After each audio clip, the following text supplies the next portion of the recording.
back and forth. We're gonna see some maybe mid to late game action. Let's see. That's always nice to see. We had some nukes on Friday, but they were just like 2 or 3 thrown there on the tilted axis map. And there we have it, the active ban phase. We got the first ban of the game will be Catherine de Medici. Catherine de Medici has proven itself extremely dangerous with the extra diplomatic visibility she gets right off the bat, and then she does get a free spy at Castle's technology with an extra promotion on it, so it can stack up really fast the bonuses. Then we have Rome. It looks like today we're not gonna see those legions. Distoria, I was talking with Distoria before the game, and he was telling me that he would enjoy doing like repeating yesterday's game with the legion push, but it looks like today they just TBD decided not to give them a go. Rome always has an advantage, especially early game, because it gets that free monument in every city he settles. Not to mention a trade route, or I should say a road between the cities he settles, and that is an amazing advantage if you use them properly. Mapuche, the +5 against civilizations in a golden age leader, will not be picked today. It looks like it is chosen as the 3rd ban of today's game, and let's just wait for the 3 ones. It has been one of the, I think, most seen civilizations in this season, Mapuche, and I think in the others as well. It's always good to know that you have a +5 against civilizations in a golden age, since everybody wants to be in a golden age, and, of course getting those bonuses from each era pick. And now we have Victoria, and it kind of forces, because they banned Victoria, it kind of forces Ulysse now to go and ban Dido. If they don't ban Dido, it kind of forces back TBD to ban Dido and not let Liege pick it. As you can see, Liege is the first picker, so even if he doesn't ban Dido right now, there is a high probability TBD will ban it. So I don't think anybody wants to take care of a Dido on the sea, on continents and islands. It's not gonna be interesting. Well, I mean, it's not gonna be fun to play against. It's gonna be interesting for the team that picks it, but and for us who see that. But for them, not sure. Tough choice. It looks like Japan was actually picked, and they went for that. They called it the bluff of TBD. They didn't want to ban Dido, and there we go. They actually forced TBD to ban Dido. Victoria and Dido are closely related in strength, I should say, quote unquote, because they do have, one has free ships from her harbors and 4 free units. The other has extra strength on the early boats and more production towards boats. Harald Hardrada as the first leader chosen today. Norway, again a great comeback because of the latest patch in the BBG. We do have the return of the 50% bonus towards production in naval melee units, and of course all of those bonuses from the holy sites, from the berserkers, the stave church are still there. So a good overall civilization. Let's see how Liege will play it today. We did see it 2 days ago as well. I think Blaze was the one who played it, by the way. Blaze was here in the stream chat. I think he's actually playing in an FFA right now or something. Corny is gonna go for Mongolia, and I do want to point out that Continents and Islands has a lot of land to settle as well as sea or coastal cities, so it's not always a naval battle, but most of the time you cannot ignore the naval possibility. It looks like Carrier will go for Philip II another time, and he was the one who got an amazing game on Friday against Zone of Control. That was their second game this season, by the way, between the two teams, and We did see some great improvements there from Philip II on different tiles. The missions were giving him a lot of faith. He did have a lot of small islands to settle because it was tilted axis, so you do know that that map is a little bit fractal-ish. And there we go. Blaze here was saying that on Friday he was having like 600 gold per turn, and yes, I do. I think I've seen that at some point, or at least I shown everybody when you were about 400 and something gold per turn. But anyway, amazing adjacencies that you do get from the holy sites.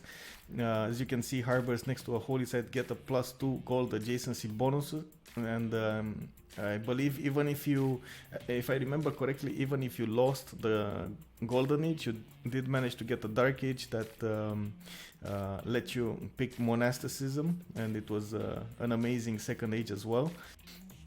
That was a good adaptable. That was a good adaptation to your situation there. Cyrus today is gonna be Distoria's pick. It looks like we're gonna see the Immortals again with the +3 combat when attacking, and of course the 2 ranged attack that they do carry. Let's see how the spawn will be. It is not as good on the sea though, but I guess it's gonna be good against Mongolia. And right now we're waiting for Jack the Ripper to choose his civilization. I do have to point out that even if they pick their civilization right now, it is in order of importance, not actually in order of how they will play them. So maybe Distoria will give Cyrus, for example, to Jack, and Distoria will play Peter, that is Russia here.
It kind of looks that way. I think they transformed into this new team that is called the TBD. It was first called TBA and then TBD. They do have almost the same players, Tordred, Apriolo, Muel. We're missing Red Phoenix, I guess, from the Philly Boys, and I'm not sure who was in the season 1. But it is kind of a name change, only a name change. And there we go. We got Apriolo going for Pericles. As we know, Pericles is amazing at culture victory if he gets to freeze him. And of course, keeping suzerains of city states, it does get a +5% culture per city state that he's suzerain of. An amazing hoplite, that is the unique ancient era melee unit. Replaces the spearman, gets +10 combat strength if there is at least one adjacent hoplite unit. And it does get as a civilization perk, the Greeks always get an extra wildcard policy slot in any government except the first one. I'm not sure why it doesn't say that there. And a unique theater square, that is the Acropolises. That is the Acropolis. We're waiting for Abel Brimi to have his last pick of the day. Mioel is gonna go for Khmer here. And Khmer is a very good, very high faith making civilization, I should say. It has a unique unit, the Dome Ray, that replaces the catapult and is stronger than the catapult. It can also move and shoot, unlike the catapult without a general, and his holy sites provide extra food and faith adjacency if next to a river.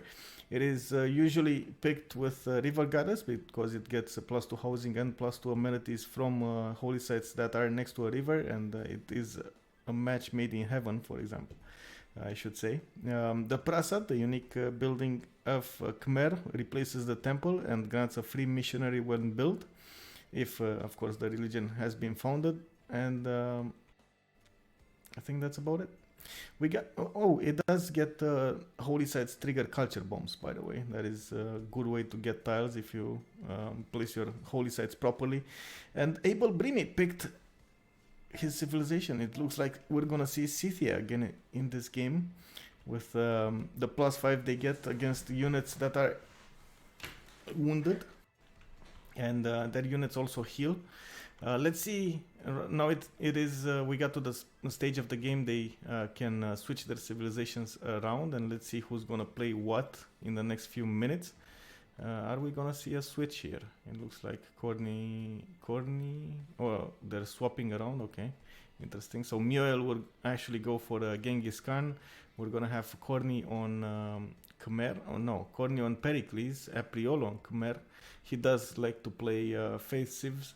We have Dystoria on Peter. Jack the Ripper will go for Cyrus or Scythia. I think it kind of looks like Cyrus, right?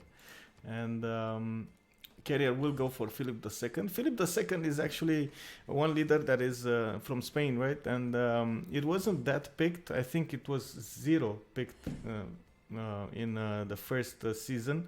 And right now we see a comeback of him. We see more and more games played with him.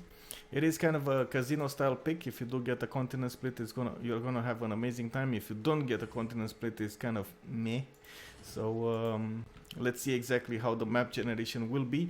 We do have 2 remap tokens, 1 for each team, and they can use it at the same time. So at turn 8, we will pause the game before the finishing of the turn and let them choose if they want to get a remap or not.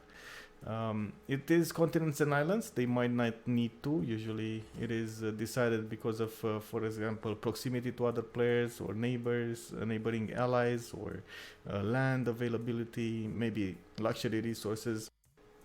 We're gonna see how this plays out. We're gonna see what kind of city-states are in this first generation of the map.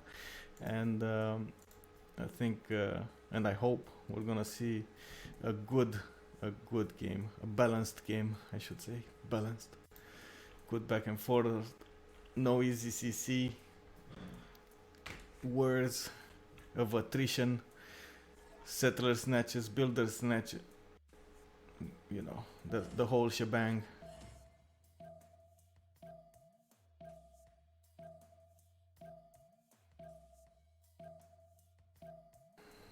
My pleasure, Oliver. And always, if you want to ask a question, feel free to do so. It's either be gonna be me that will answer it, or stream chat maybe here will answer it. To man taking his first upright steps, you have come far. Now begins your greatest quest. From this early cradle of civilization on towards the stars.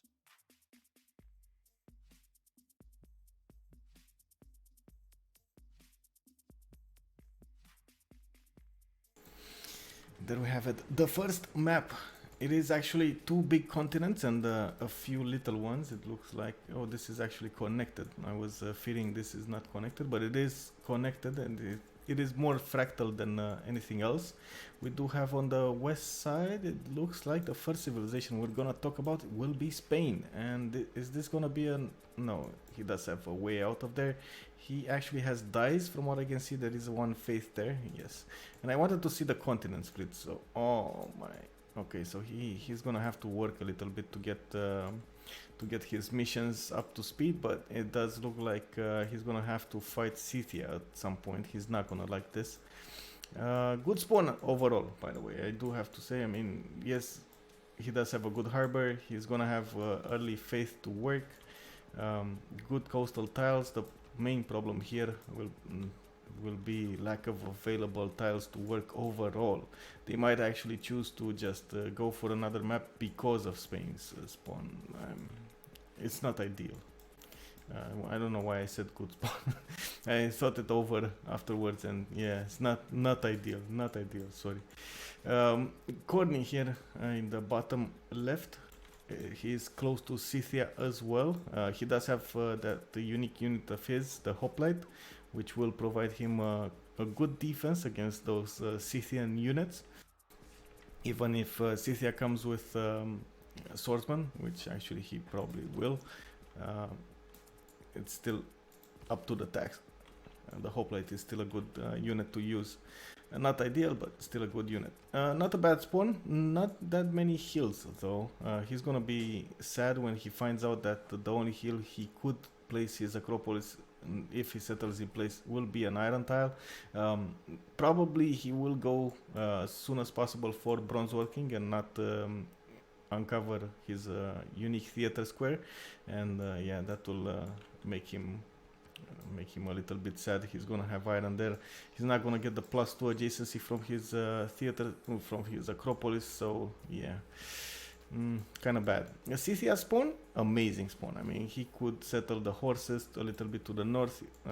Don't think he sees them, but he might go for the Coco. He might go like one tile up on the horse just so he could be closer to the Coco and not spend the gold to get it. That will give him extra gold at the beginning, a good 2 tile to work, and not to mention the horses once he gets animal husbandry. Next up, nobody else on this island. We do have Yosemite as a wonder, and did we have another wonder? Yes, we do have another wonder to the north of Upsulur Hollow, I guess it's called. Yeah, I'm thinking. Okay, and on the other continent we got Persia here. That didn't spawn coastal, but he did get a good. Actually, no, it's not a good one. Why am I wanting to? I mean, at first I was thinking, okay, that's a good spawn. He has the 2/2s in the cap. He's gonna get some nice chops, and then I saw that he cannot place another city on this because. I mean, there's no possibility. As you can see, there are red tiles. I just open up the settler lens, and it is less than 4 tiles.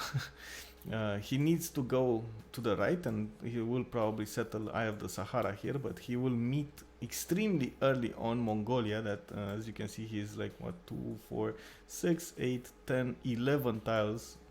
Their caps are 11 tiles from each other. So it's gonna be an extremely early cage fight here between Jack the Ripper and Mongolia. A match made in heaven, I would say. Mule really likes war. Jack the Ripper really likes war. So both of them will have a great time at the beginning of the game. Let's see to the south. We got Apriolo with an extremely good spawn. He got 1/3/1 dies. He can actually settle next turn. That's why he moved probably from the ship or from somewhere. I'm not sure exactly, because the settler characters do not always look exactly where he moved. So yeah, that's kind of a bug. But anyway, look at this amazing land he has here with the campuses he could place +4/+4 next to each other because of these geothermal fissures. The geothermal fissures give 2 extra adjacency to your campuses. Not to mention, he has to the right Mount Roraima. That is a wonder that will give extra faith and science on the tiles around it. Not to mention, he will give extra adjacency. Each tile of a wonder gives extra adjacency to the holy sites. And Khmer is, by the way, a holy site civ. He doesn't have a river where to place them, though, so he might not go for that particular bonus. We're gonna have to wait and see. Where is Russia? I didn't see Russia. Oh, here it is. So Russia is in a corner, in the southeast corner of the map. We got Distoria here, spawning with a good bit of tundra. As we know, Russia does get extra production and faith from the tundra tiles. With BBG, the Lavra has been, well, not the Lavra exactly, but, well, even the Lavra, but the Tundra Pantheon, that is Dance of the Aurora, has been a little bit nerfed. It only gives extra adjacency from the Tundra, the flat Tundra tiles around your Lavra, and I believe the Lavra has been nerfed in the way of not giving extra great people points. It only gives extra great people points, and I mean like artists and musicians, only after you build a theater square in the same city you got the Lavra in, and you have to build like an amphitheater or something. It's something more complicated than usual.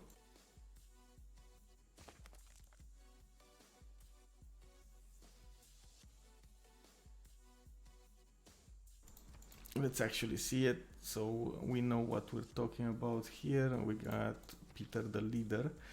Pum, pum, pum, pum, pum, pum, pum, pum, pum, pum. What does it say? It doesn't say.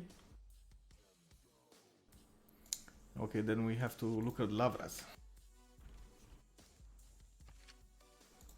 There we go. Accrues great writer, great artist, and great musician points in cities with a theater square.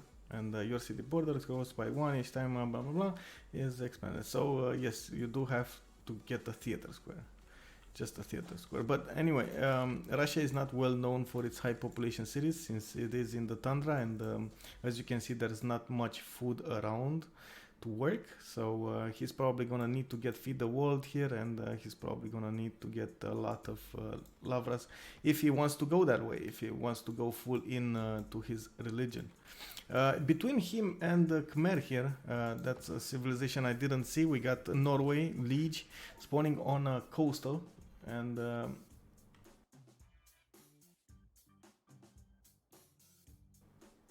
it looks like Liege here will have an amazing harbor at the beginning. That is pearls and fish. That's a +4 just from adjacency to his capital. If he places holy site near it, it's gonna be a +7. You get extra 2 adjacency from getting a holy site there, and the 2 districts that are near the harbor will give it an extra point, so +7. The unique building of Norway does give extra faith and extra production for the coastal resources, so that will make his resources quite good, even if he doesn't get to pick God of the Sea here. We just turned 2, and we're still waiting to see if they want to remap this or not. We have 6 more turns to go until we're gonna pause the game and give them the chance to remap. Both of them, oh no, by the way, I do have to point out Cornet did settle in place, and it looks like he's gonna be really sad when he finds out there's the only hill he could place his Acropolis on is with an iron, a strategic resource. Having a strategic resource on a tile, if you have it revealed, it kind of blocks your district placements, and that's why I'm saying he's gonna be sad a little bit. It's not ideal here, but honestly, like I don't feel like they're gonna keep this map. I kind of feel bad here for Carrier, even though he's probably gonna get the first choice of Pantheon here. He could make it work. Not to mention he's not gonna be in any kind of naval trouble. As you can see, Norway is on an inland sea on the other side of the continent, so they're not gonna be in any kind of early war or early aggression. They could place a connection city to the north here, but it's gonna be a long time until that happens. And in the meantime, we're gonna have a lot of skirmishes between the players, and oh, look at this! Mongolia actually found the Eye of the Sahara first before Jack. Jack did go and scout the west here on the coast, the south of his capital. Yeah, both players going for double scouts so they can know the surrounding area. And I did see, by the way, they did spend a little bit of gold on Spain here to get his tobacco tile. It wasn't a dice tile, I do have to say. It is a tobacco tile that gives him 1 extra faith, and he's gonna get a Pantheon really fast here. That's good. Another player that another 2 players make faith at the beginning, as you can see in the Eel stab. We got Distoria with 2 faith a turn, Apriola with 1. That is Khmer here that did place his city on what was it? Dice. Okay, so he placed them on dice. There we go. So most probably Distoria will get the first choice of a Pantheon. He did get a free builder. Not sure if you saw the notification, but we did have him get a free builder from a hut. And he's just gonna probably scout a little bit with it. He wants to know his surrounding area. He did send his scout to the east and found snow. He knows he's not gonna get to settle that anytime soon because, yeah, snow. But he does have good land to his west. Mountains to the north. He has some rivers. He could get some interesting adjacency campuses here in the mountains. We have a +4, we have a +3, another +3, and another +3. So I mean, all of the cities that he could place here will have good campuses as well as other districts. Freshwater also. Looks like Apriola did find the Mount Roraima, and this might actually change their opinion about keeping the map or not. And I think, there we go. We're gonna see Abel find Greece here.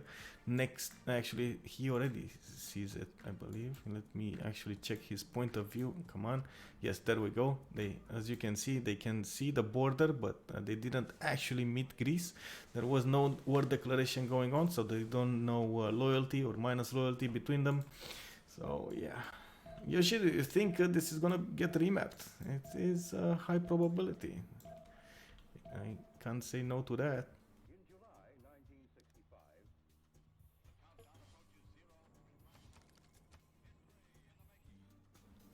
Oh, and still they didn't see each other. Okay, this is turn 7, and let's see if Abel wants to show himself. Oh my god.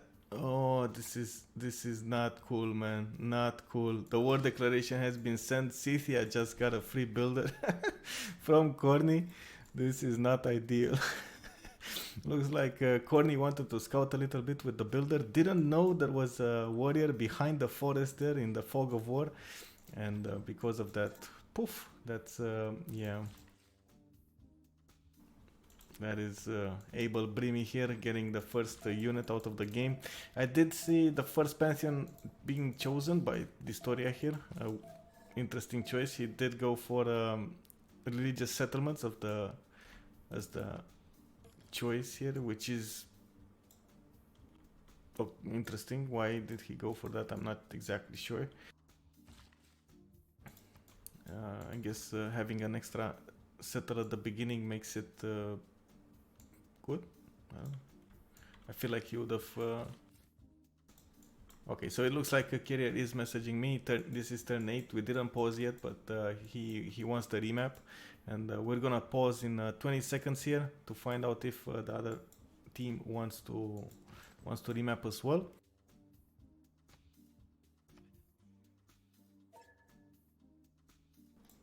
Yeah, hello there, Finan, welcome. Let's check it out.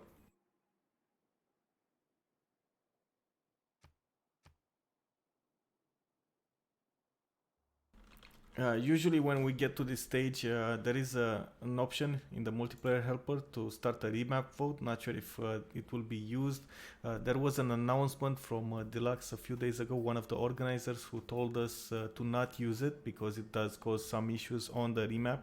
The multiplayer helper mode is actually able to restart the map automatically without the players actually having to relobby, but sometimes it does cause some desync issues. So just to be safe rather than sorry, we're gonna. Okay, never mind. It did start. I guess Leech didn't get the memo. Kick. Anyway, let's see if we're gonna have a remap here or not. The vote will pass with a simple majority, and it looks like we got no's on Ulysse, and we got yeses on TBD.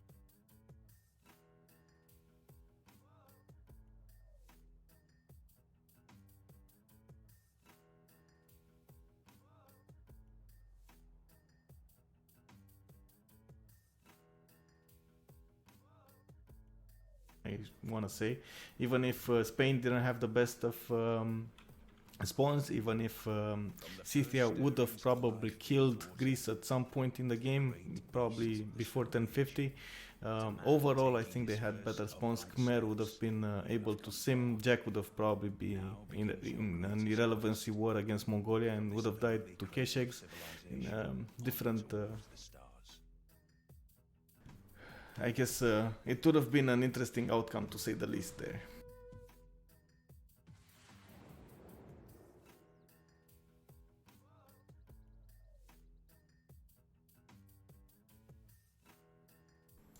You can't hear me?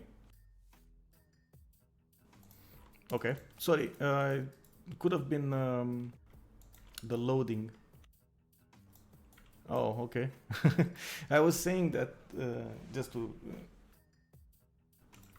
repeat what I was saying in those 15 seconds, I was talking a little bit about the possible outcomes on the last map, with probably Jack getting Giral Ward by Mongolia at the beginning of the game, and there was a high probability he would have died to Keshex there. Then we would have had the Greece that would have probably died to Scythia, like an extremely high probability before 1050. But Spain did have a lot of good land to settle there. We had the Khmer in the middle, who would have probably simmed and kept Russia at bay. And Norway at the same time. They did have Roraima to settle. They did have good wonders, I should say. Hey there, Tikath, and welcome. So let's check out this pawn. This is the second iteration. We did have one remap token used by TBD, and right now we're gonna see Jack the Reaper in the northwest corner. The map is, as you can see, 3 big continents this time. So it looks like, will he have any competition here? Yes, he will. There is Corny in the right side, so he will have someone to war at the beginning. I should say, except the mountains, meaning the lack of mountains, but he is Persia. I think this is a much better spawn overall than the last one. He doesn't have an extremely good opponent next to him as Mongolia, so he could get to sim quite easily here. I don't know if he could settle coastals. I don't see any. Yeah, he doesn't have any enemies on the coast, so he is free to settle coastal as well. Persia's internal trade routes will be amazing, especially if he wants to go Pingala or Magnus. I personally like Pingala with the +3 science from the internal trade routes to the Pingala city, but some players do like Magnus with extra production and extra food. Hey, Devries. Yes, no pressure, man. You're right. No pressure, no pressure. Norway here to the south of Persia did get an extremely good coastal spawn here. 2, 3, 1, 1 fish next to the city of Nidaros. He has, look at this, 4-1 spices. I mean, this is like heaven for Norway. He does have a good holy site placement as well. Not sure if you know this, but Norway does get extra adjacency from the coastal tiles or water tiles around the holy site. So this would be a +3.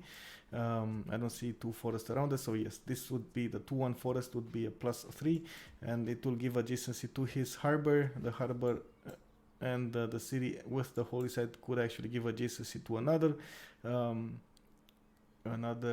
camp, or whatever district he wants to place here next to the river.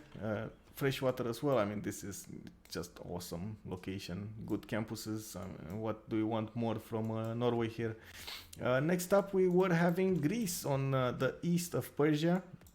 This time he's gonna get to place his Acropolis is quite easy here. He does have 4 hills around him. He's gonna probably, yeah, he did move on the 1-2 hill.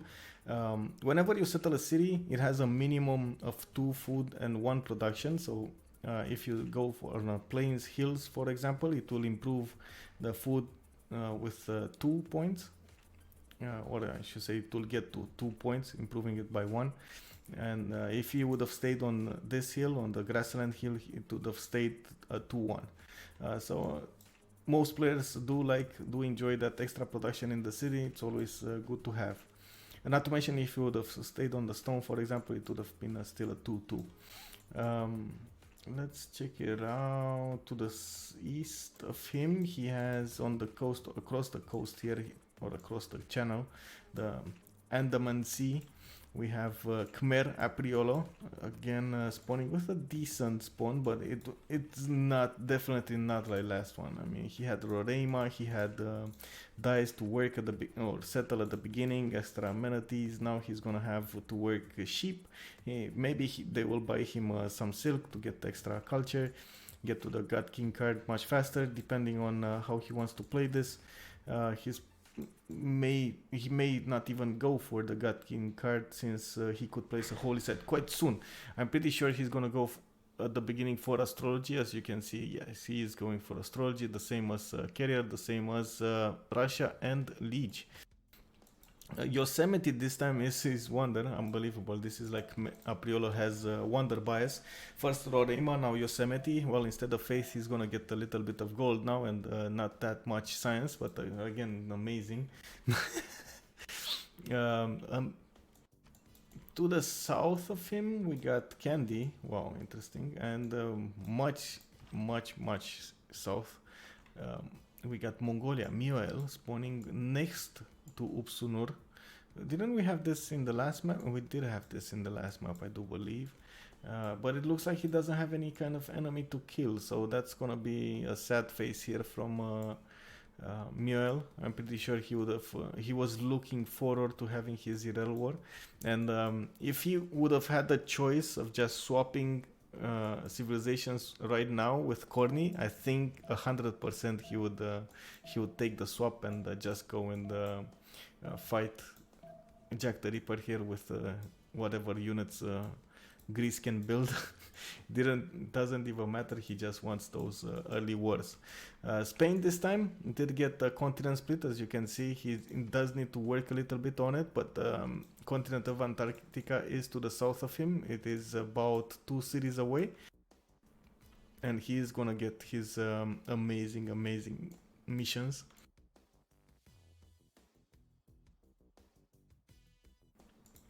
On the third continent and the last continent, we got Scythia spawning next to, oh my god, this is Russia not in the tundra.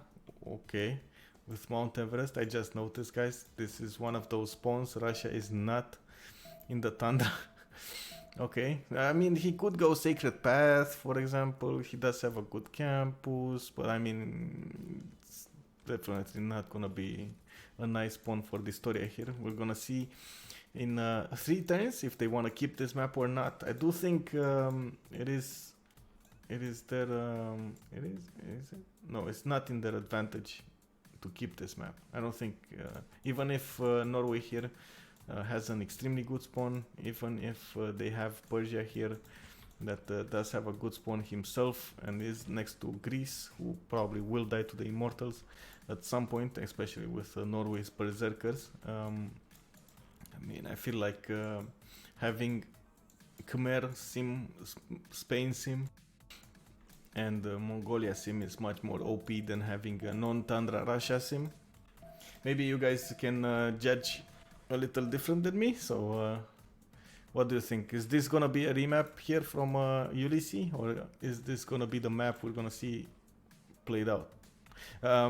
As we know, you don't have a guaranteed better spawn next time you go for a remap, so it is always a casino style pick. You might get a worse spawn than you have right now, or you might get a better one. You never know, or the same.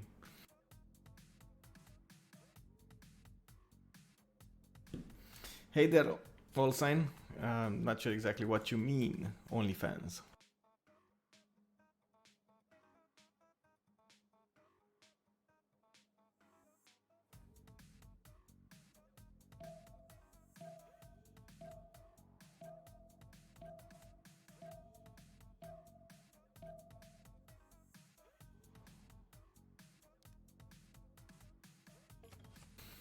Turn 7, one more turn to go, and in the meantime let's just take a quick peek at the city-states. We got Fez, Babylon, Geneva and Hattusa. Ooh, an extremely high science game, it looks like, with 4 Science City States, it's gonna be quite nice to have them all. Feznier Khmer, ooh, nice, nice. Too bad he's not gonna convert that many cities, since probably Spain will get a religion of his own. We got Kandy and Nazca as the religious city-states, faith city-states, however you want to call them. Singapore, Brussels, Hong Kong, and Auckland as the industrial city-states. Auckland is going to be amazing for whoever will have it sourced and is coastal, so it probably will be Spain. But if it's in the hands of Norway, it's going to be even more amazing. Lahore and Preslav will be military city-states, and it doesn't look like we have any kind of culture city-states in the game. This is interesting. We just turned into 8, the 8th turn of the game, and in a few seconds, I should say 20 seconds, we're gonna have a pause and let Team Ulysse here decide if they wanna go for a remap this time or not.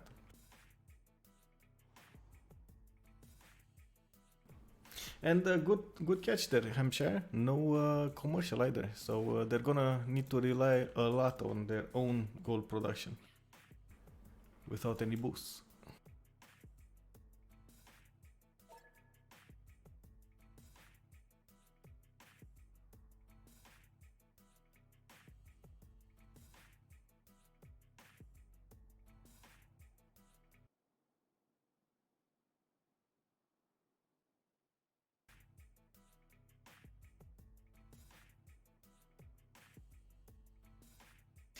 This is the moment of truth, boys.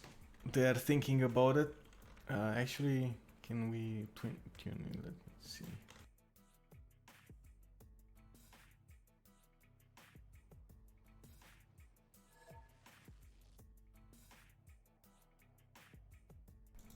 I don't know if you can see what. Okay, so no remap.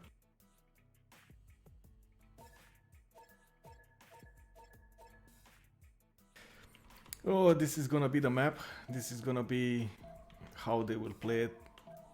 And I'm not sure if they made the right choice here. But anyway, as usual on the stream, let's have a poll, a quick poll between the viewers, and see what is the stream chat opinion about who's gonna win this game. We do have them in a tie right now, 3 points for each of them. In the Group B of the Civilization World Cup Season 2. We are in the week 4. This is the last week, the deciding week, if and who will go for the next round. So let's see what's gonna happen here. And it looks like Greece did meet Persia in the meantime. Just gonna leave the screen a little bit here on Russia so we can see what he's up to.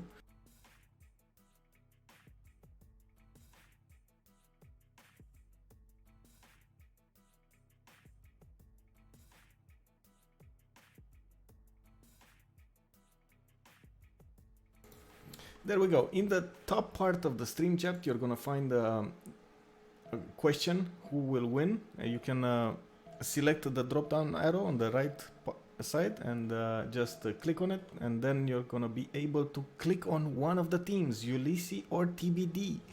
Who do you think will win in this case? You do see the city-states, you do see their spawns, you did see the players at the beginning. You now know who's gonna get what, and the chances they might have to win this.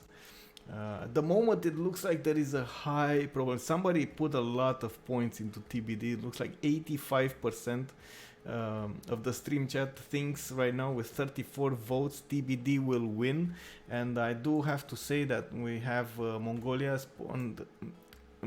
with Khmer and Spain here that are gonna be free simming for most of this game.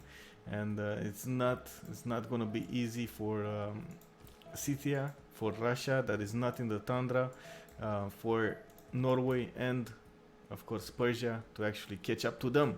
But anyway, this is everyone's game at this moment. We are turn 11, and we're probably gonna need a few more turns, like a few more tens of turns, to actually know what's gonna happen in the or as an outcome. As you have seen, even with extremely experienced players, surprises can happen anytime.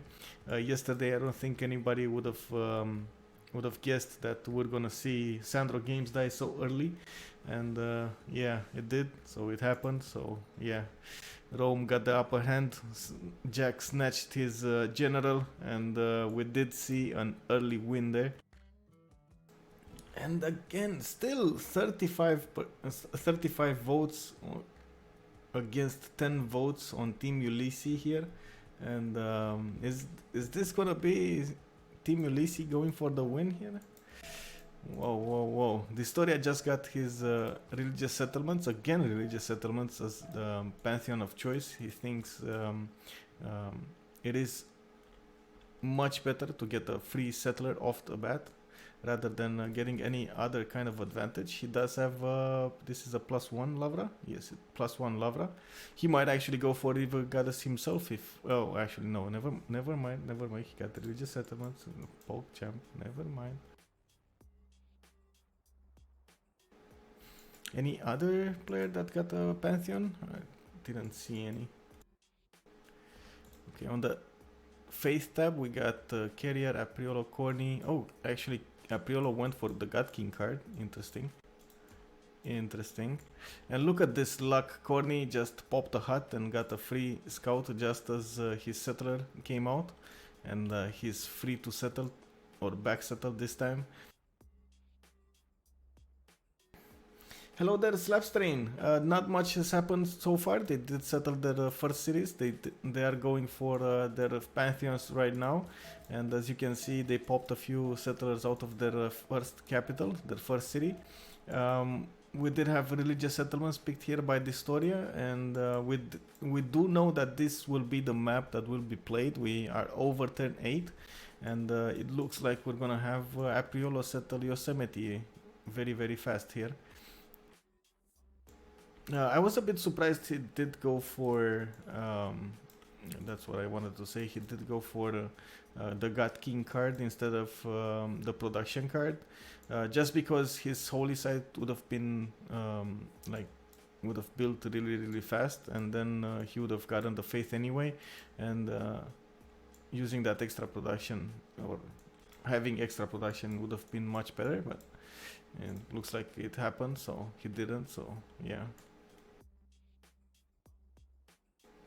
And it looks like Ulysse is catching up in your favor. We got 43% of the votes now for Team Ulysse, while still 57% for TBD. Will they catch up in the last 30 seconds?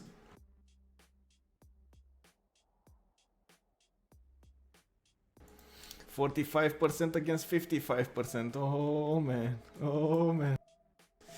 This is gonna be a close one. I do want to think we're gonna have a nice game here, a nice long game with good back and forward, with some nice simming, with some great choices made in the overall strategy.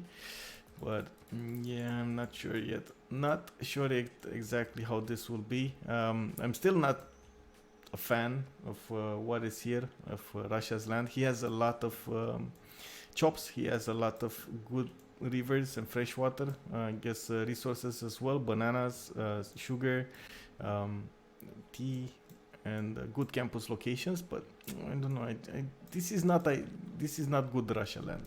I don't know. This is what I feel. He does have 3 cities. He's gonna settle his third one next turn. And as you saw, he just settled Moscow. He's gonna get a few faith from his Lavras, but he's gonna need to build the shrines. We're gonna see how he gets his pantheon, and in the meantime the poll did finish. We got TBD winning with 55% of the votes. 36 votes were in favor of the big dogs, or however they're called. I did find out another possible name for the TBD acronym. Not sure if you guys were watching yesterday, but someone on the stream was saying that TBD might actually stand for to bring death, which I don't know. I mean, your guess is as good as mine. Maybe one of their members wants to enlighten us exactly to what the TBD means. I think we had, we had one religious settlements. Did we have any other? Let me quickly glance over their. No, I don't see any other being picked here yet. And looks like Norway did go for that 3 adjacency holy site to the south of Nidaros on the tip there. It did get adjacency from the coastal tiles, and he's gonna have an amazing harbor as well as very good coastal resources to work. The fish there, once improved, they will give him 1 extra food and 1 more production.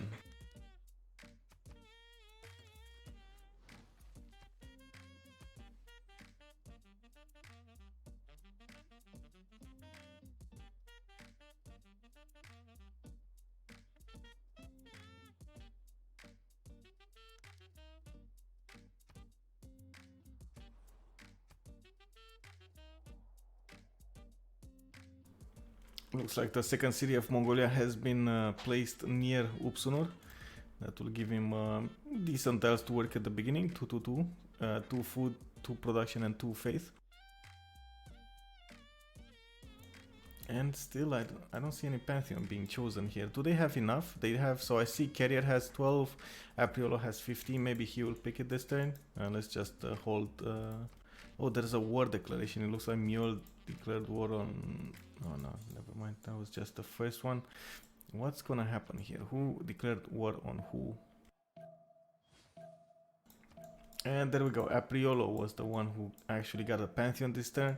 Free fertility rights has been picked with a free builder and extra food for the sheep, for the wheat, for the rice tiles. Well, he doesn't have rice tiles, but sure, they're still there. We have enough faith on Carrier. And he's probably gonna be the next one to pick a pantheon here. Will he go for... Oh, he did go directly for God of the Sea, and look at that. He snatched it from Norway, who was about to have it next turn. And his fish tiles just look amazing now. He does have quite a few coastal resources here. 1, 2, 3, 4. Actually, this one is not workable. 4. 1, 2, 3, 4. Yes. This is just 1 tile out of reach. And by the way, there is Bermuda Triangle in the game. Look at that. There was a nerf for Bermuda Triangle. It doesn't get the science anymore.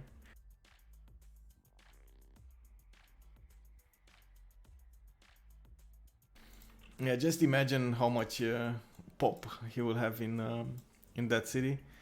But still, an interesting choice that he didn't go for River Goddess. I still think he could have used that. I guess he doesn't have that many rivers.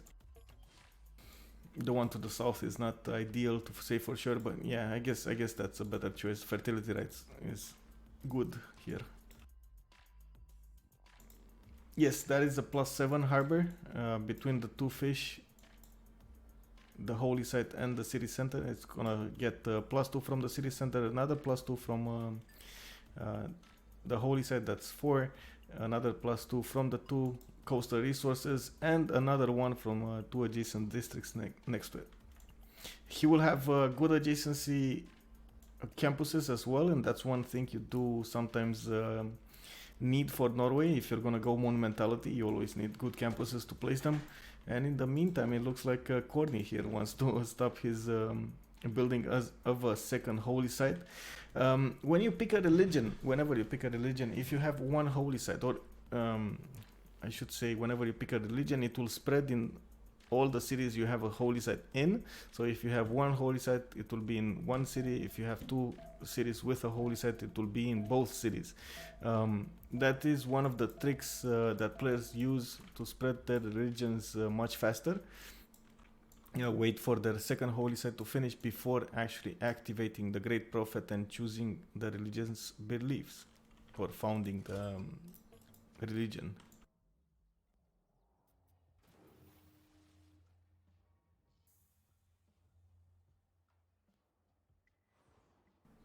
I think there was a game with Falcon that got got Bermuda near the shore. There only 1 or 2 tiles, but it was enough to boost him like 30% of his science with only 1 tile. It was kind of insane, I should say, unfair advantage there.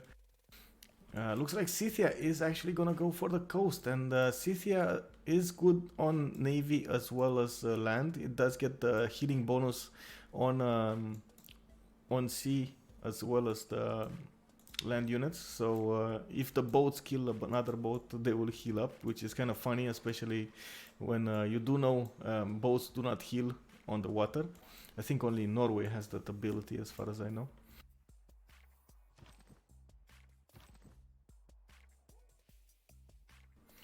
We do have the first encampment being placed here.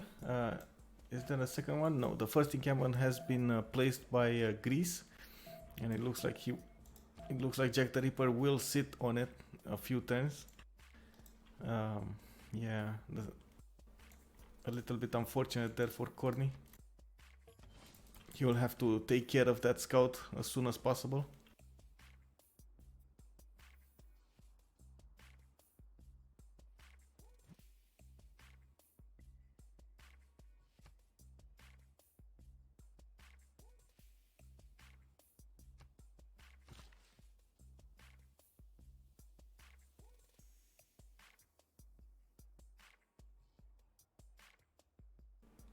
Other pantheons, what do we have? So we did have religious settlements, God of the Sea. What's Leech here gonna pick? Oh, he's gonna go for holy site prayers. He really wants that religion faster. Okay, interesting. He's at the moment equal in points with, almost equal with points, 8 points for Russia, 7 for Norway, and 7 for Khmer, and even Spain has a 6. So let's see whoever will get the first ones. And there we go. The pantheon of choice for Norway this game will be God of War and Plunder. It will get 1 extra admiral point from his harbors, and extra merchant, I should say, from his commercials if he gets him. If he goes for encampments, he will get an extra general point as well.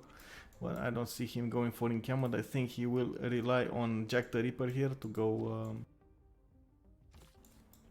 at war. They need to find out where Spain is. At the moment, they don't know where Spain is. They don't have vision over this big land, the one in the middle. And I think they only saw Corny here. They might see some. Actually, do they? No, it's too far away to see loyalty. Yeah, it's kind of far away. I do see an early war here between Priolo's units and Spain's units that are going against Geneva. Not sure exactly who's going to get the final hit there, who wants that city. It might be Spain because it is on the coast. It is not a second continent though, so.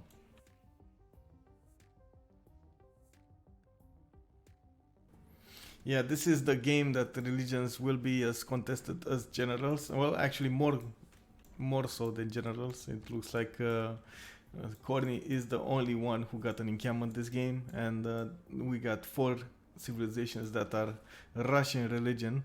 Who's gonna get choral music? Who's gonna get Feed the World? Who's gonna get the production one, or something else? I don't know. I didn't see any pop-up with someone getting a relic, so maybe nobody actually has a relic, so nobody's or wants to go for reliquaries. Stone Circles has been picked as the pantheon of choice for Persia here. Jack the Ripper really likes his Stone Circles. It has been changed in like a few versions of BBG ago, from giving free faith to the stone tiles that are improved through the quarries, for the quarries, to now giving +1 faith and a production, an extra production. So it does make some amazing tiles.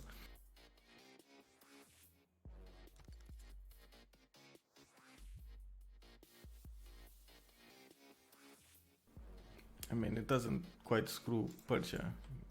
I don't know. Persia, I mean Greece. He only has 1, 2, well, I guess 4 stone, not sure.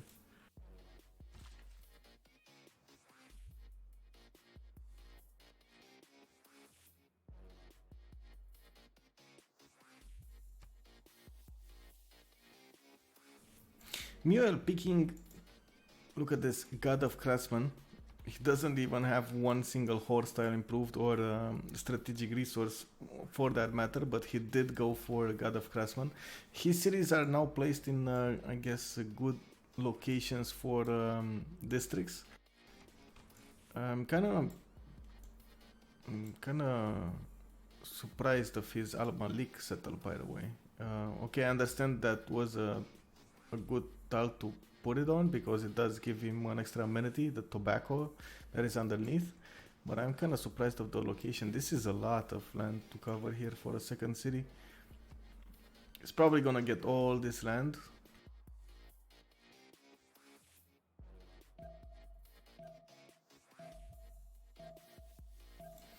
You feel like it's not gonna go well for Ulysse. I mean, yeah, it kind of feels a little bit weird. Oh, look at this. There are actually scouts attacking the capital of Persia here. Does he still have the double?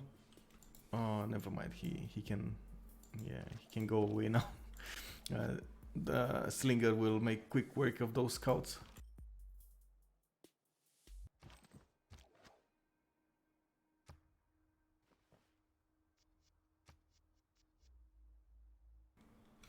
Abel Brimi, that is Scythia here, went for City Patreon Goddess, and I'm curious to see if he's gonna go for Celestial. Yes, he is going for Celestial Navigation to place harbors.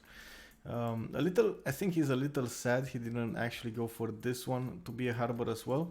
But in the meantime, he does have good coastal cities on the west and to the north that he could settle.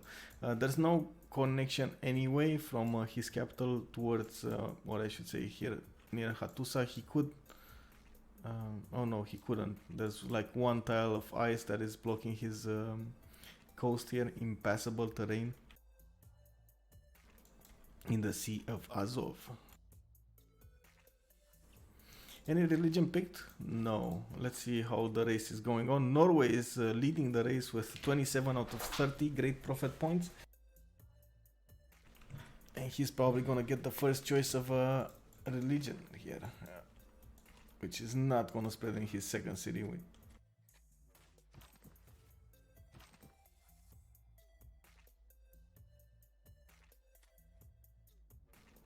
He's going for Moksha. Moksha will do the work here with 50% spread for, or I should say, pressure. It will be good for him. And by the looks of it, Jack the Ripper is going for an encampment as well, so he's gonna try to get a general. In the meantime, he's still blocking Persia from getting one. And let's see this turn if Persia can actually, or I should say Greece, can actually take care of this pesky scouts. It's a Jack with his scouts again.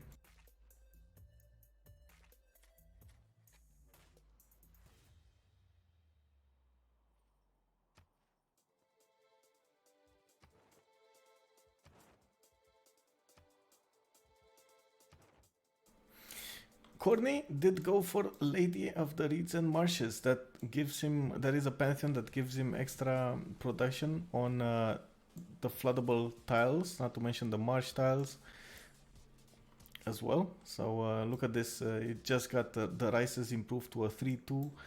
The tiles to the south is a 3-2 as well. I mean, this is starting to be a good second city, or a third city, I should say. He does have 3 cities right now, and looking at this, he might get the encampment done next turn, and then he's gonna be free to build it, not to mention defend it as well. He does have that warrior that will probably sit on it. I think he's just waiting for the slinger to attack another time, and then quick attack with the warrior onto that scout and kill it to keep the encampment tile in his own possession.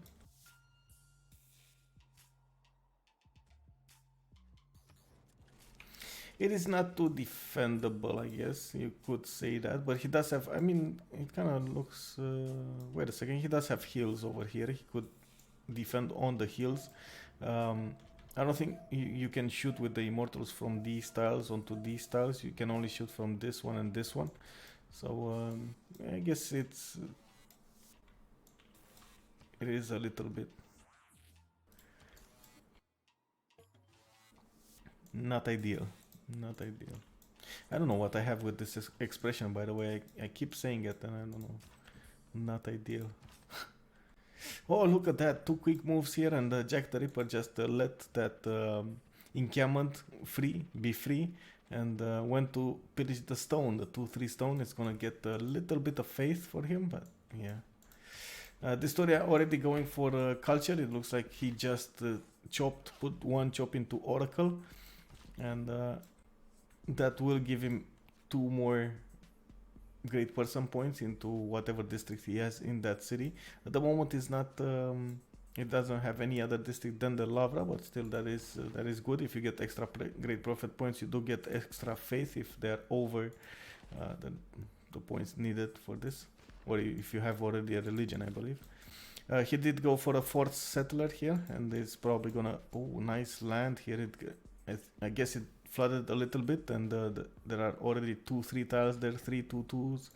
Yeah, pretty nice land. Very nice land. More settlers coming out. It looks like he knows he's alone here, and I'm surprised he didn't go for Mount Everest in the meantime. He's gonna have an amazing Lavra here if he chooses to go for one. That's a +4, +3, +5 actually, 2, and 6. Oh my, I can't count, guys. +6.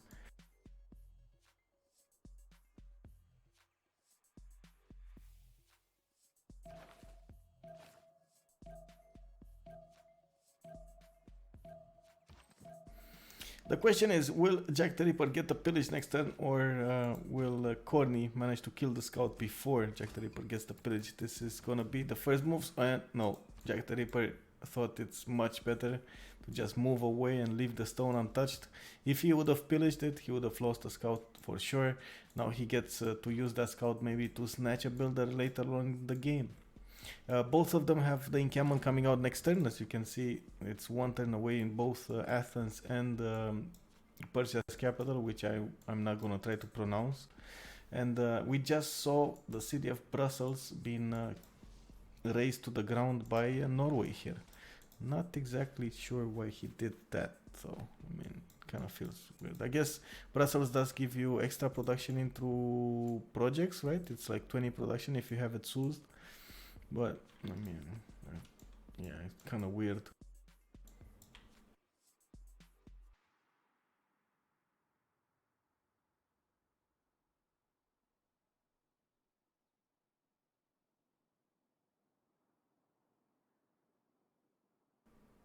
Still a good harbor in the city of Pokrovka, that is the capital city of Scythia. He's gonna build it faster than usual with city patron goddess, that is his first district in the city. Because of the 3 fish that he placed it between, he's gonna have a +3 harbor. That's not too bad. Not too bad.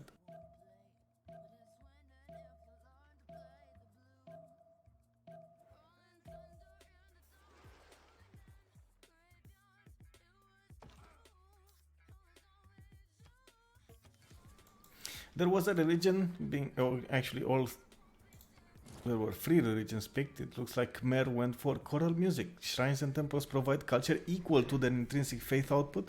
We got tithe on him as well, with +1 gold for every 3 followers of this religion. Then we got Eastern Orthodoxy. Norway as the founder. He went for work ethic. Shrines and temples provide production equal to their intrinsic faith output, and Defender of the Faith. The combat units he has gain +5 combat strength when within borders of a friendly city that follows this religion. The third religion of the game is Spain's, that is Islam. Feed the world. Shrines and temples provide food equal to their intrinsic faith output. And again, Defender of the Faith. It looks like they picked the religion at the same time. They activated the Great Prophet at the same time, and because of that, they were able to pick the same beliefs. Defender of the Faith, Spain here. That is gonna be interesting, especially against Syria. And in the meantime, they did manage to kill the city of Geneva with those boats and the units next to it from Khmer, the land units next to it from Khmer. And he's gonna get an extra city. 4 cities here with another settler with a settler that will plant next turn. I'm a bit I'm a bit confused why he didn't go for his other continent to the south here. I'm pretty sure he knows he could get amazing missions here. That is the unique tile improvement that Spain gets, and it will give him amazing faith, science, and production.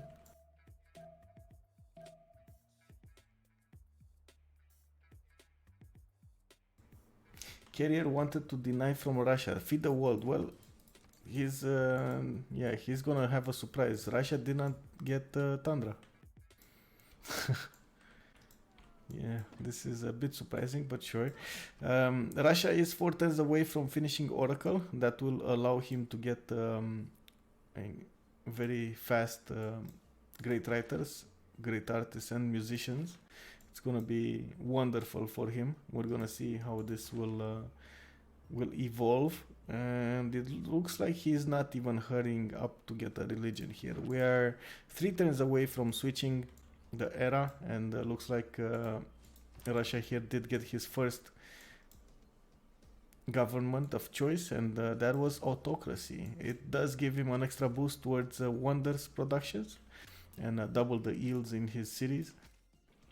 So next turn we're probably gonna see, actually in 2 turns we're probably gonna see that builder chop Oracle to guarantee his wonder.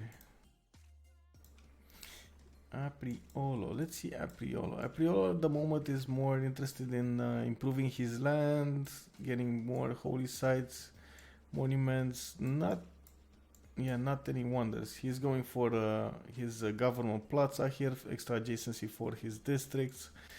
I guess he's gonna have good campuses next to it.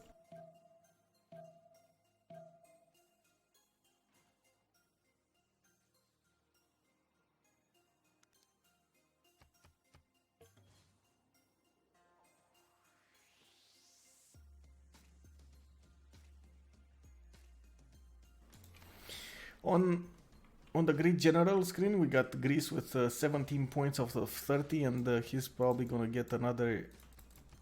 Yeah, he's probably gonna get another project. No, he's not. He's actually building a barracks in 4 turns that will give him extra production towards units, military units, and not to mention he's gonna get an extra point into making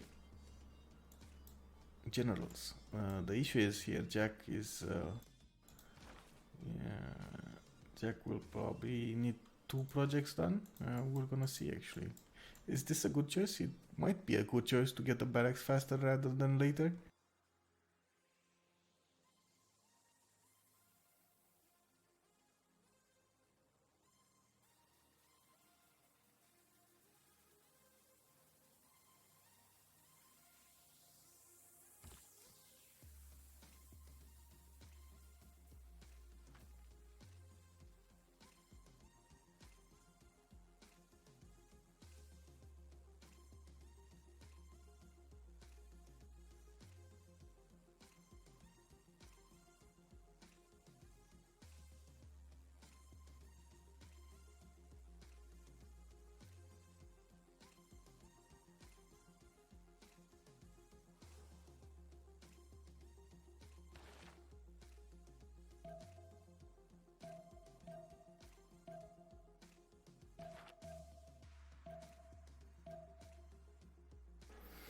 Spain here really needs to send one of his boats to the south and see what is across the sea here, or else he's gonna be surprised by some Scythian boats. It's not gonna be ideal. Ooh, and Leech here crossing the river there at the beginning of the turn, right after the flood. Ooh, that was scary. We did see a possible death yesterday for a settler. Scythia was just on the tile, moved on that floodable tile when the flood happened next turn, and for some reason it didn't die. It was extremely lucky for him. He did lose the city after like 20 turns to Rome, but still the settler didn't die. This is amazing land, by the way. There was a forest fire at the beginning of the game, and that is why these forests have extra fertility on them and production. They weren't able to be worked at the beginning, especially when the fire was raging through it, and then it took a little bit of time to regrow them.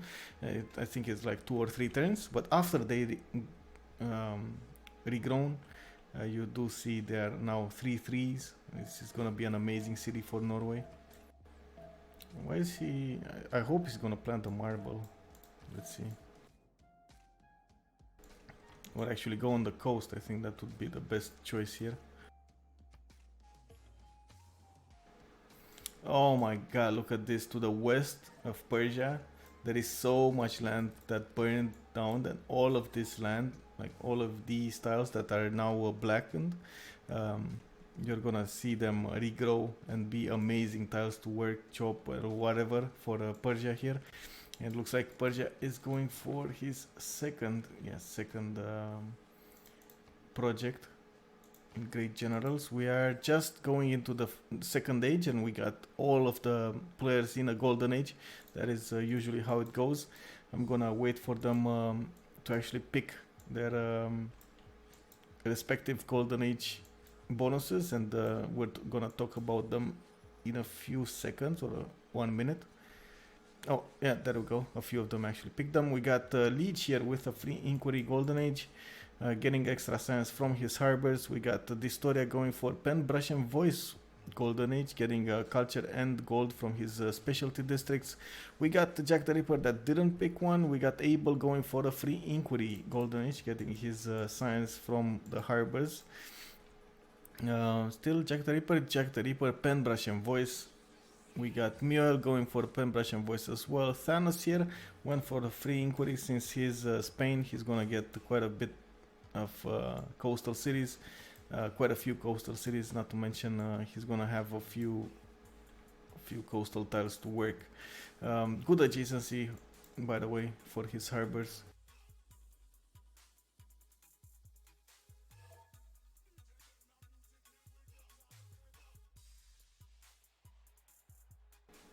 You think? I'm not sure yet.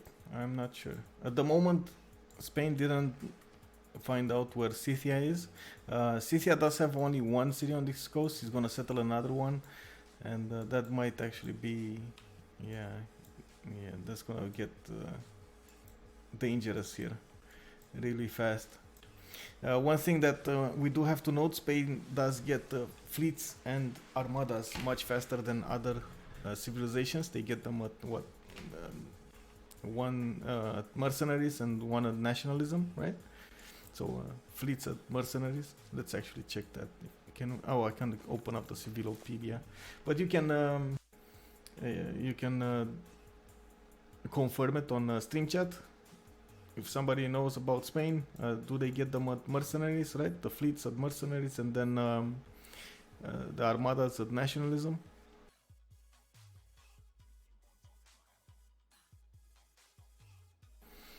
We were talking about Spain probably gonna eat Scythia at some point on the coast here. They are on opposite coasts, and looks like Scythia is trying to get a navy of his own, while already Spain has 3 cities here. He has a continent split as well, and if he gets on the other continent, it's gonna be a different continent for him, so his missions will be amazing. We're gonna have that early war between Greece and Persia. Not sure if they're actually gonna eat each other up.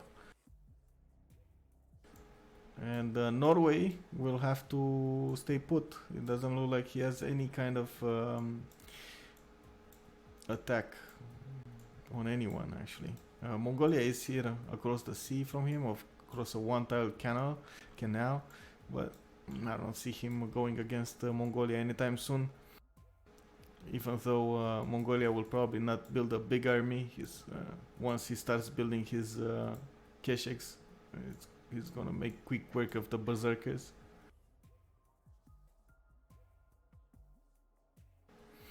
Khmer here, what did he go for? He went for a monumentality golden age. That was the next one up on the civilization golden age picks. Looks like he's building hanging gardens in 3 turns. That's gonna be his choice of a wonder. That is a good one actually. It gives extra food, extra housing. It's pretty good, pretty good. Corny went for pen brush and voice, getting extra culture and gold from his districts, and he did get a first swordsman. I think that was the first swordsman in the game, and still 2 turns away from finishing his barracks. Nobody actually picked in the game any kind of great general, so it probably will be Jack the Ripper here who's gonna pick Shun Tzu. That is the first great general.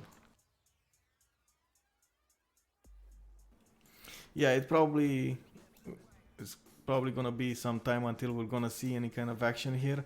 Norway is either he's gonna have to make a choice if he's gonna go for a land war against Greece here to help out Persia, or if he's gonna try to go and settle some connection cities for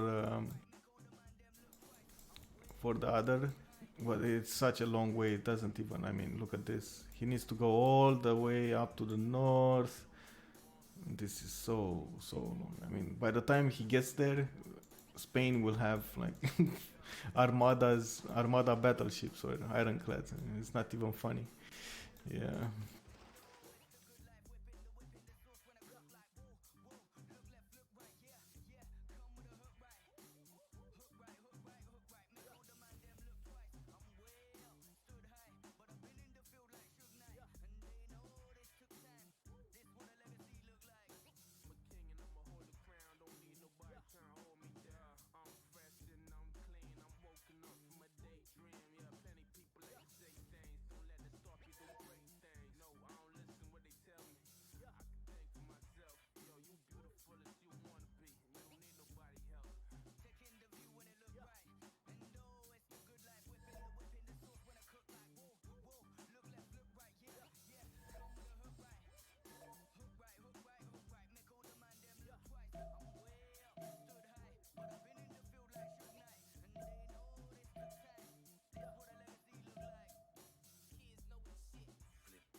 So what do we have here? We got a few of them going with political philosophy, going into the next tier governments. We did talk about all of this, and I was curious about the fleets, right, for Spain. Let's see. So main foreign fleets and armadas, and yes, there we go. It is mercenaries and mercantilism, not nationalism. So it's actually, is it? It's the same. Never mind. It's actually earlier. Whoa. Interesting choice there. Let me check on the tree here just to make sure. Yes, it is earlier than nationalism. I don't know why I was thinking nationalism, but look at that. They do get them at mercantilism. Very interesting here. And looks like Spain is going for the coast towards the east here and southeast of Madrid. He's gonna find out that Scythia is across the sea here from him, and he's probably gonna start building some boats. Boats. Who is Auckland? Who's Auckland? Nobody yet. Okay.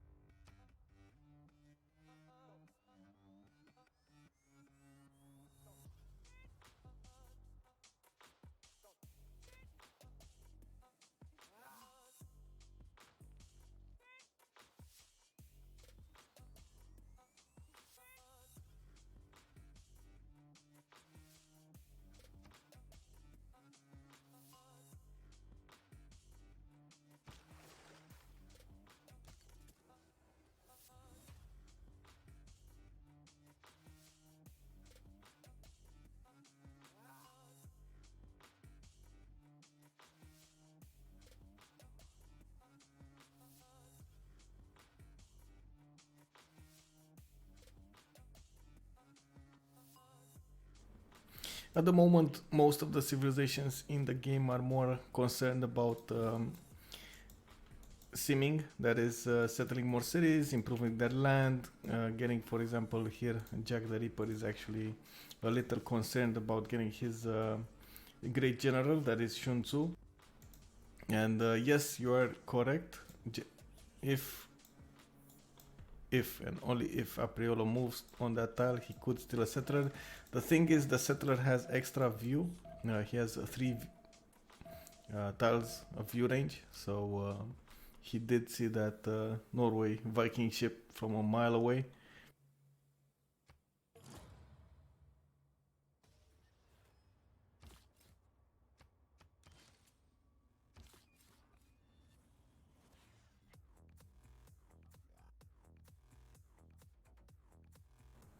He will probably pillage the ship though. Is this city attackable by sea? No, it's not. Oh, it is. From one tile. Ooh, that's gonna be scary. It's not close either. I guess he can defend with some dome rays easily.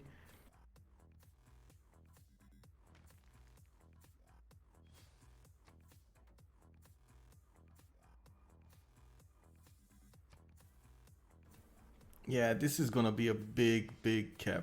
Big cap. Not sure if he's gonna have the housing, but he did build Hannigan Gardens around it, so yeah.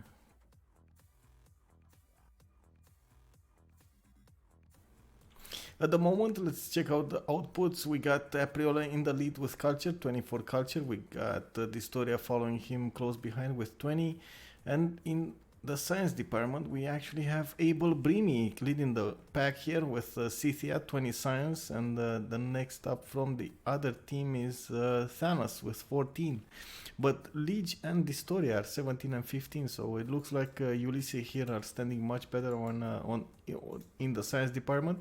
Maybe they do have, yeah, they do have. Look at this, 3 of them have envoys already in Hattusa that give them 2 science, and at this point in the game, it is amazing to have. It's like more than 10%, right?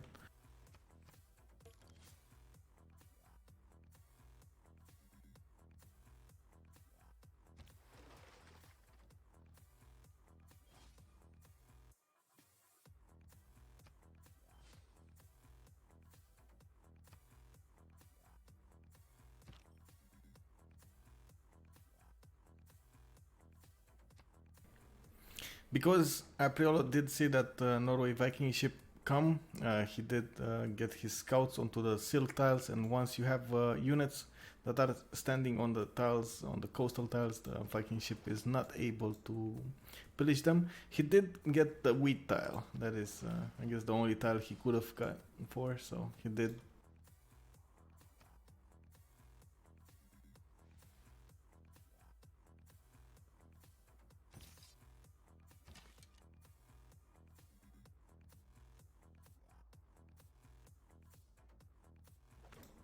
I'm a bit worried here for Courtney. He doesn't have that many units, and he's a little bit behind in settlers. He has 1, 2, 3 cities.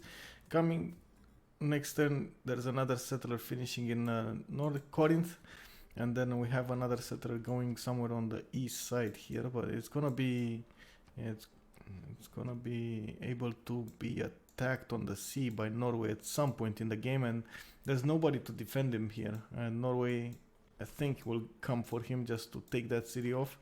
Not that he had many choices though. If he would have gone south, he would have met Persia and Norway at the same time. To the north, maybe on the stone tile would have been a much better choice, but that's not a good city in any case. Yeah.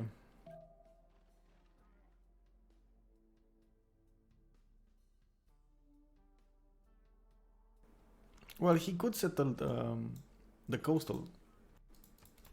Could settle the coast with no problem. I don't think. Yeah, there will be no one until the late part of the game, and by that time, I think Norway here can actually defend him.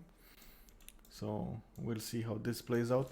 At the moment, I do see him starting to spam out immortals. He did get a general, that is Shun Tzu, and I think Greece. Yeah, there we go. we have Greece 2 turns away from getting his general. He was faster on getting barracks in his city, so maybe he's getting more production into that. He's trying to get Warlord's Throne, or building it right now, 3 turns until its completion.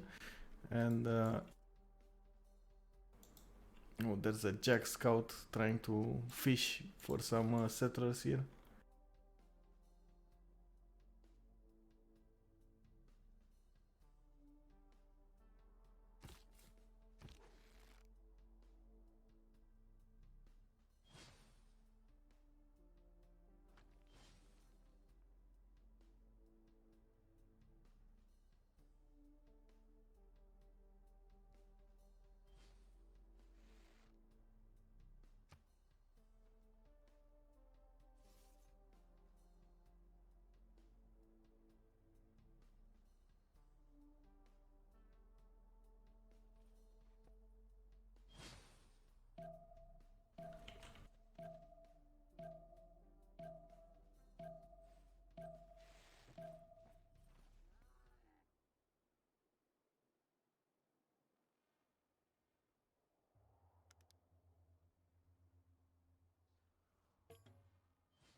It looks like he's trying to build a few more units to defend himself against Jack the Ripper. Jack the Ripper is starting to move with Immortals and a settler.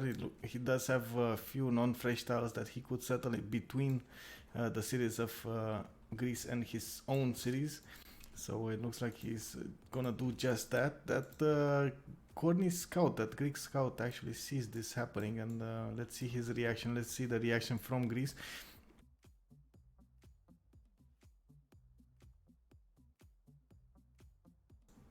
And look at that. In the meantime, we did have the forest regrow to the west of Persia here, and all of those tiles transformed into 3-3 tiles. Amazing. This is amazing land right now for Persia to work, to chop, to whatever he wants to do. It's gonna be amazing. Another 3-3 there. Wow, that is just nice.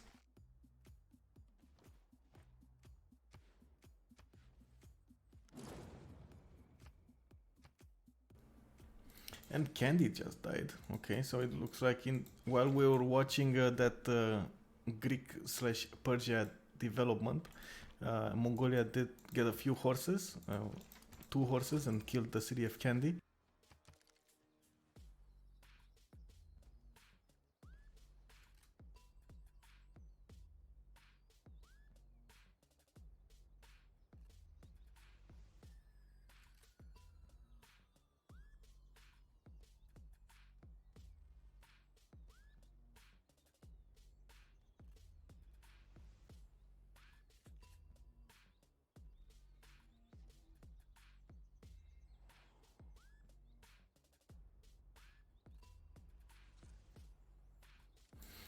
It looks like the war between Persia and Greece here is imminent. We do have him spamming out his units from every city, upgrading whatever he has, and I'm guessing he's getting as much iron from his teammates as possible. He does have the traders, he does have 4 cities already settled, another one coming out probably in 2 turns. He's gonna settle that in 2 turns. And Greece here does not have that many defensive units. He needs a lot more swordsmen, he needs his He needs archers, he needs unit. Oh, he's gonna lose a settler. Unfortunate here. Is this gonna happen? Is this gonna happen? It's sort of Liege is the host, so he gets. Oh my god. Oh my god. Snatching a settler there from Corny will surely put him back. That was, yeah, heartbreaking to see, to be fair. They did a lot of damage on that archer, but to be fair, the archers are strong on offense, but really weak on defense. When he gets another one, I will show you. I don't have an archer right now, but let's look at the slinger. It does have only 5 melee strength and 15 range strength. I believe the archer has what, 10 or 15 strength? 15 maybe. Maybe I can see it on someone else here. Anyone? Anyone with an archer?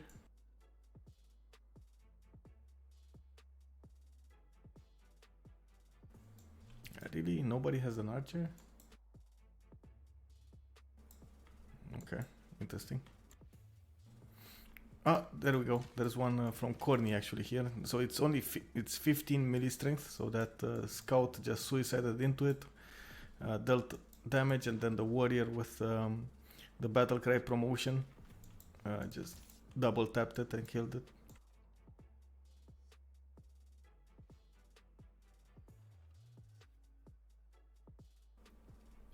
You're for the coastal Scythia team. Wow, man, rooting for coastal Scythia here.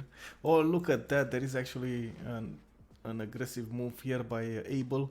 He started building up those galleys, and I think they even killed one of Spain's galleys here, since they do have at least one promotion. They're fully healed. Nice.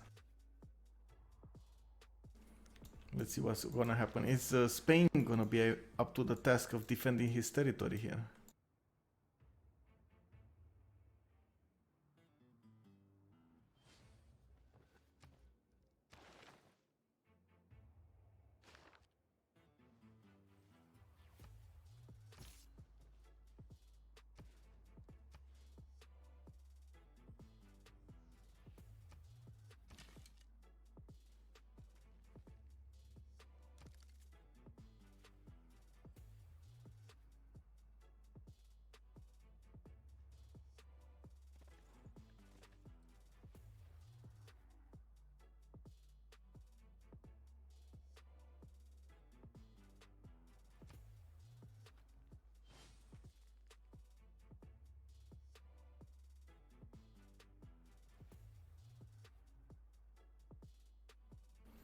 Scythian longboats, you want them to be able to pillage across the... Oh, man. Yeah, I guess that would be interesting, but...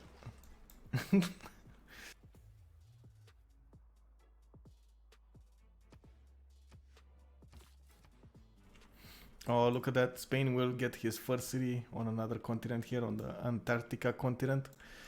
We're still waiting for that settler to get enough movement next turn to get it.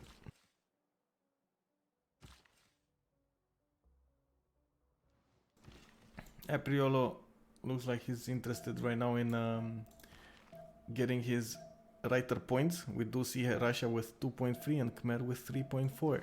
Interesting that Russia is not getting that many. Oh, he didn't build them yet. Okay, so he did build Oracle, but he didn't get the theater square in St. Petersburg yet. He did go for his government plaza in the meantime. So that is the reason he's not getting that many great writer points a turn. Next turn, from the city of Moscow, there will be a theater square that will be finishing. That's a +4 theater square, getting extra adjacency from the government plaza, of course the wonder next to it, and the 2 districts, that is the city center and government plaza.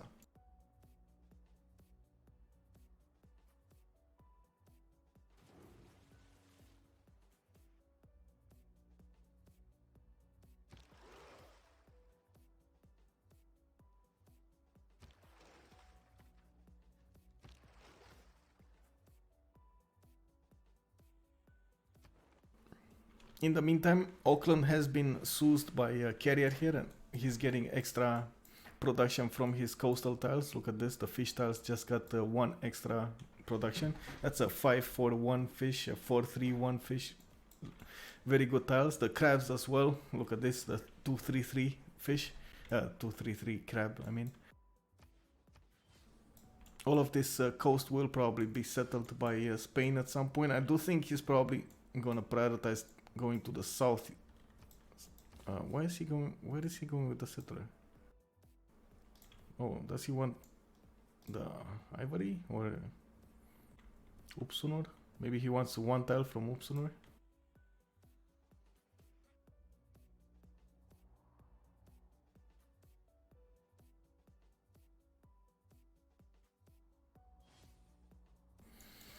Let's see what Norway is doing. In the meantime, we have him making campuses while he's just watching. Ooh, there was a flood here damaging Corny's units.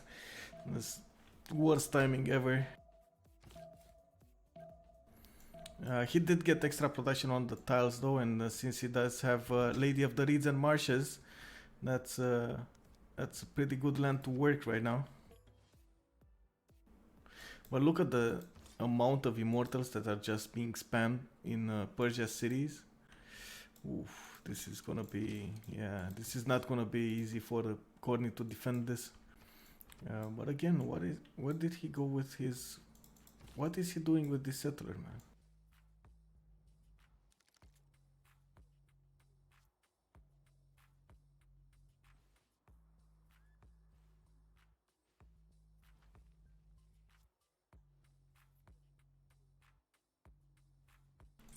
Oh, Finarfin knows the way.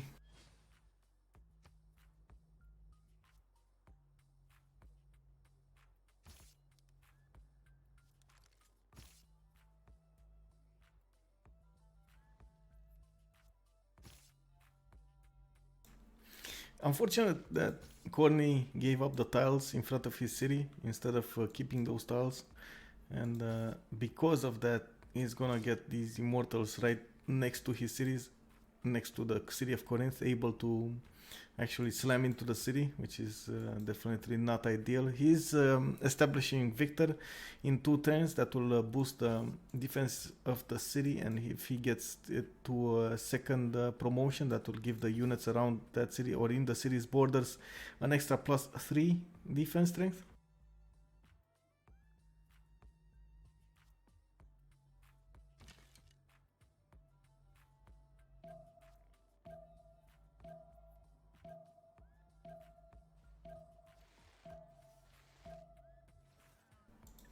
Why did he?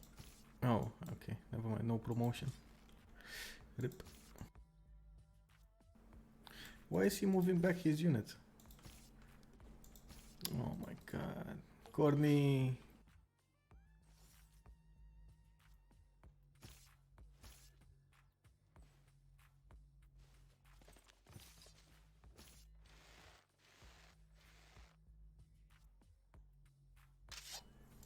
Well, at least he did get a little bit of luck there. His swordsman got attacked by 3 of those immortals and only dropped down to 1 HP. He managed to promote it and got the health a little, well, got a bit of health back. The problem is he's moving back his swords. Because he's moving back his swords, he doesn't get the 45 bonus or the heal between the turns. And because he's doing that, he's giving so much ground to Jack. It looks like, oh my god. At the moment, he's just losing the war because of that. Even if he has the general, even if he is gonna have Victor inside, he has walls in 4 turns. That city will be able to be attacked from 3 sides. I'm a bit frustrated here with Corny's tactical choices. We do have on the other side Scythia settling more cities. He does have, oh, look at this, I didn't see this, but we do see it now. The city of Genulus was actually settled on Torres del Paine. It is a wonder that doubles the yields of the tiles around it. So as you can see, for example, the 1-1 normal plain tiles have been transformed into 2 2s. Actually, it's not double, it's double Oh yeah, never mind. It doubles the terrain yields of all adjacent tiles, which is kind of weird because you can't double. I mean, what's the 3 double? It should be a 2-4, isn't it? So yeah. Oh, the terrain yields. Never mind. So it doesn't double the resource yields or improvement or what are these called? Yeah, yeah, I got it. Thank you, thank you. Oh, look at this Auckland galley standing between CCS units and Spain's galleys. Nice.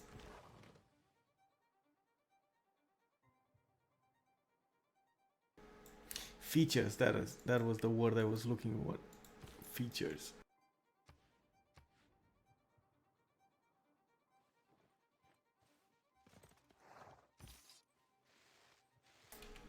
Oh, that's. Oh my god. Again, Courtney did it. What is he doing?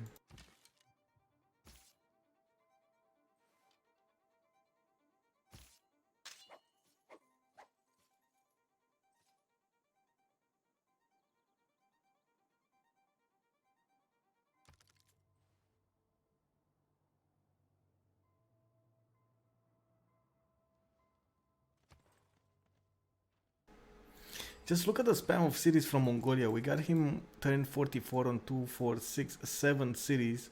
He is building, or he did build audience chamber in his government plaza with a few commercials. And what was his?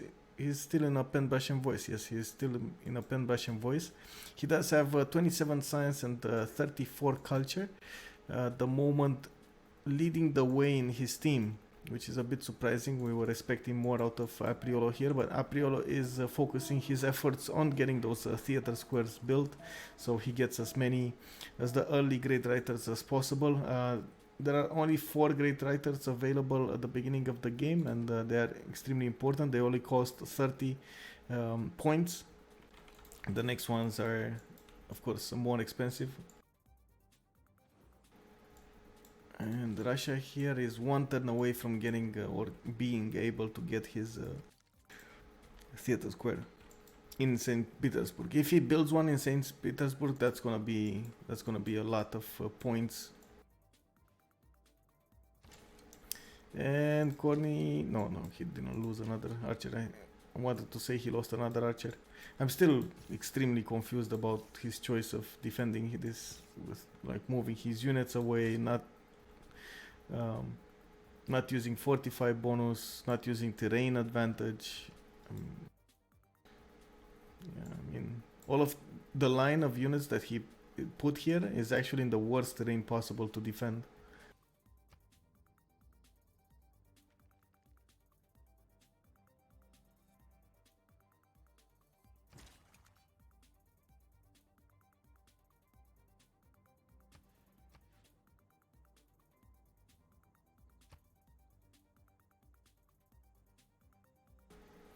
Yeah, the only problem, or the only issue I see right now, but he's getting a Warlord's Throne on Jack, was the lack of gold. He's doing or losing -4 right now. Next time he will finish Warlord's Throne, that will give him more gold per turn because his upkeep will be less. These Immortals, I believe, they cost 2 gold a turn usually. So it's gonna be 0 because he's probably running the -1 card right now, so they only cost 1 a turn. If it will be another -1 from the Warlord's Throne, it's gonna be 0 gold a turn. 3 Immortals, he's just gonna be able to spam them all game.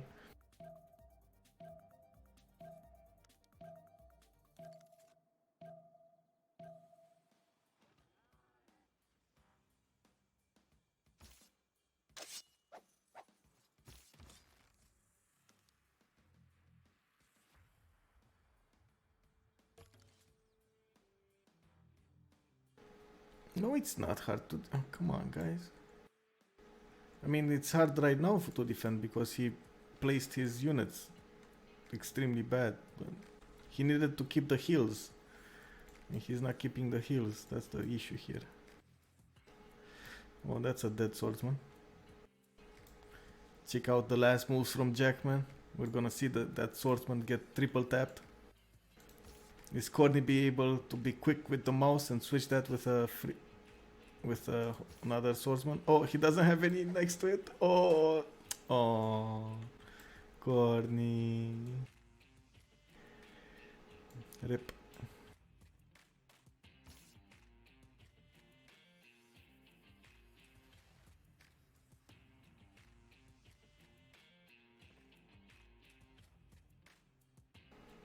Spain is starting to improve his missions. And look at these tiles. The missions give him 2 food, 2 production, 4 faith, and 1 science tiles, which will get improved. That is another continent. Yes, it is another continent. All of this land will probably be full of his missions there on another continent. Will give him amazing bonuses.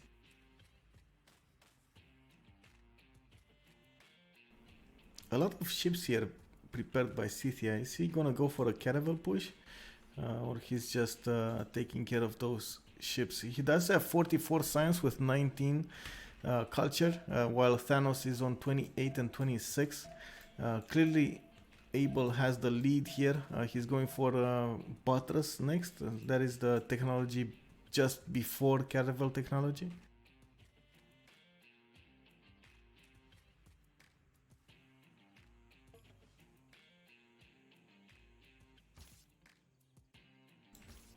Maybe kill the immortal.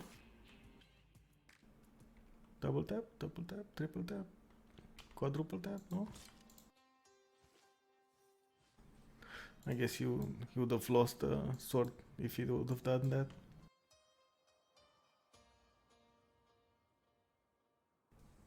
Hello there, Sherkins. Yes, that is something that I'm wondering as well. I don't know yet. I didn't see anyone be able to get to the Bermuda Triangle.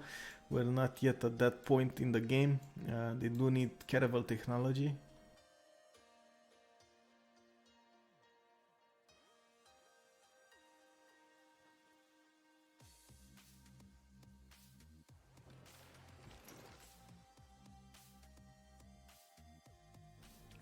Looks like Scythia is doing an amazing job on the sea here. Those boats are extremely powerful.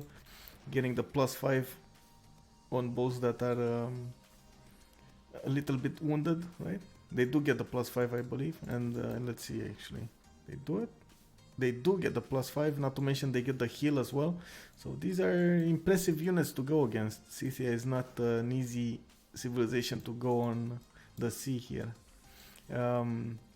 I'm a bit surprised I don't see more ships coming out from Spain series, but I guess he wants to catch up in the science department.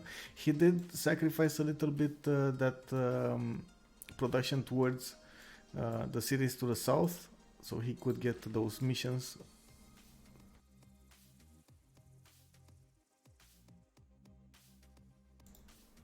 Auckland switched sides. That's a good... no, he's equal right now. We got Liege trying to equal Carrier here. Both of them getting a monies in there. I'm not sure exactly whose money is gonna get first.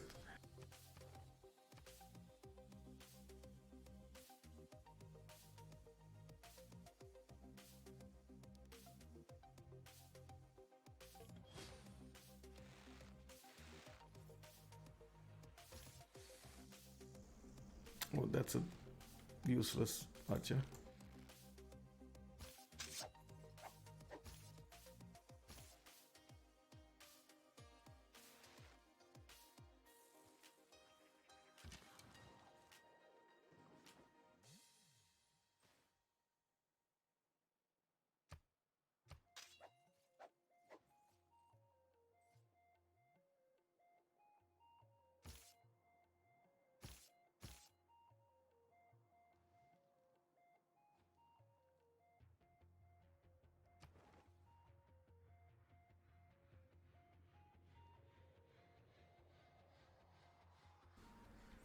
Good question. He's, let's see, 1 turn away from machinery.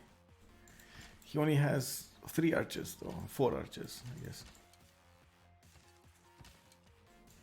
And he needs gold. Does he have gold? Surely he doesn't have any. Um, he doesn't have the mercenary card. Well, I don't think he has one. Let me check.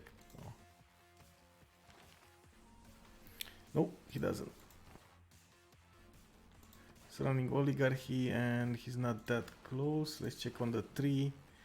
He's doing feudalism next turn. He does need military training and mercenary, so that's at least 7 turns.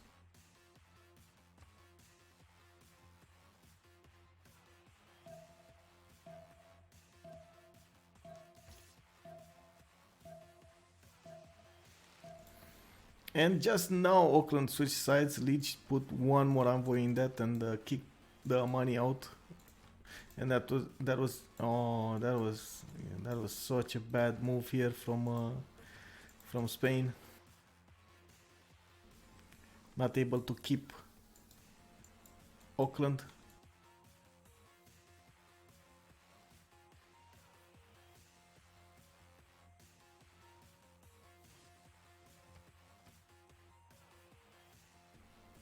Abel getting the +3. Did I see that correctly? I saw, yes, Abel got the Rahendra Kola Admiral. That gives him +3 combat strength for all naval units if it is activated, and Norway got the free trader one.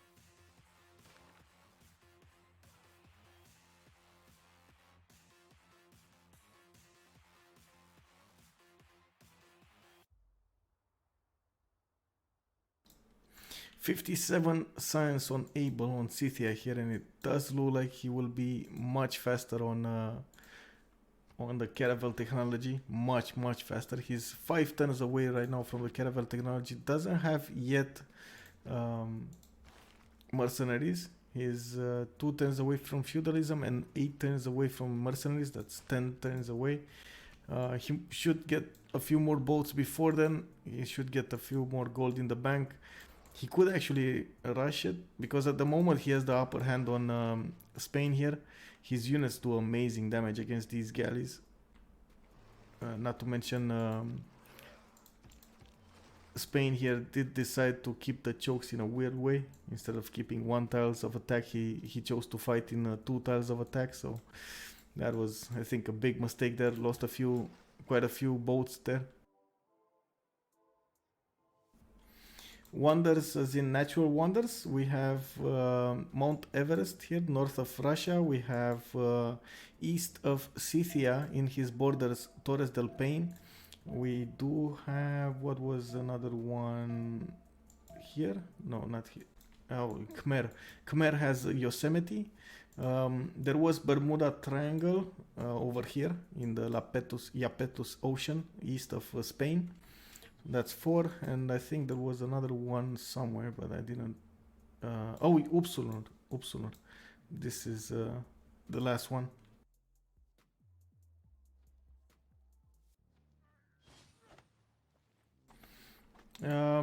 He has, well, check it out. He put his harbors like this, so he has a +6 harbor over here. He got the double card, I guess.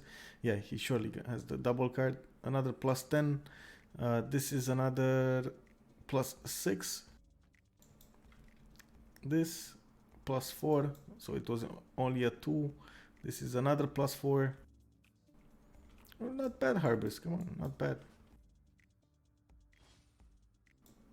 Yeah, it's I mean, he did have good coastals here, but honestly I was expecting Spain to be a bit better on the sea.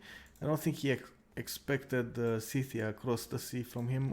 They did see where Norway is, because he's on the same continent as Greece here, and Greece is, as you can see, fighting Jack the Ripper, Persia. I mean, every time I watch this, I can't believe Corny gave up the hills to Persia here. That was a big mistake.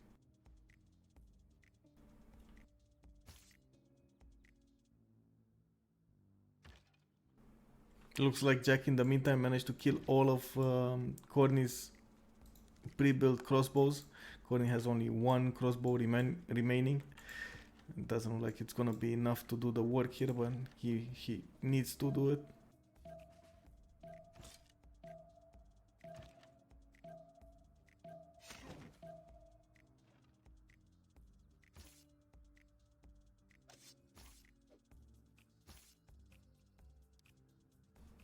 Oh, look at that. Corny getting a little bit lucky here. There was a volcanic explosion to the northwest of Corinth there and damaged, almost mortally damaged, three of the immortals there, which is kind of weird to say, but sure. Come on, Corny, Corny, Corny. Oh my god.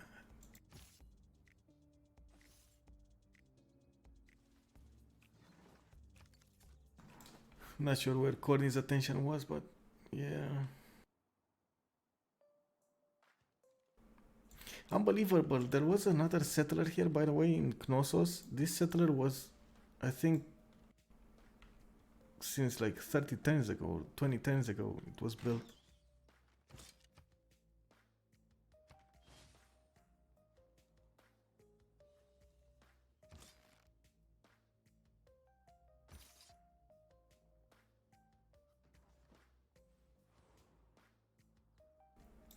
What's happening in the culture screen? We got Khmer on 5.7 points in the Great Writer area, and we got Russia with 9.2. Russia did finish his theater square from the capital, from St. Petersburg. That is the city with Oracle, and right now he's getting an amphitheater in that theater square as well.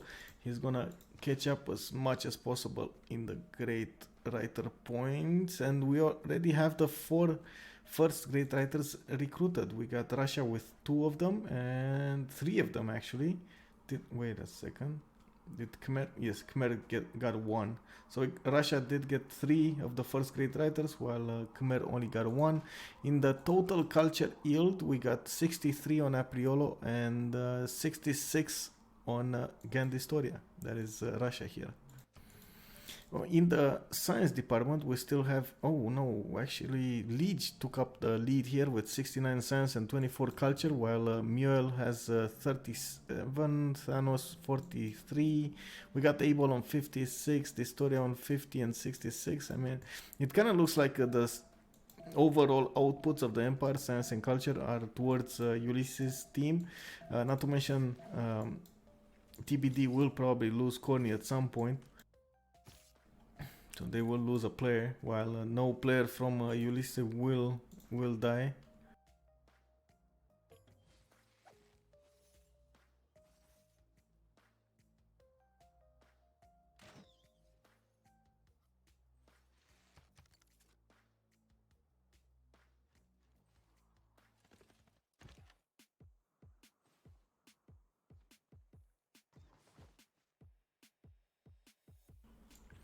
Well, that's a dead city.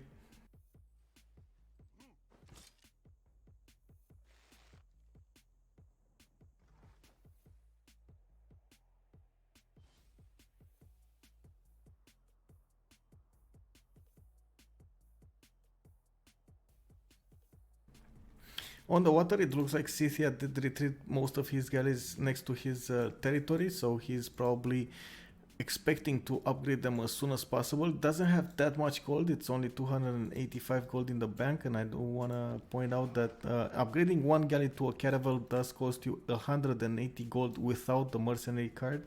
If you do put the minus 50 card, it will be, of course, 90, or the half cost card, I should say. The same thing is happening in Spain here. He did retreat his units next to his borders. Is pre-building as many galleys as possible. Once he gets to mercenaries, he will have the possibility to core them up as well, so that should give him an edge, but that means he needs a lot of pre-builds as well, and of course gold. The gold is on his favor though, 540 gold in the bank here for a carrier, and Apriolo is 282 gold as well. He doesn't need to spend it on anything else, so I'm pretty sure he can give the gold to carrier if he needs to. I'm expecting, what is this? Is this because they spent so much gold on Persia here? Well, I guess Jack the Ripper was crying gold game to get gold from his teammates, so they did probably spend most of the gold on him.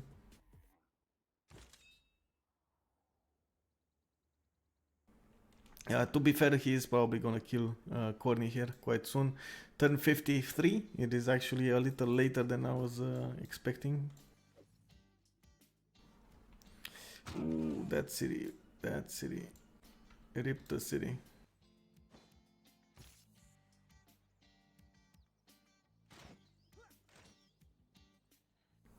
He's passive. Oh, good to know. So he's making enough gold for himself. He did get Warlord's Throne as the Government Plaza building, so that keeps him in the balance. But still, -5 gold. He's losing -5 gold a turn. Maybe because of, I don't know, because of what? How is he losing -5? Babuchi93, thank you very much for the follow.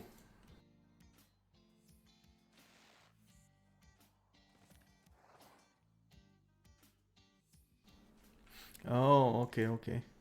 It's far quieter. Well, I mean, I think they do make quite a bit of gold. I mean, Abel is making 74, Liege is making 79, so that gold must have gone somewhere, and I'm not sure where. I don't see that much of a gold need for Russia. I don't see that much of a gold need for Norway. As you can see, he doesn't have that many pre-builds. He's probably trying to get his golden ages here. We do have, as you can see, 2 turns until the next era. Everybody is in a golden age right now, and on the era score points we have, let's see, take it from the right, we got Liege 51 out of 51, definitely gonna get his. We got 71 out of 67 for Russia there. We got Jack the Ripper 1 point away from guaranteeing his next golden age. Abel is 5 points away, no, 6 points away from getting his. It doesn't look like he's gonna get it. Oh, never mind, he's getting a Saka next turn. So that will be 4 points, 2 points away from getting it. Is he gonna get it? Not sure. Yeah, we'll need to find out next turn if he's gonna get it or not. Muel on the other team, 50 out of 51 with Mongolia. He needs 1 more point. He's building. Oh, he already got a Keshik. That's 4 points. So he needs somewhere to get 1 more point. He probably could levy a city state or something like that. Spain here is really far away from getting his era score.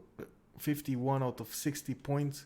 It's 9 points away. Is he getting mercenaries? That would give him. So he's getting caravel technology next turn. That would be at least 1 point. That another point from getting, or 3 points from getting fleets. Does he have Admiral? No, he doesn't. Not sure if he's gonna make it. He's probably gonna try to make it, but I don't think he's gonna make it. Last but not least, Corinth, 38 out of 40 points. Just about to lose the city of Corinth here. There we go. It just got taken over by Jack the Ripper, by Persia here. There was no chance for Corinth to defend it in that. I think there was, but his use of an army was a bit too behind. I think he got too scared of Jack the Ripper here, not using his 45 bonus properly, I think. But maybe that's just my opinion. Not sure if you guys see the same thing as I would.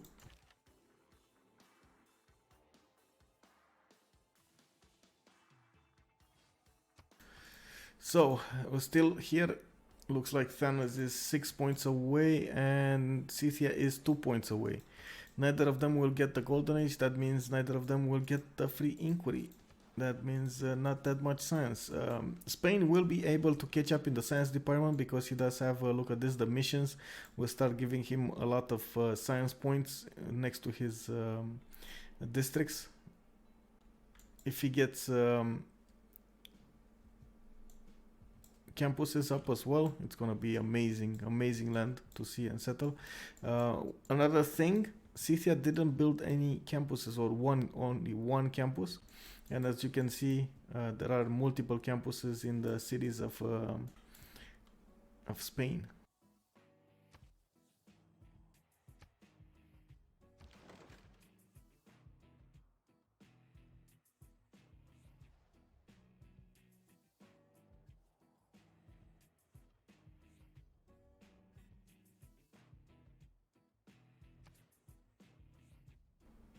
Yes, the continent layer.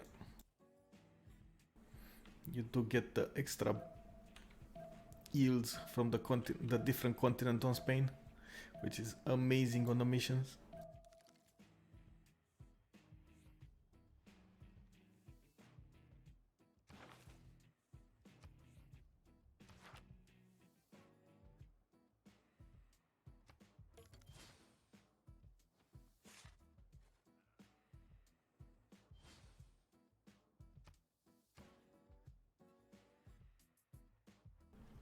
Well, it's not extremely good, but he does have another continent to the south that he already placed 2 cities on. He can work a few tiles from Seville.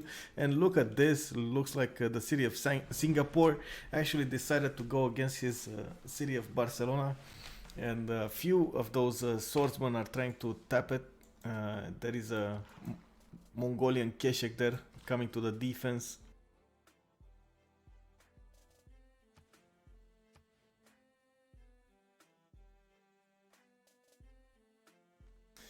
Let's put up a poll and see how do you guys feel about Courtney's performance here.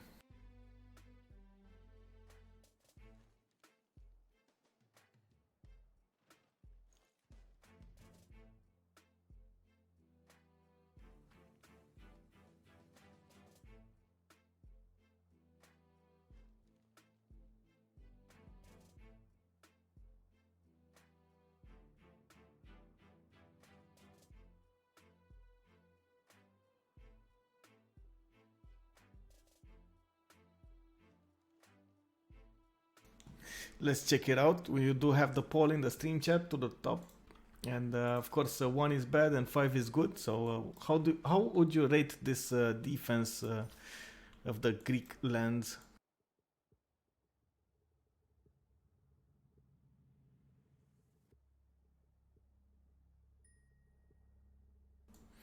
Able doing it again with the city state. What do you mean do it again, and what city state? Do you think he has Singapore? He does have Singapore. Okay, so Singapore is actually the one attacking Barcelona. I mean, the city strength is 45, so it's not that easy to break it. So these swordsmen will just probably die attacking the city, and the Keshek will get free promotions off. 7 votes right now in 4. 3 votes in 3, 1 in bad and 1 in the 2. We just switched the era. We have the Congress. Let's check it out. I do have to synchronize with Wex here. Give me a few moments, guys.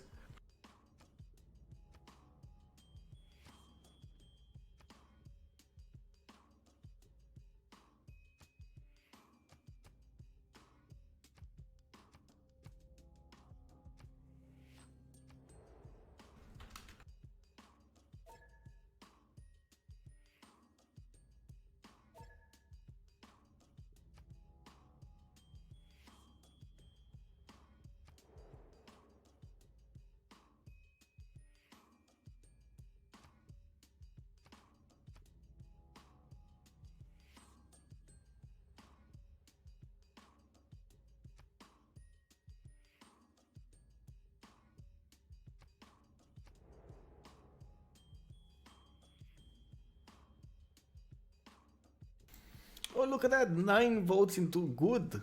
So the stream chat opinion of Courtney's defense is that he did the best he could in the situation given, and managed to stay alive 55 plus turns against an overly aggressive Persia, Jack the Ripper here.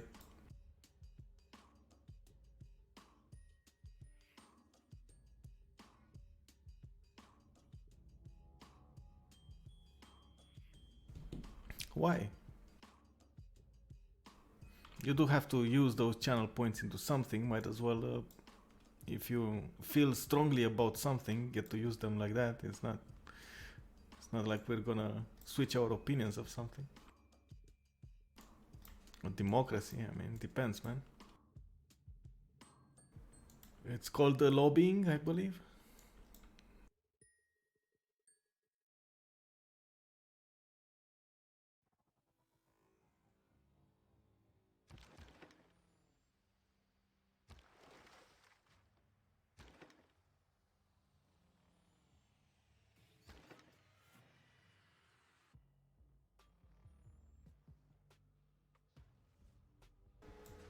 You mean Corny is the culture decoy, culture victory decoy? Well, I guess, but at the same time, Distoria is going for culture as well. We got Apriolo over 100 culture a turn right now. Let's check out the ages. It looks like only 2 civilization missed their golden ages, which is kind of a bad thing. Scythia here managed to get it in the last few turns there, and Spain didn't get it. He's in a normal age. Greece, of course, did get a dark age. Because of that, we're probably going to see a big science difference between Abel and Thanos. There is a 20-point difference right now, 19-point difference right now between Spain and Abel. He could get more, I guess. I'm not sure exactly which what if they do have. Let me check out. Do they have an alliance? I don't see an alliance bonus on the caravels. I'm not sure exactly how to check the traders though. It would have been nice to have their outputs here, but yeah. Maybe they did go for a science alliance between Khmer and Spain, but yeah, not sure. They do need the military alliance. By the looks of Spain's positioning of caravels, it looks like he's trying to go and kill a few of Syria's boats, pre-builds. They're only galleys right now. On the technologies, it looks like Abel is going to get cartography next turn and mercenaries at the same time, so these caravels are kind of late, and if they do try to bump into those galleys, they're probably going to get destroyed back, so might not be the best thing that he could do. In the meantime, he needs a lot more boats, a lot more. And there we have it. The majority of the stream thinks with 9 points, 36% versus 32. He thinks you guys think that Corny did the best that he could do right here. I have to say I don't agree with the result. I think he could have held the heels here much better, and instead of giving them up, not to mention using 45 bonus instead of moving the units every turn.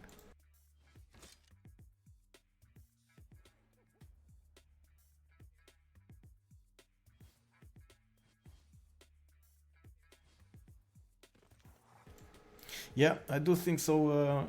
I do think the same, Bumble. I think Spain here did notice he's probably not going to get his next golden age, and him building the campuses is the thing that saves him here. The problem is his production. I mean, look at that, 9 tons a caravel. That's extremely bad. 9 tons a caravel. How is this possible? I mean,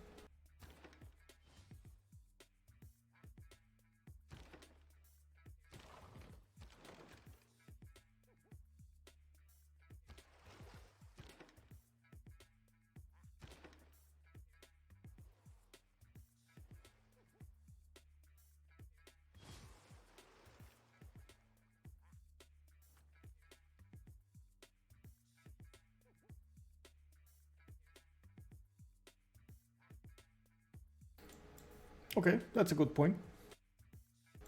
So you would say it should be around 500 or 1,000 points per vote. Okay, make it more expensive. That's a good point. Good feedback there. Thank you. It is funny to see how there are a lot of votes into something, right?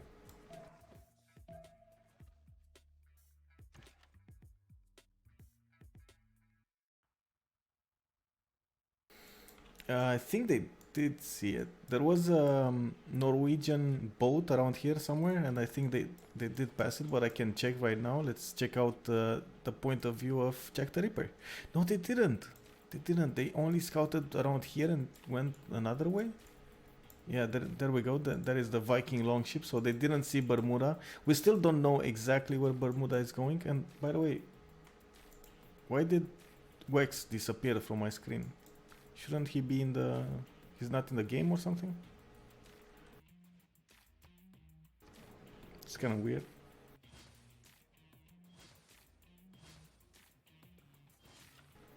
Yeah, he is here. He just disappeared from the top part there. Okay, interesting.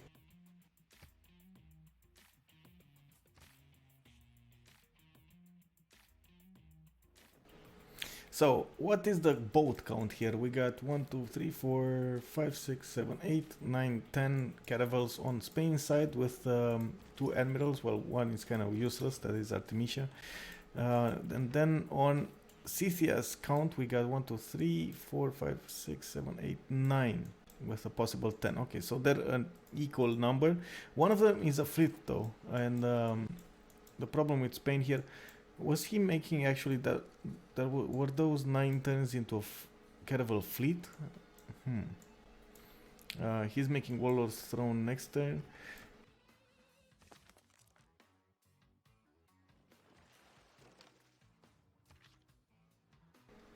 So he's gonna get the plus 25 production towards all naval and land military units. Well, in 2 turns, not next turn. In the meantime, what did he do? Did he do? Getting that builder, he's probably gonna wanna chop the stone. He does have Defender of the Faith on the coastal tiles that he owns, so it shouldn't be a problem to defend against Scythia here. But Scythia does look like he's more interested in just keeping his tiles next to his cities or defending his coast than actually pushing. The moment he doesn't have any way to reinforce from the main cities, right? So he's using the main cities to get gold, to get harbor points into Great Admirals. For example, right now he's making 11. He clearly wants more, getting 2 harbor shipping projects. Yes, he does have +5 as well if they attack an injured unit from Spain. They do get a +5 bonus, as you can see here on the galley.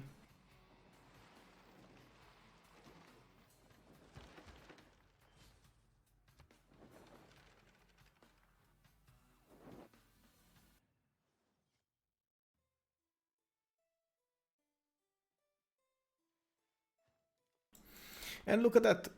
Carrier actually managed to catch up in science, even if it doesn't have free inquiry golden age.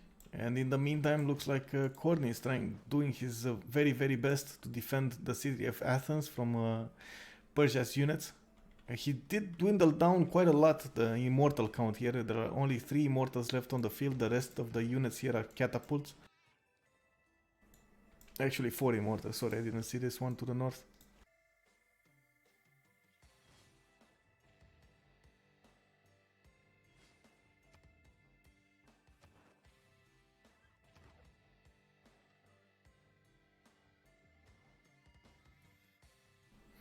It kind of looks like it's gonna be all up to Apriolo here to manage to get the win for his team. He did get quite a bit of theater squares. He's trying to go for his... Oh, he can't. Oh my god. Like Russia here is just too powerful on the culture tree. He's making too many points. Too many points. Like, look at this, 9 musician points, 8 great musician points. This is turn 58. I mean, what? Are you kidding me? How is this even fair?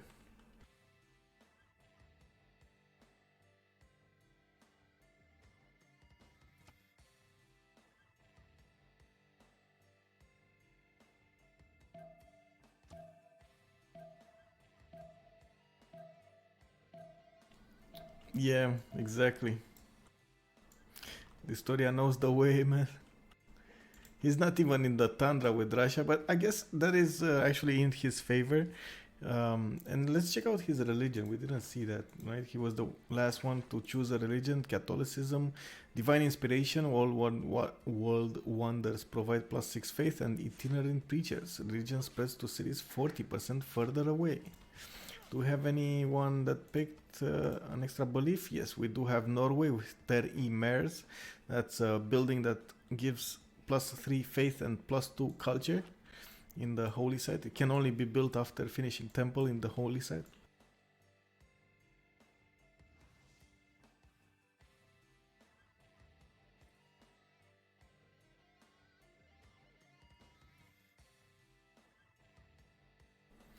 And look at that, the fleets are starting to come out from Thanos here. Oh, these are almost 100 strength units against the caravels from Scythia that are only 74.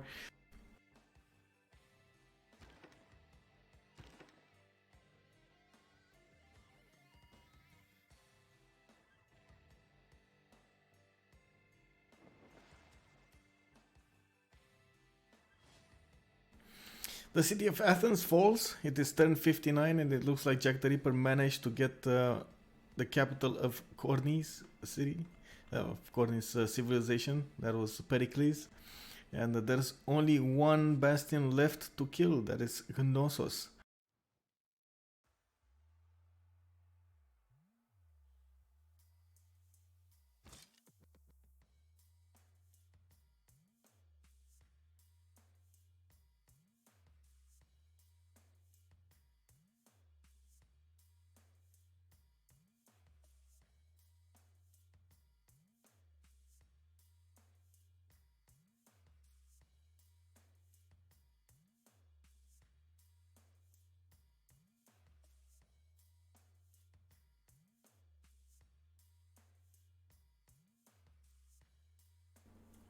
I'm not sure what Mongolia here is doing. I mean, he's clearly not having fun with his spawn here, not able to go against anyone so early. Oh, he did get one horseman across the water here, across the canal, and bumped into a Norwegian berserker.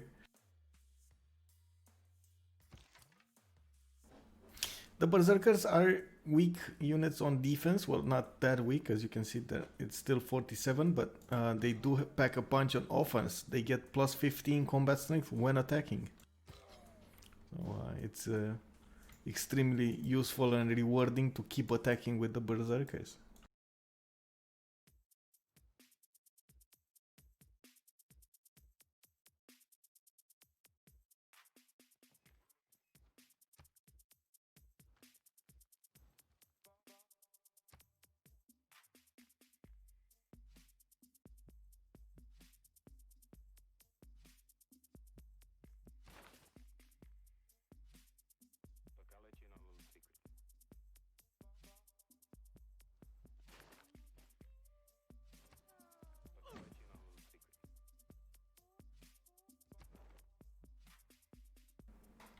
The Historia does have the city of Babylon as a suzerain and receives +2 science from each great work of writing and +1 science from each relic and artifact.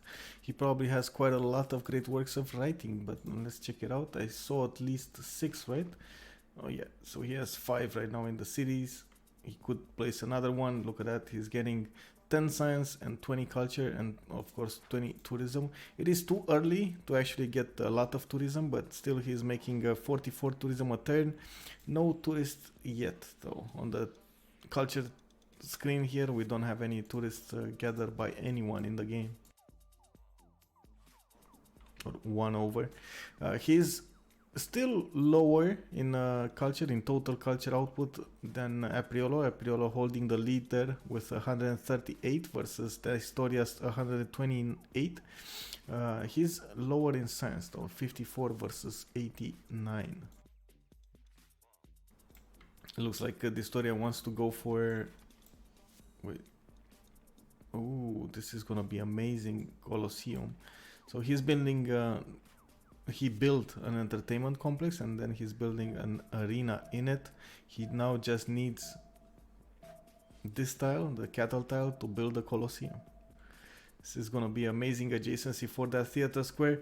Not to mention the extra amenities he's gonna get from Colosseum will surely be very, very useful.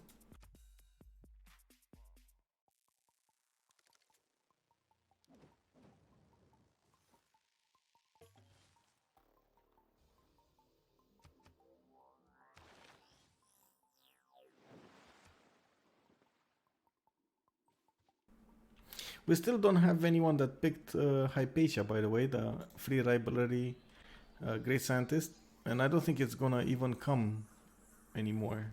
It's not gonna show up anymore. I don't see it picked. I did see Arabiata picked. Yeah, there we go. It was a few turns ago. And the next one is Hildegard of Bingen. That is the holy site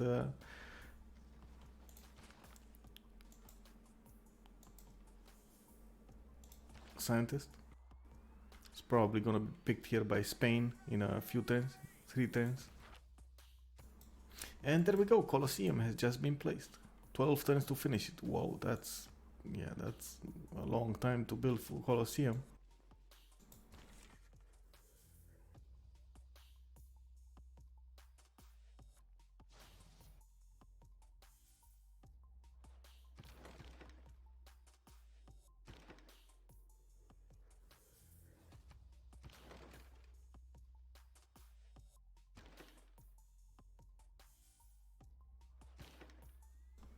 Yeah, exactly. Should be around 6 turns, but it's 12. I was looking at the tiles. It doesn't have that many good tiles to work. 2 threes, a 4-2 banana, but all of the other ones are just 2 ones. He really needs mercantilism here, so he can improve the rainforest with lumber mills. That would save him.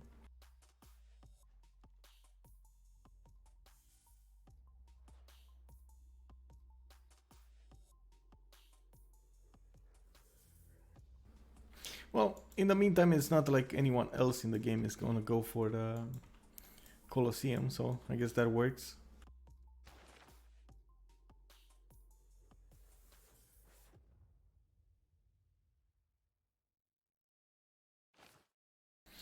It does look like Ulysse has a big advantage over TBD right now. TBD did lose one member, that is, or it will lose one member, that is Corny. Corny, even if he managed to settle the city of Sparta on the other coast, it's probably gonna get taken over by Norway at some point or killed by Norway.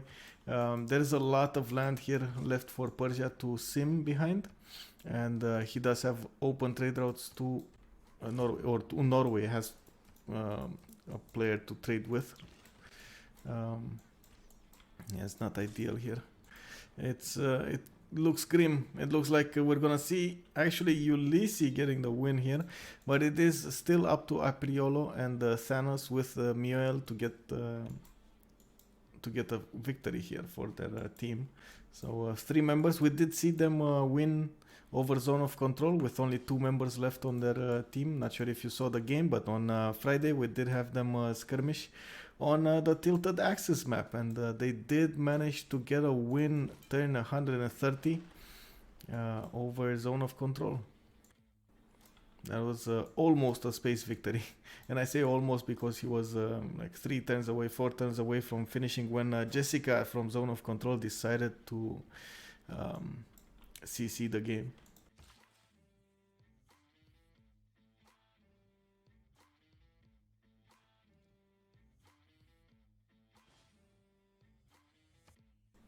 The naval skirmish is about to begin. Oh man, these Scythian caravels just totally die if they attack the Spanish caravels. Wow.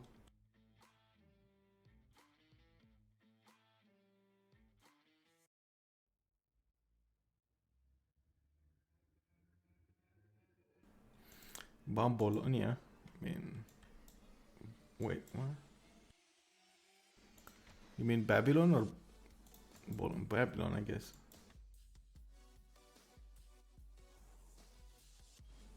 Yeah. I mean, he can't get there. It's too far. He can't spare the units. That's the problem here.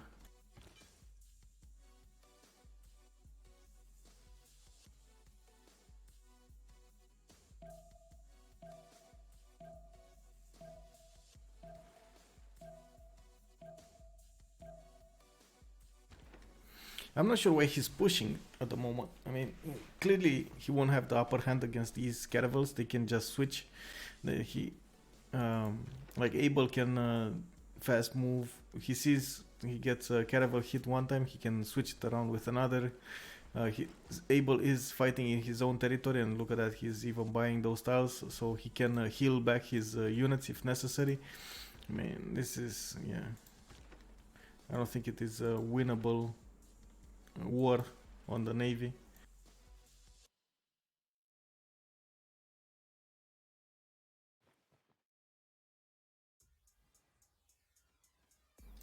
One thing that he's succeeding in is making Scythia spend a lot more gold and production into defending his coast here. Wow, just look at this.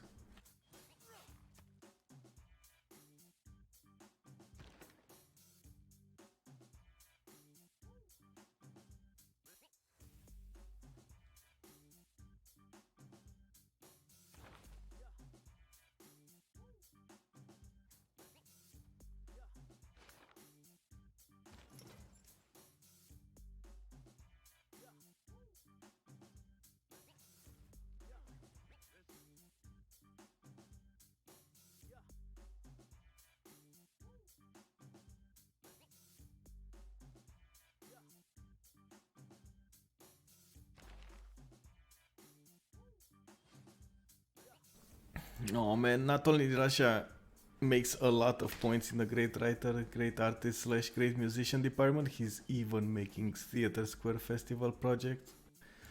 Yeah, he's gonna get everything he wants on the culture screen.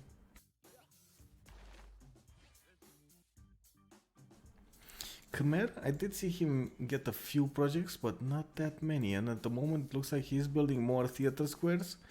He's trying to get a harbor out from his capital city there.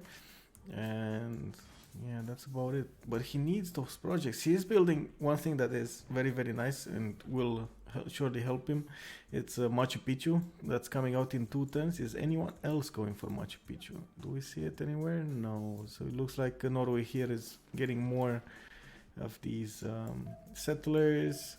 Looks like Jack the Ripper is building up more cities, working on the last city of Knossos. We got Scythia here trying to get more gold and more cities. So yeah, nobody's actually gonna contest Machu Picchu. That is here. It will improve the adjacency for this theater square, not to mention the other theater squares here. Well, it's not that much, but still it's extra adjacencies, extra culture for those.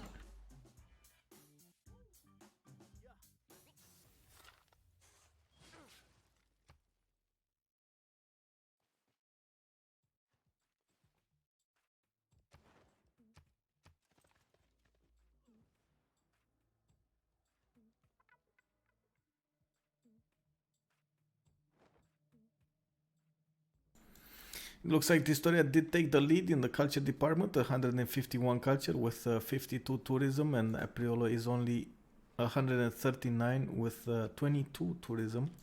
So he needs to step on it right now. We do have the museums coming out in Russia's land. He's trying to get the Colosseum in 9 turns.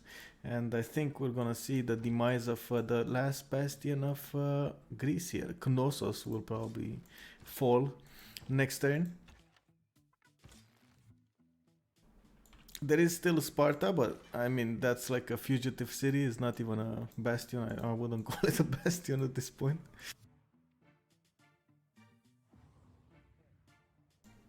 And there we go. It looks like Carrier did figure out there's no way he could actually win that naval war, and retreated his caravel fleets in the safety of his Defender of the Faith coast.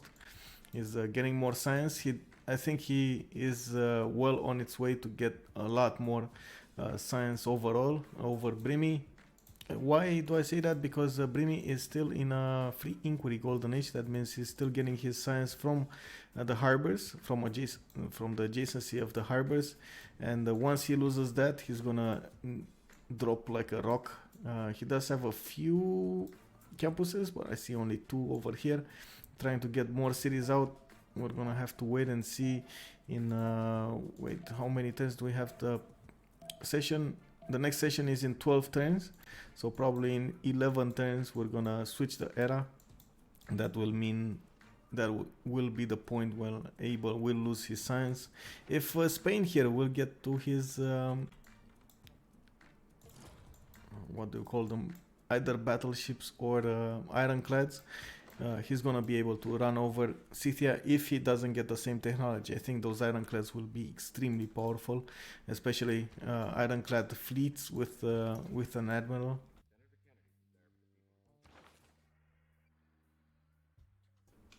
And there we go. We got Spain here, one project away from getting the Great Admiral that gives him a free ironclad. Not to mention one coal. He's one turn away from picking it. Getting more science in the meantime. Let's check out his technology tree. Going for squaring in 3 turns. He's probably, yeah, he's gonna need mass production and industrialization and then just go for steam power. Does he have coal? That is the question here. Will he have coal to upkeep such a big fleet? I don't see any coal. Do you see any coal?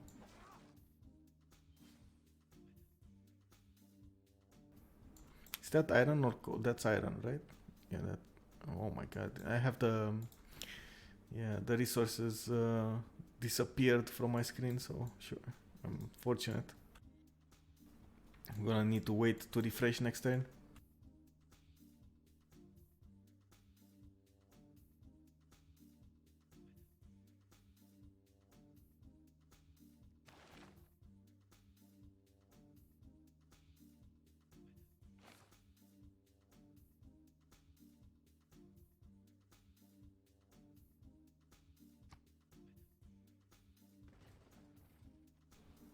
Machu Picchu did finish in Khmer's land, and it looks like Capriola took the lead again in the culture department, 150 versus 147. He did manage to catch up in the science department as well with 76 versus 86. That 10 science is actually coming from books. As far as we've seen, there was a 10 difference. Now it's 14, so he's catching up quite nicely. Even if Distoria will get of course we'll get the first musician. It looks like he's well on its road to get there with 8 great musician points a turn. He's very very close to getting one. Is he making any more projects? No, but yeah, he's gonna be there soon enough. He's not gonna have slots to put him in. He needs something like Apadana, a Bolshoi, or a wonder that has a slot for music. 6 turns away from finishing Colosseum. That will boost his amenities count in his cities, making his people happy, making them overall more productive.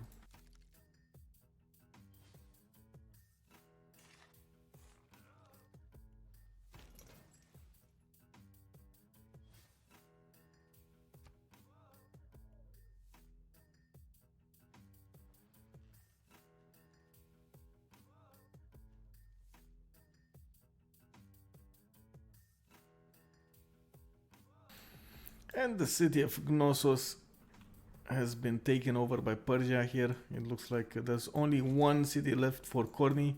He did move on his allies continent, and as you can see, TBD team has been exiled onto one single continent that is split in half here.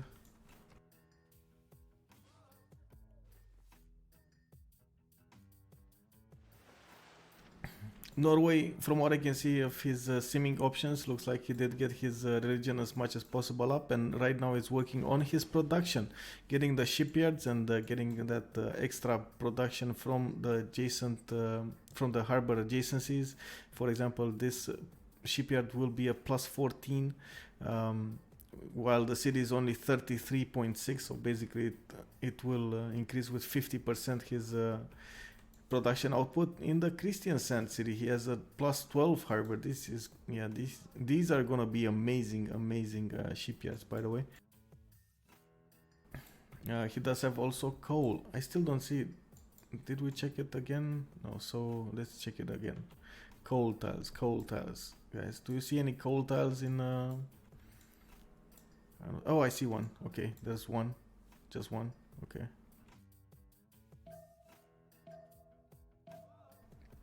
Miel keeping the lead in the science department with Mongolia, 119 science and 76 culture. He's still in a pen brush and voice golden age, same as the first one.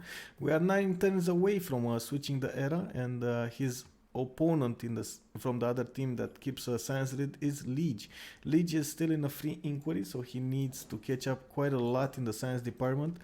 if he wants to keep up with TBD team. So overall, it's anyone's game right now. On the culture department, we do have a good defender on either team. We got Apriolo that could defend on TBD or attack, and we got Distoria that can properly attack with culture, and defend at the same time from Apriolo. Both are equal, almost equal in science, even if there is a small advantage on Russia's behalf here with 4 points ahead. But Apriolo is 5 points ahead in the culture department. So they are keeping a tight race there going on. Let's see how can their teammates get an advantage over the other team. I don't see anyone that could CC at this point, or if they should CC at this point.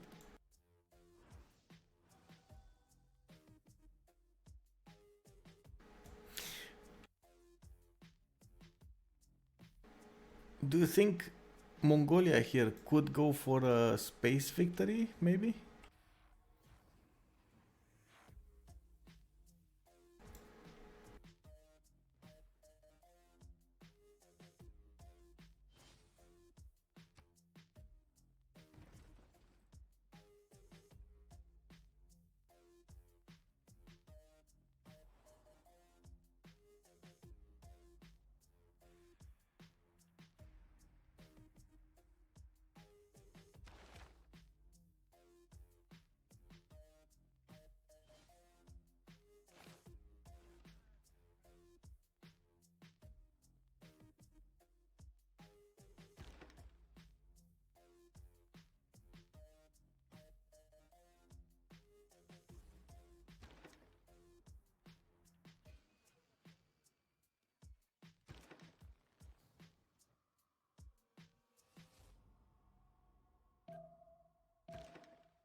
Just trying to figure out what Spain could do at this point in the game. Looks like he's spamming out more missions to the south of his cities. He's getting more science up. He's clearly trying to get an advantage through science, through technology over his opponent, that is Scythia on the other continent. Scythia does have right now 92 science a turn and 55 culture, while Carrier, for example, is 112 with 52. The problem is Scythia in 7 turns will lose a lot of science. We're talking about, let's see, 8. What's this, 4? So 12. We got 22, 28,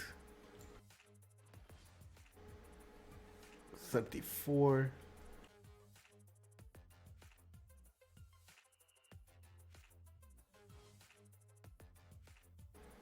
and 42 science. That is almost half of his science gone in a few turns here, in 7 turns.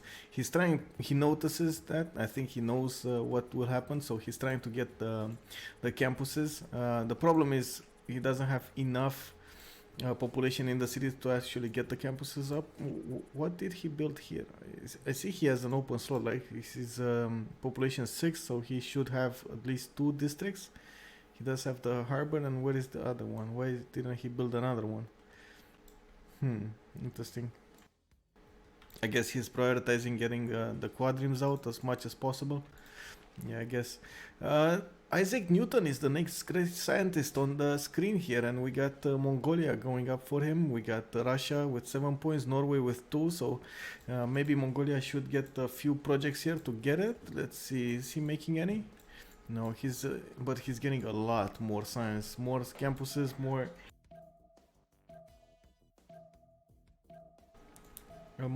universities. I think he should still need yeah. I'm thinking maybe Distoria will buy it with faith, but let me check his faith, total faith, 637. Him and Leech might actually buy it with faith if they get maybe one project done. And yeah, that was it. He bought it with faith. Rip Isaac Newton. What can I guess? What can I say? There was no way Mongolia could have taken it. Maybe with gold. They do have 1,200 gold in the bank, but yeah, I'm not sure if that was enough. Yeah, it kind of looks like the only option here. Mongolia going for a science victory, and I think he is doing just that, getting as much science as possible. 127, getting but again. Russia here. Russia with he's gonna get computers quite soon if he keeps this up.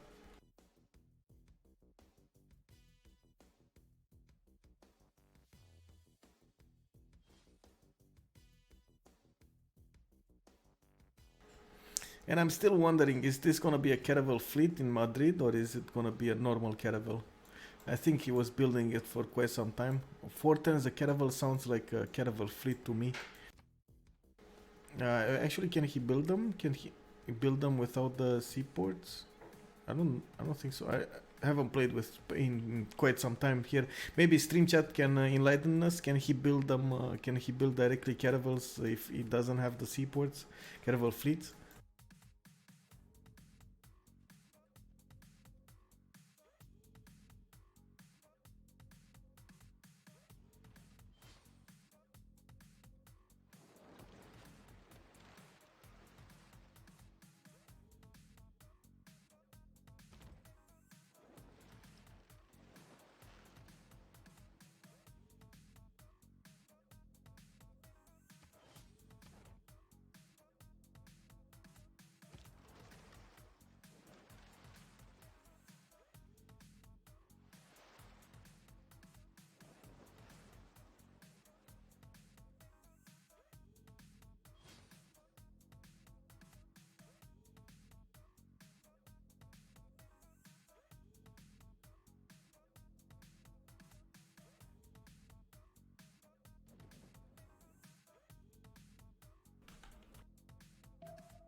Yeah, the dome raids, just like the catapults, don't have enough punch to defend against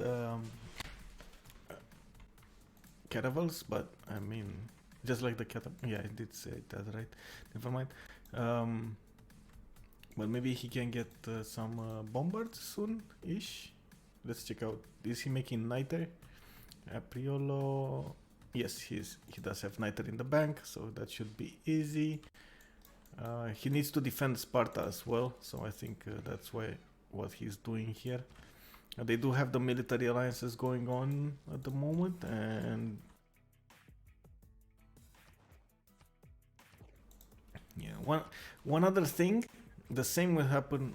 Like just like Abel's science will go down, the same will happen to Legion's science. He's in a free inquiry gold race, so he got a lot of science from those harbors of his. He did try to build us a few campuses here and there, but don't see that many or that goodish ones. So he's gonna lack a lot of science in the next stage. Comparing him to Carrier, to Muel, or to Apriolo, all of them will be high science. Jack the Ripper, he's in a pen Russian voice right now. He's gonna lose a bit of culture, but he's gonna come back up in the science department. I still see he went for Magnus, which personally I think is a bad choice. for a governor, especially for Persia. He would have had at least, like, let's see how many traders does he have. Let's check it out. He has, oh, it doesn't tell me. What is this? Okay, we need to count them manually. 1, 2, 3, 4. That's 12 more science. 5, 6. That's 18 science just from the trade routes.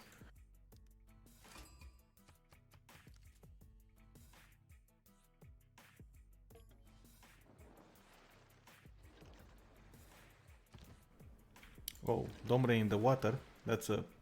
Okay, that's a... I don't think that's a good idea.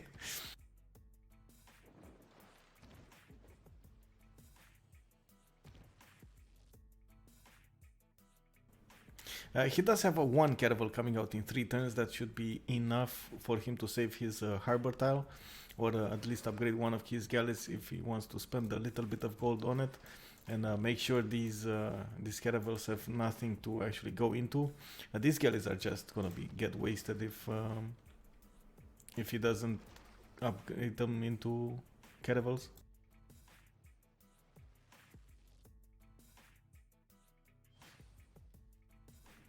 Artillery pre-builds, yes, artillery pre-builds. We've seen that road before. Anything happening on the Scythian front? It does look like he's not doing anything. I think he did get. Let's check it out. Frigate technology. He did get a few quadrim pre-builds, but not that many. 1, 2, 3, 4. Is there a 5th there? No, 4 frigates. While Spain only has like none. Actually, it doesn't have any. Wait, did that finish? It did finish. Where is it? Was this the... Oh my god, I didn't catch it. The caravel. Was it a fleet or a normal one? I don't know.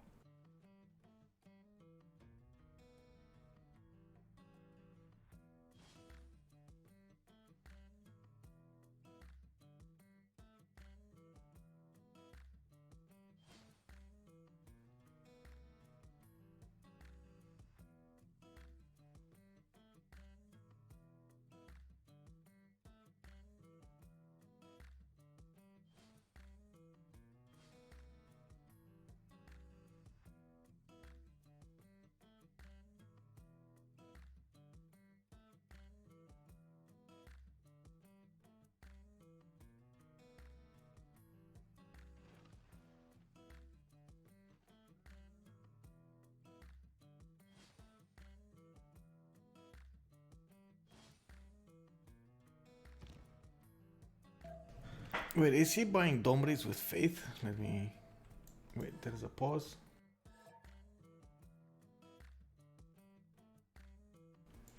I don't know what is being said there. I don't see it because of that weird bug.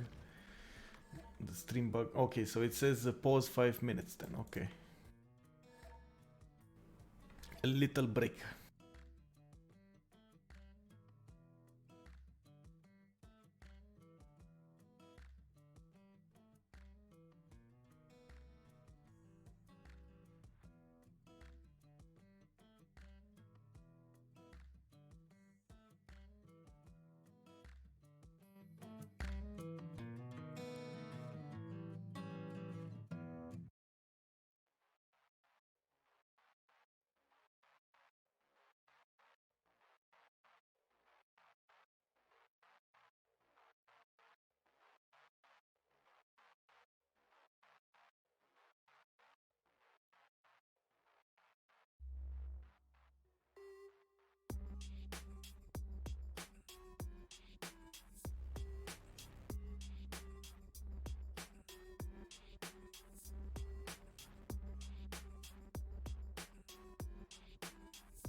Looks like we're close to restarting this game, as I mean, unpausing it, I should say. I was glancing over everybody and what they were doing, and we do see Russia here going above 100 science a turn, 113. Apiola is not that far behind with 100 science of his own, and he did upgrade his caravels in his capital city, so he can defend that one-tiled choke, or I should say the harbor. He won't be able to get that many units out from there until he gets bombards. It shouldn't be that far away for him anyway. With 100 science, I'm sure he will get there fast. Can't really see the technology screen. I can see he's working mercantilism, so yeah. Anyway, I think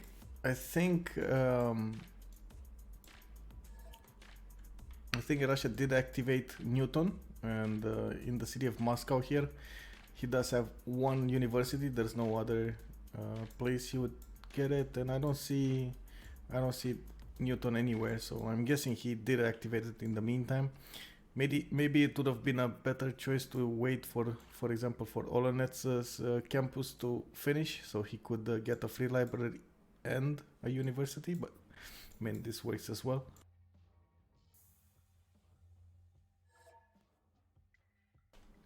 And there we go, both teams are ready, and next turn we're gonna have Colosseum finish in Moscow, with Novgorod getting another theater square. Clearly Russia will get the first musicians in the game, or at least the first one, with 8 great musician points a turn. We got Khmer next up to get a great writer and a great artist, and he's clearly lagging behind in that aspect, but hopefully he's gonna catch up. Corny here did get the city of Sparta across the canal here. It looks like Norway wasn't paying attention and let him settle a city across. And right now he did get another settler and he's just trying to stay alive.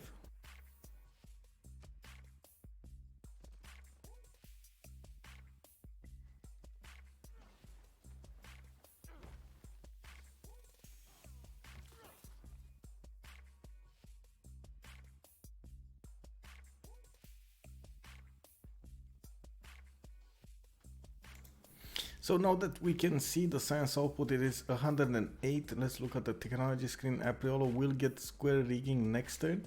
That is the frigate technology. And did he work on the middle tree? I don't think. Wait. Oh, okay. So he's 5 turns away from getting metal casting if he needs to. We are 3 turns away from the next era, and let's check out the era score points. In the meantime, we got Liege going into a Dark Age, 79 out of 89 points. We got Distoria 97 out of 98, 1 point away from getting a normal age. Let's see if he will actually accidentally get it or wants to stay in a Dark Age. Not sure exactly how he will want to play this. Oh, interesting. In the meantime, while I was talking there, it looks like Liege moved his caravel north, trying to get to the city of Vimayapura. Not sure if he will get there anyway. There is a caravel keeping the choke there if he needs to, and these Norwegian caravels just don't pack a punch yet to get that caravel. He might actually lose this other caravel. Oh no, never mind. The Dome Rays don't have their own strength to kill that. Anyway, let's not get distracted by those. We got Jack the Ripper 80 out of 88 points for a Golden Age. Still 8 points to go, 3 turns. Not sure if that's gonna happen. Those are a lot of points. You would need to build at least 2 or 3 wonders or get very, very good, or I should say splendid districts. The first splendid districts. We got Abel Brimming, 64 out of 79. Definitely in a Dark Age, not gonna get his next Golden Age. He will drop like a rock in the science department and will probably have big problems. Next to Spain, that is gonna be with a lot of science. Muel, 69 out of 78. It looks like Mongolia here will get the Dark Age as well. Don't think he can avoid it, so might as well embrace it. Carrier, 83 out of 86. He might get 3 more points in the next turn and make himself into a Golden Age. He wasn't in a Dark Age, so it's only a normal Golden Age, not a heroic, but still it's better than nothing. Apriolo, 87 out of 91, 4 points away from the normal age. Probably wants to stay in the Dark Age so he can get the best out of the next age. We got Corny here, 59 out of 61, the last player in the game, the player that almost got killed here by Persia, and he did manage to survive by settling a city across the canal and into the territory of his allies here. So not many can actually get the Golden Age here, and look at that, Distoria actually managed to get over and got a normal age here. That is a bit unfortunate for him. He's not gonna get that many bonuses, and it would have been great if he would have had a heroic in the next one. But in the meantime, yeah, what can you do? He's gonna get the musician in 3 turns. That is Ludwig van Beethoven. Was the first musician of the game.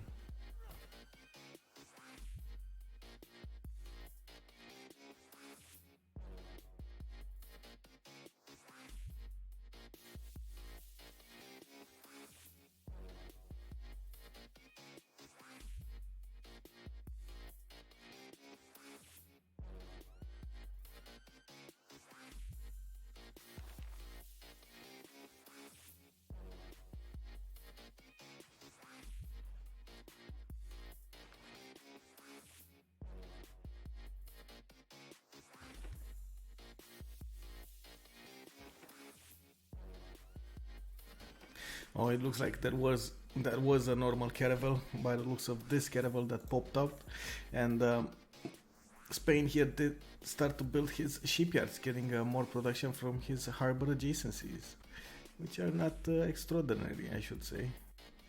I mean, he has a +5 in the city of Madrid, but he's not working the double harbor card anyway.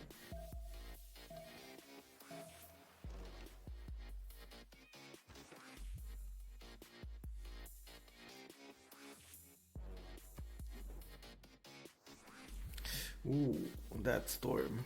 That storm is painful. And it's still going on. Wow.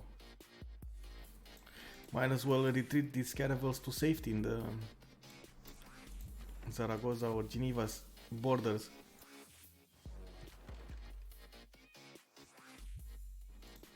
So this is the last turn. We got Thanos 2 points away from getting his golden age. Will he make it? Still not sure. Mule definitely not gonna make it. We got Jack the Ripper 8 points away. Distoria is 1 point, only 1 point away from getting his golden age. And let's see if he can actually make it. 108 out of 109 necessary points.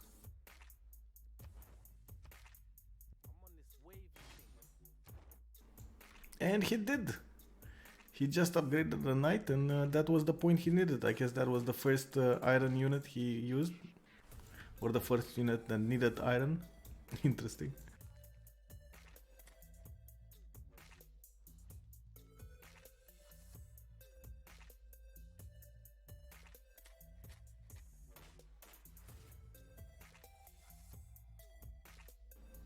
I don't know, will he? It looks like he's pushing behind that storm, using the storm as a frontal attack, which could be extremely beneficial here. Remember, these Scythian boats actually pack a big punch on attack. They do heal themselves back up if they kill a unit, so it's gonna be extremely good if they manage to kill anything, but I mean, they can't really do that. Just look at how much damage it does. It's clearly not enough. 98 strength on defense caravel fleet, not even in Defender of the Faith territory. I mean, that's a level 3, but let's look at the level 1. It's still 97. I mean, oops. Where is this going though? We can see here there's a catastrophic eruption. Oh wait, it doesn't tell me? Come on, man.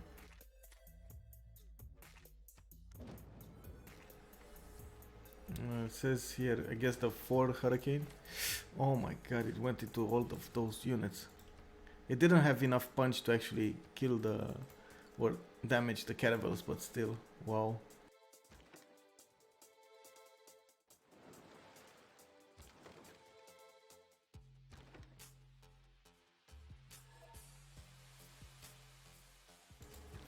Level 3 Caravel Armada.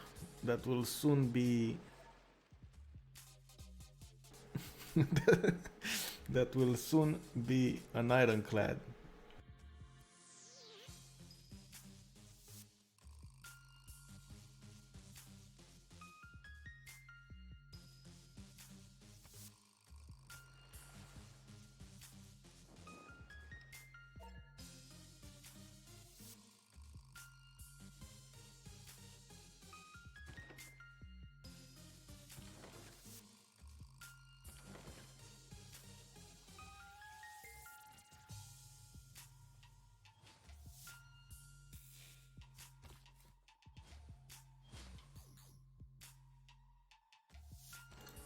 Yep, and there we go. The first musician is in Distoria's land. Beethoven there being recruited by him. It didn't boost the points that much. It's only 270 for the next one, and if Khmer does a few projects, he could get it easily. I think he does have space for it anyway to use it. He didn't get that many books, or not books, but slots used. Let's see. Please don't crash. Oh my god, it crashed. Oh. We're at that point of the game. I can't switch points of view, guys. I'm sorry.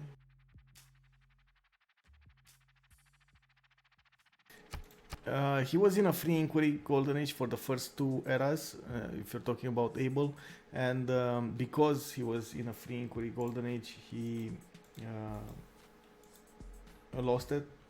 He got into a dark age. Because of that, he lost all of his, or most of his science. It was what 42, I think we did the math on that before. It was almost half of his science there.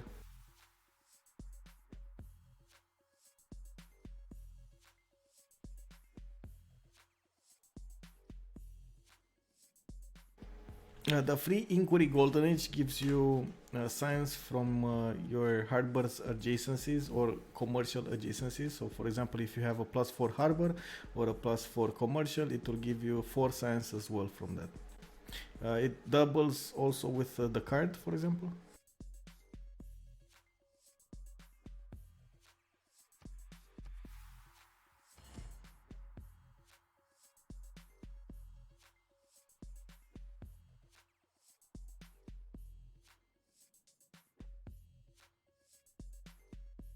The steady hum of machinery, the acrid smell of smoke, vision clouded by ash and soot.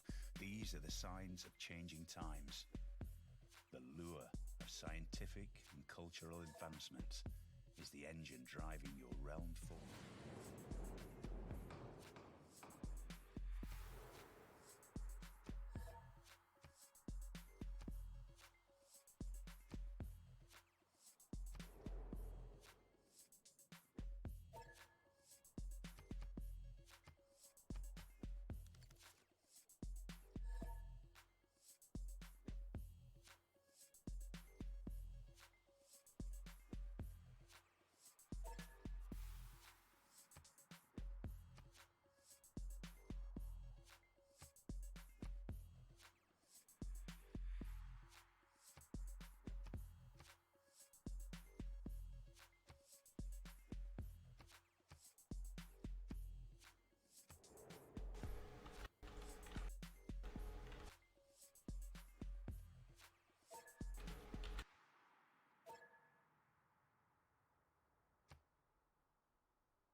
Next Figram got a game yesterday against was it against Ulysse? I think it was against Ulysse, and Ulysse managed to get a snatch of victory from them.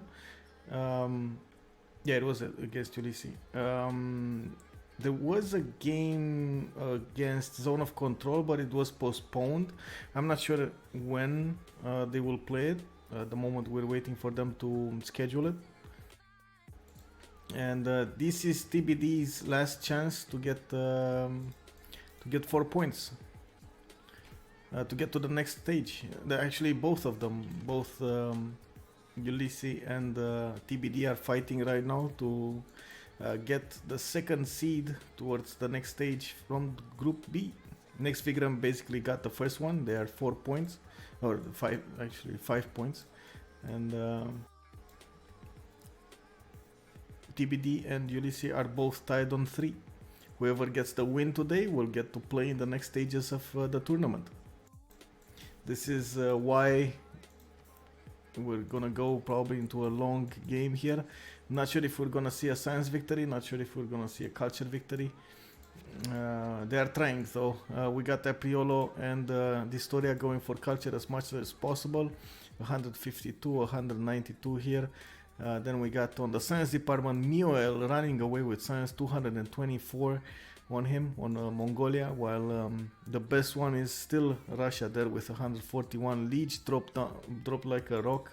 He lost his golden age as well, and lost his extra science from the harbors. Only 104 science for him with 75 culture. I think he's in a dark age, so he might be using monasticism. Is he in the dark age? Yes, he is in a dark age, so he might be using monasticism card to get a few science back up. I think he would have been much lower. Jack the Ripper 75 out of 70, 75 with 77. Science and culture. I think because of that war he's quite far behind. Not sure if he can catch back up to do something meaningful in this game. He will need to cross the water here to get to Mongolia if he needs to. Mongolia could get some defensive units, and as you can see is ready for Norway's berserker push here.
Looking at CCS units, he was trying to go against those caravel fleets and armadas, but there's no chance he could get there.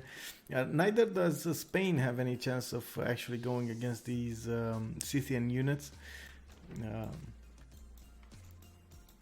At the same time, Scythia is trying to get his science back up. He's at 82 science a turn. Thanos is at 140. And looking at Scythia's cities, as you can see, he's building campuses, libraries, getting universities up in the other cities. Basically, trying to get as much science as possible from it.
There's some upgrading going on, but oh, Spain got ironclads. Spain got ironclads. Look at that, ironclads armadas. The fleets are out.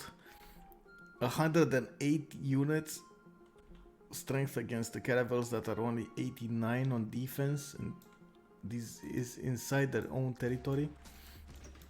And let's check it out. What's gonna happen in a few turns? Does he have an admiral for this? Yes, there is an admiral for this. Nice.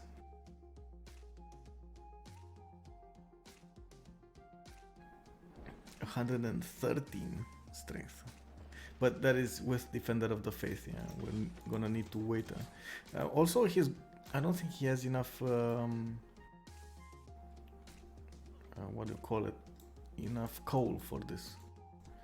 He will need the coal from Khmer here if he gets it, or Mongolia maybe got some. Yeah, he did get a few coal mines, but he doesn't have coal.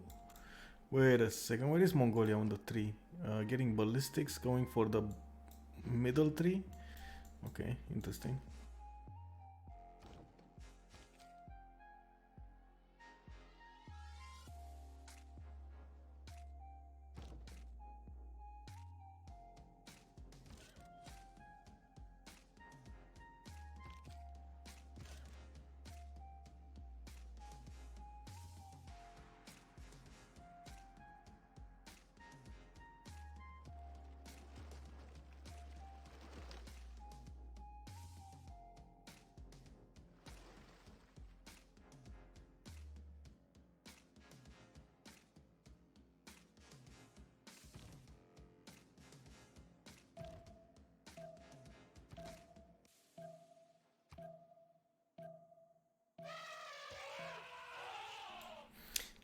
First moving Caravel. Interesting. Let's see what Liege's reaction will be next turn.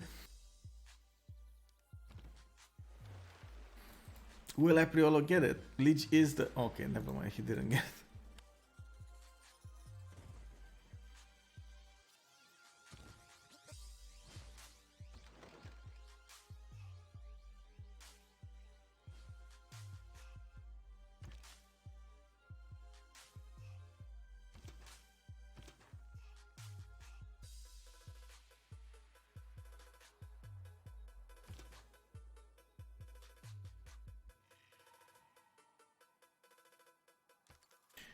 I'm thinking there is enough strength from these ironclad armadas that he could just 2-tap the caravels and withstand the damage, the upcoming attack that will come, the backlash from Scythia, without any big issues here. But once this attack will start, Scythia will get an extra +5, so the numbers are a little, not accurate, I guess.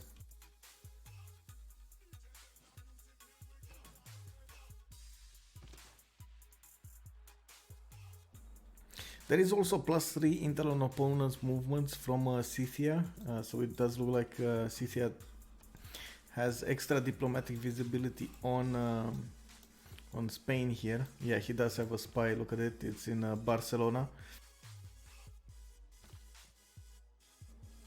Is Singapore still in? No, it's Cornice. Okay, never mind. I was thinking, oh my god, if this Singapore swordsman gets the settler, it would be so funny.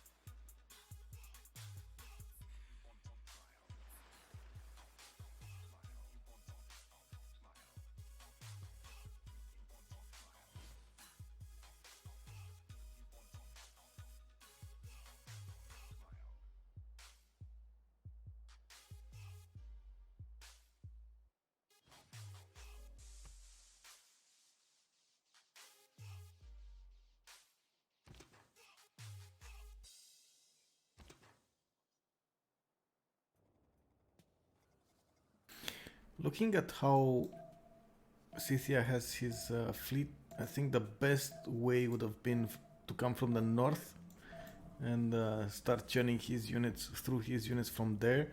There is also Victor established in that city. Does it have a promotion though? Yes, it does. The +3 garrison commander. So Abel here is trying to get as many bonuses as possible to withstand an attack from Spain.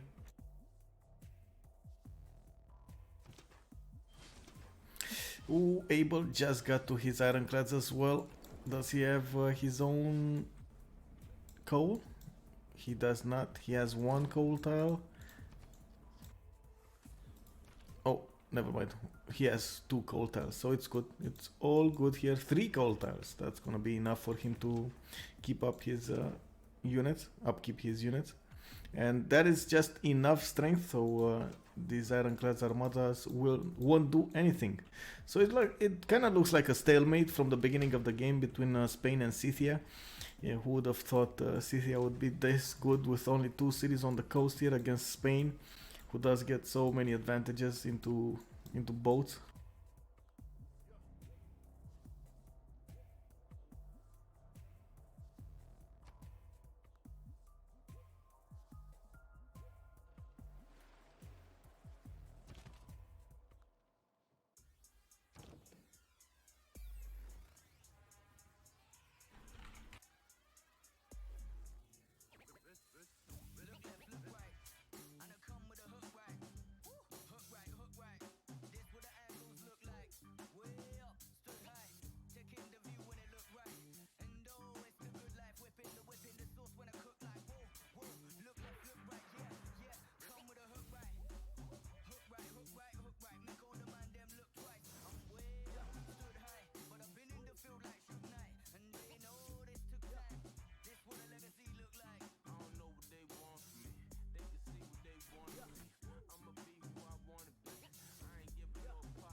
And the siege on Sparta has begun. Did Corny get his city safe? Oh, he might not get it. Look at this. He does have an open spot here, but that might be just too late to save his city. Persia did upgrade those quadrims he had on the coast there near what was that? Knossos, I believe, was the city name before. Yeah. Will he manage to save the city one more turn? That's all he needs. One more turn. Ooh, and that volcano doesn't help.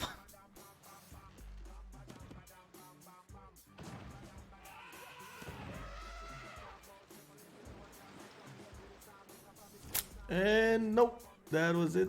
That was the last city. Rip. Rip Corny.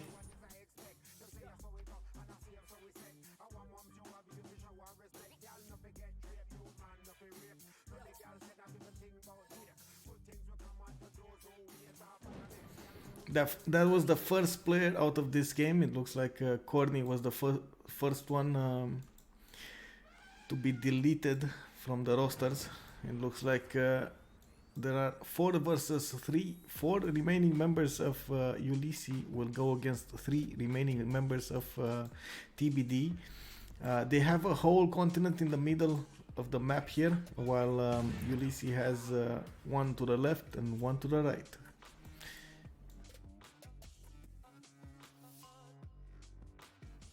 Yeah, exactly. Again, Corny. Unfortunate for him. He didn't have the best of spawns in this game. Just as Apriolo was saying in the pause, I mean, Jack is just... Jack was lucky too. He didn't spawn next to Mioel Mongolia, so he would have died to Mioel.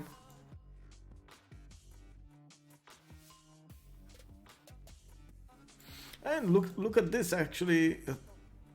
Spain did go on the offensive here and is attacking Scythia.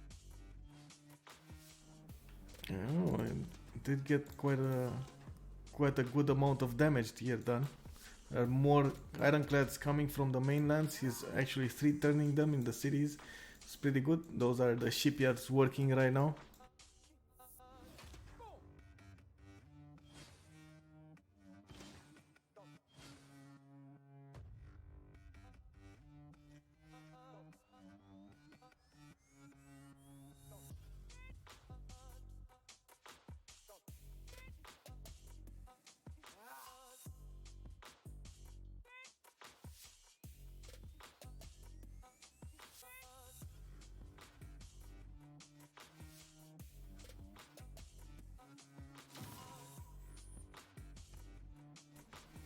Whoa.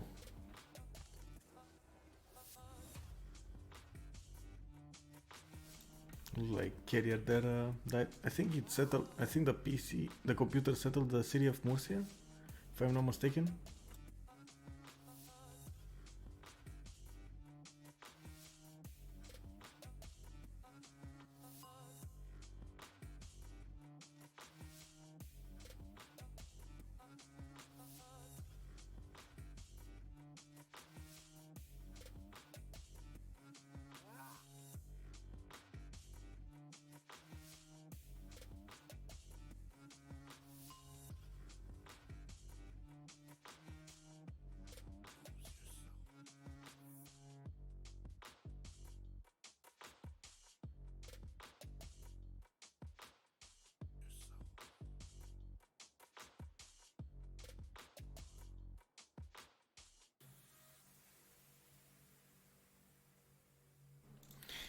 Might see a real lobby here actually. I don't think it will be a CC. I mean, I don't think it will be, honestly. We do have Mioel with 228 science here. Only 60 culture, but that shouldn't be that big of a problem. Persia is expanding everywhere. I mean, do you think they want to give this chance? This is kind of giving a free pass to Ulysse to go to the next stage of the tournament, while TBD will not go and play another stage. So this is, I think this is gonna be a game that will go to a victory screen or extremely close to one. Maybe that's just my thought on it.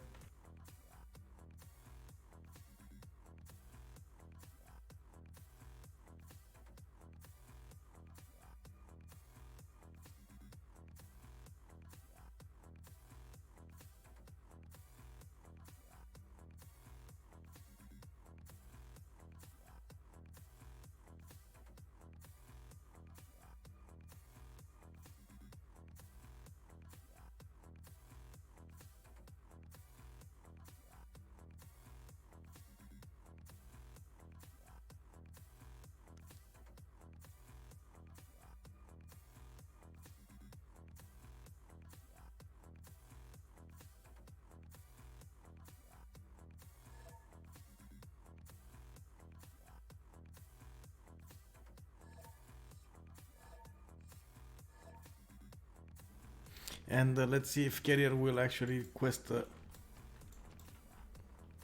No, no, he didn't. Okay.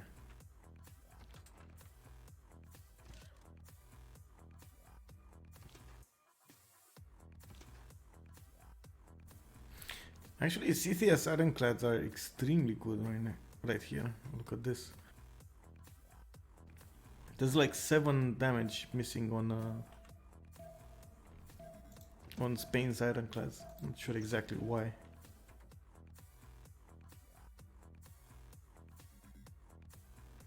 It must not be only the +5, right?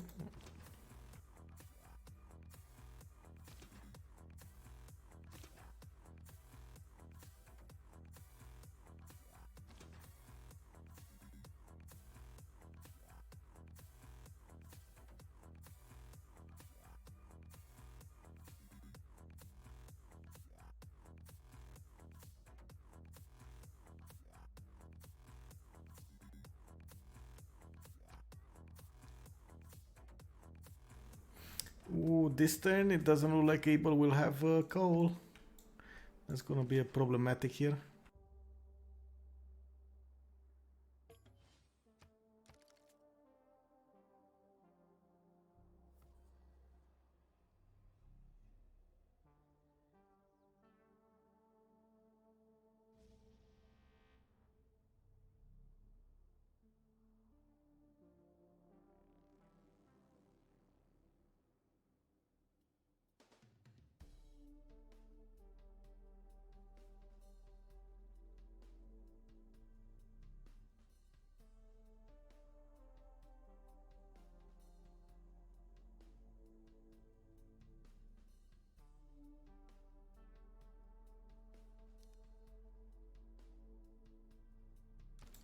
A quick resync there by Thanos, by the biggest chungus.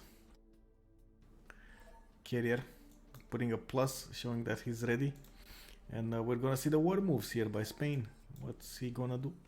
I did want to check out, but I can't click. I did want to check out. Why can't I click? Oh, whatever. I still can't click. What is this?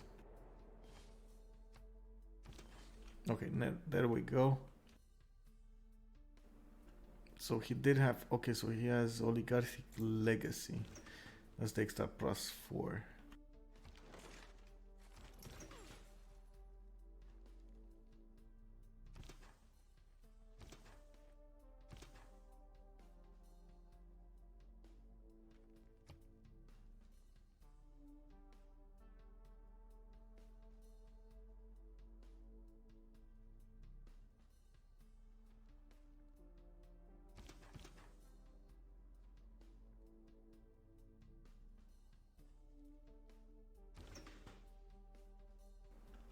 It's basically like a Mexican standoff here. I don't think Spain has enough of these ironclads yet to actually go on a full attack here. But he's putting a lot of pressure here on Scythia. The problem is you're having 4 players against 3 players. The 4 players will get more of everything, right? More gold, more resources, more land. At some point, maybe more. Nice. Maybe more technology certainly culture, they're first in culture. Ulysse with 238 on Distoria, only 191 on Apriolo. But Muriel is leading the way in the science department, 230, and Carrier with Apriolo are lagging a little bit behind, but not that far away. Only Distoria is 195 science. He did get Newton there, so he's getting quite a bit of science from that. And in the meantime, he's going for the culture victory. He's at this point making, let's check out the tourism, 122 tourism, turn 81. It's not that impressive, but it is, I think, good enough. He does have Babylon, so he's getting extra science from his books as well. Overall, it's a very good spawn here, even if he's not in the tundra. He did seem quite well, getting a Colosseum, Oracle at the beginning, a good adjacency, theater squares. Look at this beautiful setup. And he did keep a spot open for Ruhr Valley next to his capital. Look at this. This is going to be an amazing city after he finishes it. He did get the first musician, and Khmer is up for the next one. It's gonna be a while until he gets it, and Russia is coming back for the next one. Look at that, 11 great musician points earned this turn.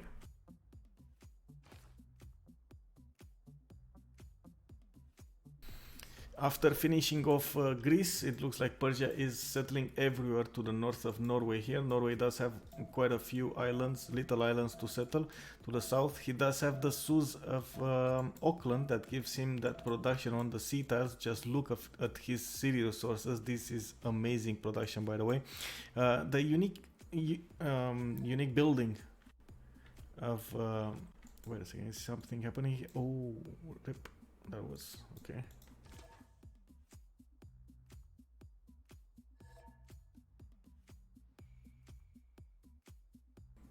I think he killed one of Spain's boats. Let's see what's happening next turn. The thing is, Scythia just got out of his Victor City and lost a little bit of support. Let's see the support bonus. I mean, let's see Thanos' first moves here. Carrier's first moves. So okay, so he shift entered away from a danger here. Those ironclads will get to repair themselves and retreat, promoting as necessary. So it doesn't look like there's going to be any kind of push here. Still not enough ironclads. The thing is, if he keeps it up, if he keeps building them, looking at his production in the 3 cities he has on the coast, I think he will overmatch Scythia's army at some point, or naval power, I should say, at some point. The question is in how much time he will need to still retreat here. Scythia was just in time to upgrade his ironclads, like right on time. At the moment the ironclads from Spain got to his borders, he just upgraded a few ironclads and that was about it. He lost 2 of them, I believe, 2 pre-builds, or 1 pre-build and 1 ironclad, but that wasn't enough to break his defense here.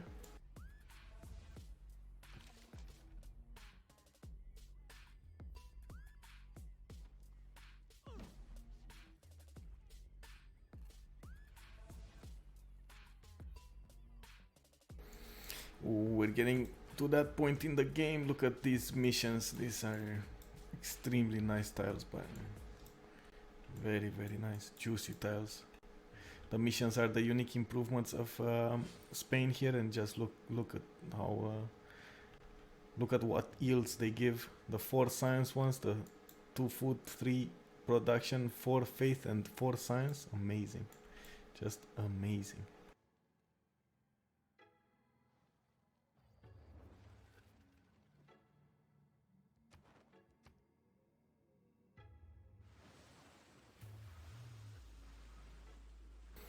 Okay, so it looks like Carrier is retreating his ironclad armadas inside his own borders, so they can heal.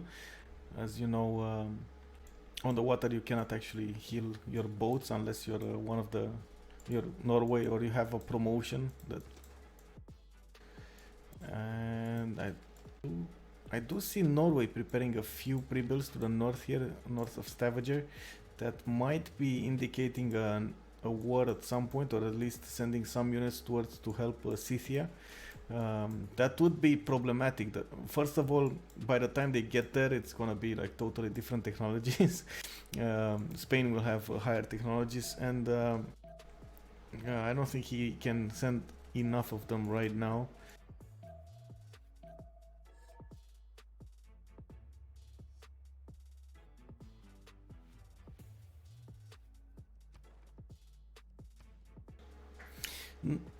We got 9 out of 79 tourists in Distoria's possession, and it looks like he's slowly but surely starting to catch in the tourism department. We're gonna need to see how many or how much culture can Apriolo get. In the meantime, he was busy defending his coast here against Norway, and he's probably gonna be busy a little more against Persia. As you can see, Persia did get a few coastal ships, naval ships, naval power, naval whatever. He got a harbor from the former city of Greece, from Knossos, and just started spamming out quadrims, promoted them, upgraded them into frigates, and right now he has a naval power near these cities. We're not sure yet what's he gonna do with them though.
Ooh, Hattusa died. I was wondering where Mural Science went. Yeah, there we go. Only 200 science right now. So slowly but surely it looks like Ulysse is catching up in the science department. Mural did spend his last production turns into getting an army, and it looks like he's building a big Cuirassier core army here. I'm still not sure exactly where he's sending them. It looks like somewhere to the north. Maybe he's trying to defend his borders as much as possible against a possible attack. I'm not sure. But it kind of looks like they're, and because of this, they're kind of put back into a corner. Not sure if they can get out of the corner though. With Distoria getting more and more tourism, getting flight next turn, he's closing in to computers. I mean, he's definitely gonna jump in his tourism output very, very fast after he gets there. 273 culture a turn, 228 science, more than Muel at the right now. And yeah, it kind of looks bleak. It looks like we do have a winner here. Ulysse is favored at this point to get the win against TBD.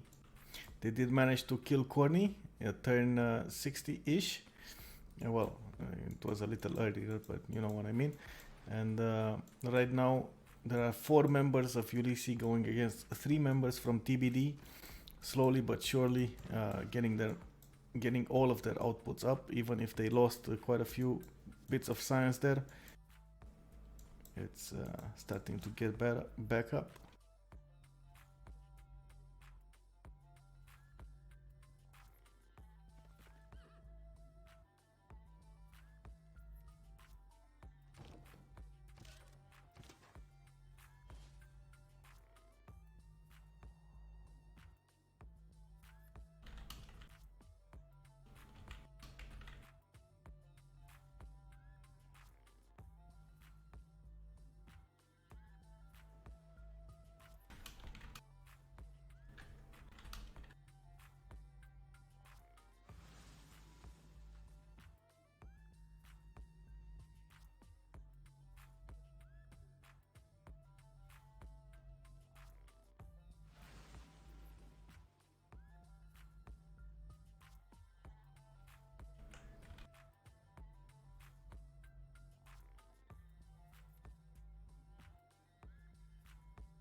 I don't see any army from Norway, and it looks like he's just trying to get the gold for his teammates. He is making 239 gold a turn at this point, and slowly but surely getting his science up. We got 200 science on him, 90 culture.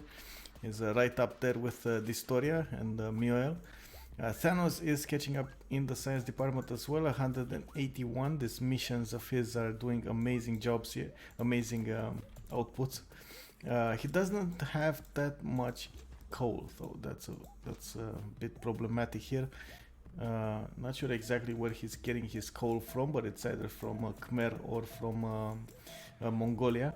Mongolia did get a standing army. If we look on the score tab, we got him on 800 army score, and Apriolo has 756, while Thanos only has 500.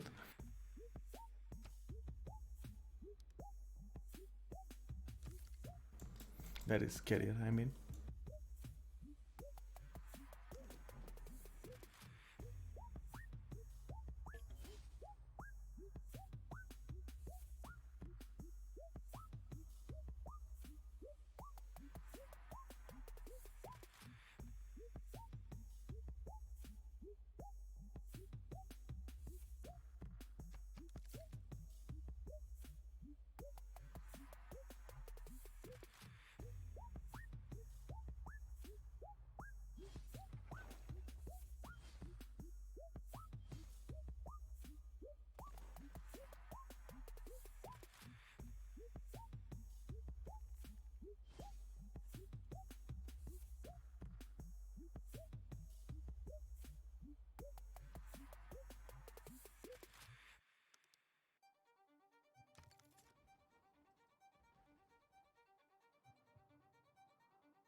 I don't know about you guys, stream chat, but at this point I don't see a win condition for TBD here. I do see multiple win conditions for Ulysse. I see the science victory, I see a culture victory. I mean, there's a science victory that could be on, how do you say, even on Jack, Liege, not to mention. Oh, actually, Liege. Oh, he does have a campus. What do you call it? Spaceport. On the culture victory tree, I don't see Apriolo defending or able to defend Russia's expansion of tourism. Also, he's gonna be busy fighting both Norway and Persia at the same time. Look at this, they're getting their naval powers next to his borders right now, so clearly having the intention to get there. Sure, they don't have battleships, but they do have quite a few frigates and ironclad fleets in front. Spain cannot break Scythia's defense here, and that was, yeah, I guess that was all she wrote on this front. He's trying to get more ironclads, he's trying to get more production into the coastal cities, and as you can see, he has a lot of ironclads armadas, while Scythia doesn't have that many, but he is inside of Victor's +3 range.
Oh, they retreated. Is this gonna be that moment when Jack gets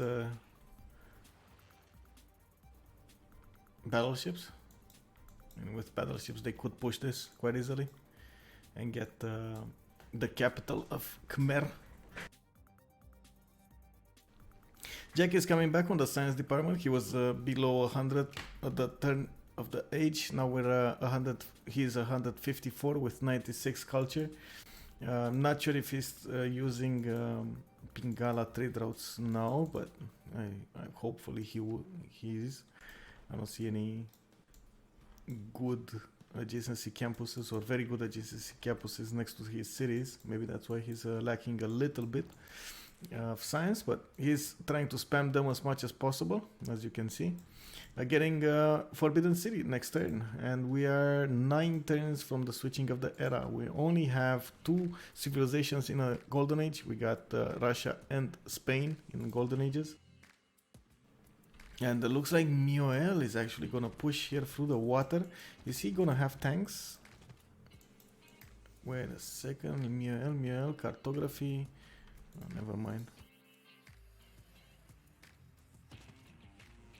He's just getting the technology needed to cross the ocean here.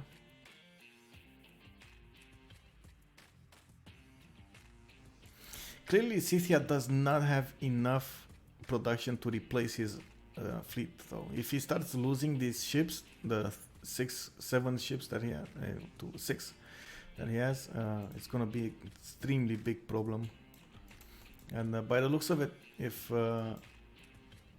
Spain keeps up the production, he could actually win this. But yeah, maybe some frigates would have been much better as a backup on the ironclads.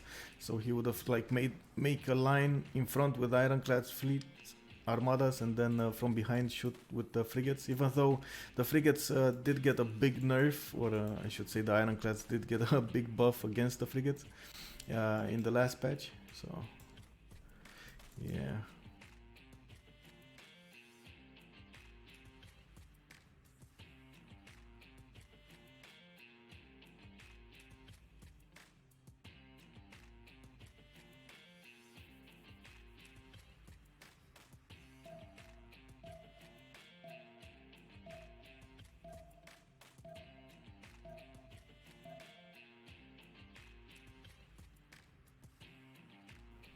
Okay, so Jack is quite far away from Battle Shoes, by the way. He's researching castles right now. Maybe he was on the top 3. I guess he was getting coal. Let's see, does he have any coal improved? Oh, he does have 2 coal tiles here, and this is a 2-3 tile. I think he does have, he does know about the coal. So industrial, oh wait, yeah, 1-5 mines. Never mind, 2-4 mines. That was the indicator he has coal. Never mind.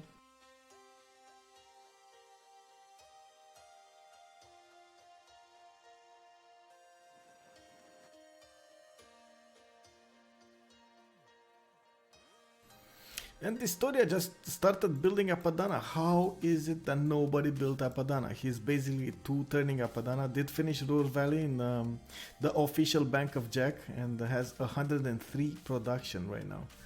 He's gonna 2-turn Apadana from his capital city, and we'll get an extra 2 slots to use for his musicians. I did see Great Library as well. 3-turning Great Library from the city of Voronezh to the southwest there. And it's gonna give extra adjacency to the theater square as well. As I think it has what, 2 book slots.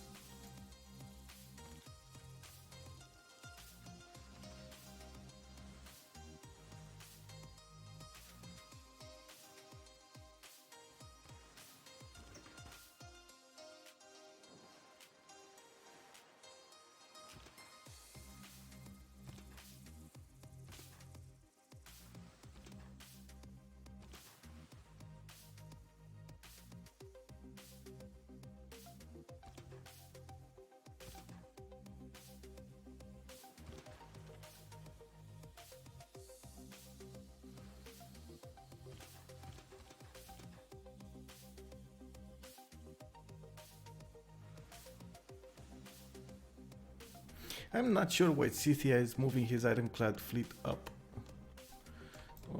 The naval power up. He did get a few frigates behind that, and he's gonna get an extra ironclad from the south city there with one coming from Isik. But I'm not sure if it's... I don't think that's gonna be enough. I guess he wants to see what Mule is doing. I think he sees... No, he doesn't. Oh my god, Mule has a lot of units coming from him. I guess they do want to put all into this attack. If they break Scythia, I still don't think it's going to be enough to break Russia. So Russia is, as you can see, making a line of pikemen that will be probably pike and shot and then anti-tank. So yeah, not ideal.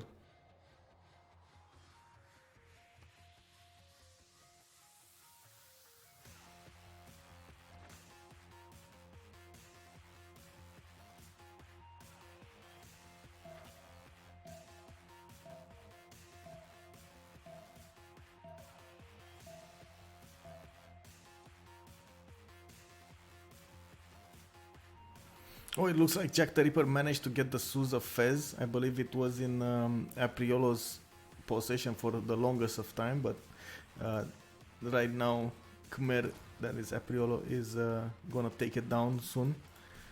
And maybe that was the reason we had so much science on them.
Any idea why we have Jack here making frigates from his city. He doesn't have a canal yet, right? So, I mean, he can't get this out. He's just waiting for canals. Can he build one? I guess he can build one on the antiquity side. That's one thing we didn't take into account or watch. We got nobody actually close to a diplomatic victory. I did see the notification that Liege was building Statue of Liberty, and yeah, I guess it's in 10 turns. He does have good production there in the city of Oslo. And building Potala as well. That's still 5 points, and he's at 6 right now, so it would be 11. Still far away from getting it, but if this game goes on, it's better to have it than not to have it. Still not sure what's happening here. There are a lot of pre-builds in the water from Mongolia, and these all might turn into tanks soon enough. We got 1100 military score on him. Does he have enough oil? Yes, 52 oil in his possession here, getting more military academies out, and it looks like he's taking combustion next turn. He's probably gonna get to upgrade them all into tanks. Oh, is he gonna try to tank Russia here? Oh, that would be interesting if he goes directly for Russia. They do have enough gold on them to buy at least one fighter in a few turns, I think, by the looks of it, Team Ulysse. Not sure if that's gonna be enough though. Actually, it does look like it's not gonna be enough. One thing that I do wanna find out, let's check out. So Distoria is making 78 faith a turn, Liege is making 122, April 125. Does Distoria have the possibility to buy units with faith, or did he go for foreign? Oh, he didn't build it yet. Okay, so he didn't build his Grandmaster Chapel in the Government Plaza, so at the moment his faith is not open for use in any other aspect than maybe buying great people with, I guess. Ooh, Khmer 0.4 points away from getting his musician. Interesting.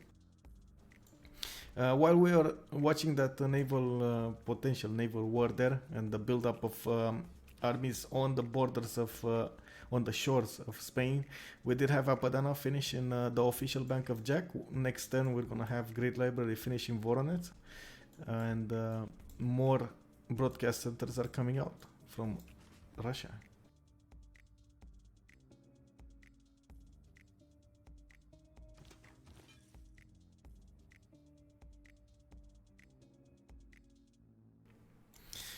Venetian Arsenal will be finished in the city of Norway, in Bergen, in 3 turns, and that will... Ooh, the tanks. Tank corps, let's check them out. Tank corps again. Pikeman corps, they don't... Actually, they're in the water, right? So they're half strength or something like that.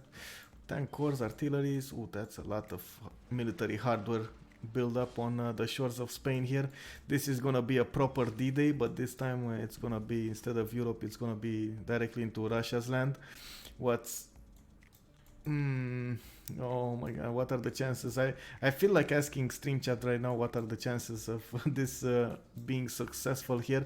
It doesn't look like Russia has a lot of units, and the fleet of Scythia will probably be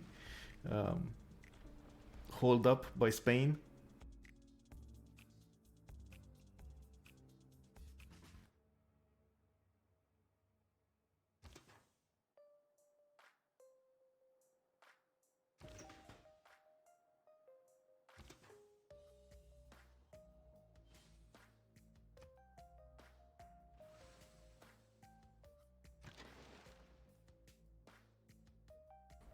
Oh man, these frigate fleets don't even scratch this ironclads. What is this damage? 70 against 94.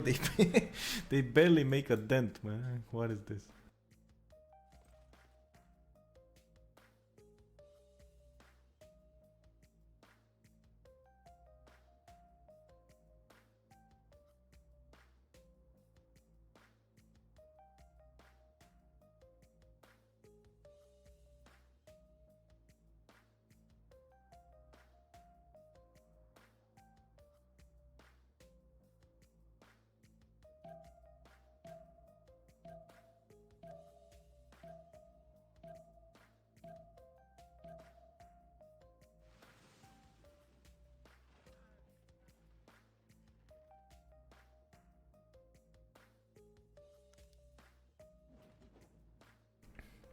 I mean, Norway before the BBG apocalypse was an amazing civilization. I would have counted it as a top 10 civilization. After the BBG apocalypse, it went down to shit tier, around like 30, 40th, like lower than average. And then, yeah, I guess right now with implementing the ironclads with higher strength, I guess it did catch up a little bit, but still, I mean, it's not ideal. You could have had much better numbers before the BBG apocalypse. This is kind of I guess, a good map for Norway, and this time he got a very good spawn. I mean, just look at his spawn here. He has he had 2 fish tiles on the reefs.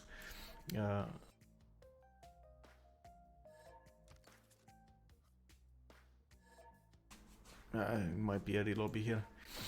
Good campuses, that's always a good addition to Norway. So overall, I think he was a bit lucky with his spawn.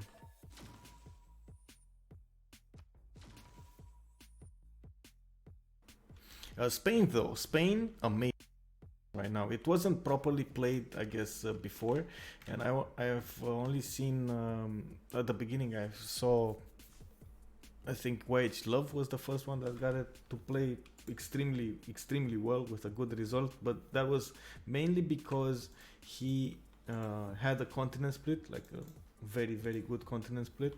I think he was like 3 continents or something like that. His capital was on one continent, and all of the other cities were on other continents. So basically, yeah, he had like missions everywhere with campuses next to them, holy sites. I mean, it was awesome to see, and he got that FFA with easy. But again, it's not set in stone. Like if you don't get that continent split, you're not gonna get a good Spain game. So I don't know. It's kind of weird. I still think the big boys, Dido, even Eleanor, I think it's above Philip II in Norway here. One thing that did put Norway back in the driver's seat, I guess, making it a better civ, is the all naval melee units get 50% production. This was taken out a few BBG versions ago and then now reintroduced, so I guess that does make it better.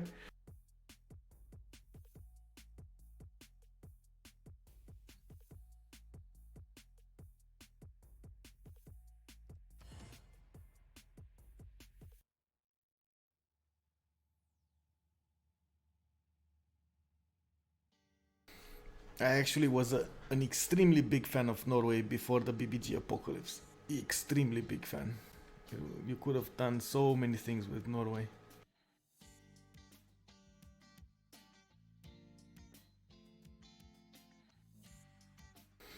Well, we got a 4 versus 3 going on here. We're just waiting to see how Muriel will push with Mongolia, Russia. If they manage to get that push, he is trying to tank push through the water and tank an artillery push. So yeah, we're gonna see how that happens. Corny died. Corny Pericles was taken over by Cyrus, by Jack the Ripper.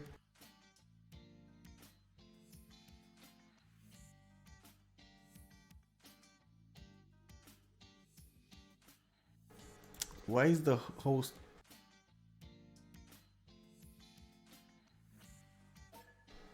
Why is the host asking us if carrier is in? I'm confused.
Timeko, thank you very much for the follow and welcome.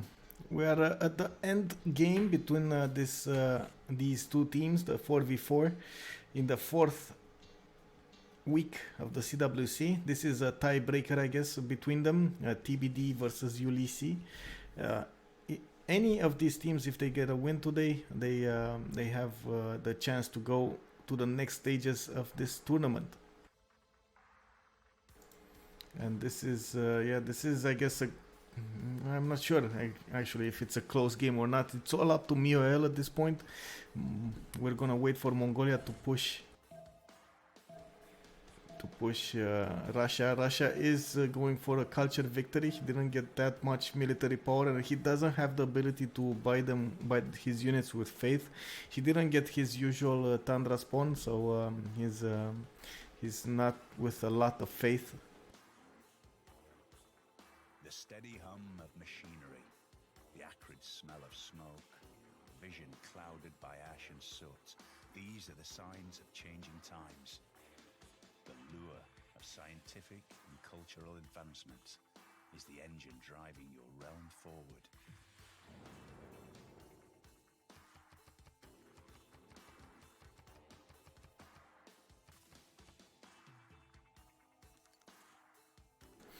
And there we go, Yoshi, look at this. There is an impressive build-up of units, Mongolian tanks on the Spanish shores. They are, I guess, a few turns away from getting to Russia here. There are some Norwegian ironclads on the water here. Are these able to kill them? They are. So Spain needs to dedicate a few units to the north to actually help the Mongolian units get through that. Not sure if he can spare them though.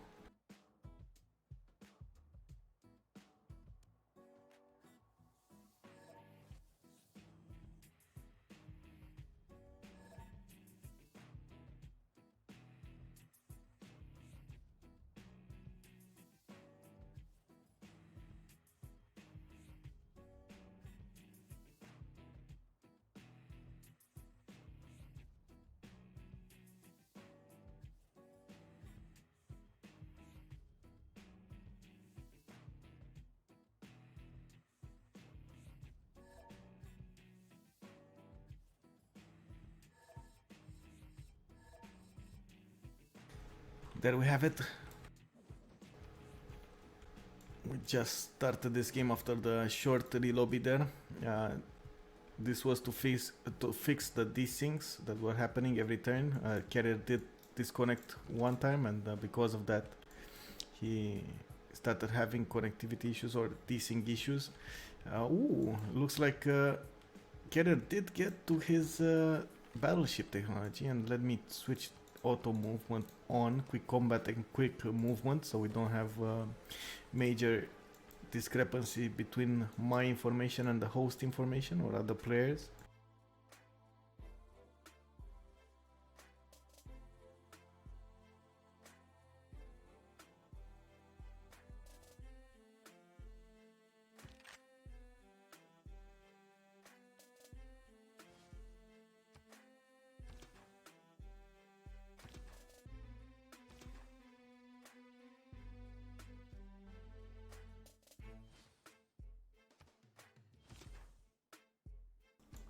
And another musician picked by Russia. He's gonna get another one next turn. He started getting an extreme amount of points there. Not sure if you saw it, but it's 36 musician points. I guess that was a project, but even so, that is a very, very good number for musicians.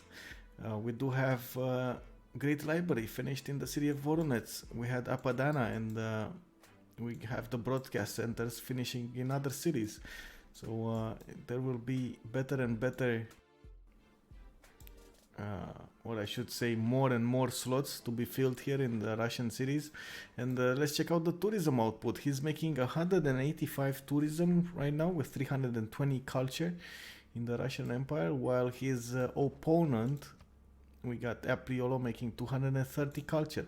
In the total culture three, we got Distoria with 16 out of 94 tourists, and it doesn't look like he's at that point in the game he's gonna catch up really fast. Liege here, 1300 military strength. Where is his military? Looks like he has some boats to the north towards Khmer. That is the defender slash attacker in culture. We have some boats, some pre-builds in Stavager. That is on the west side towards maybe defending Russia here at some point. Those boats will take a long time to go around. He's not able to upgrade his units into Babylon's land, for example, because Babylon is in the Suez of Russia, not his Suez. So yeah, not gonna be able to do that. And I'm not sure how many chances he has to go against Khmer here. Khmer has good defensible positions on the shores if he gets artilleries. So even with some, for example, Persian battleships, it's still gonna be quite hard to get through that.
I'm actually a bit worried about these tanks though.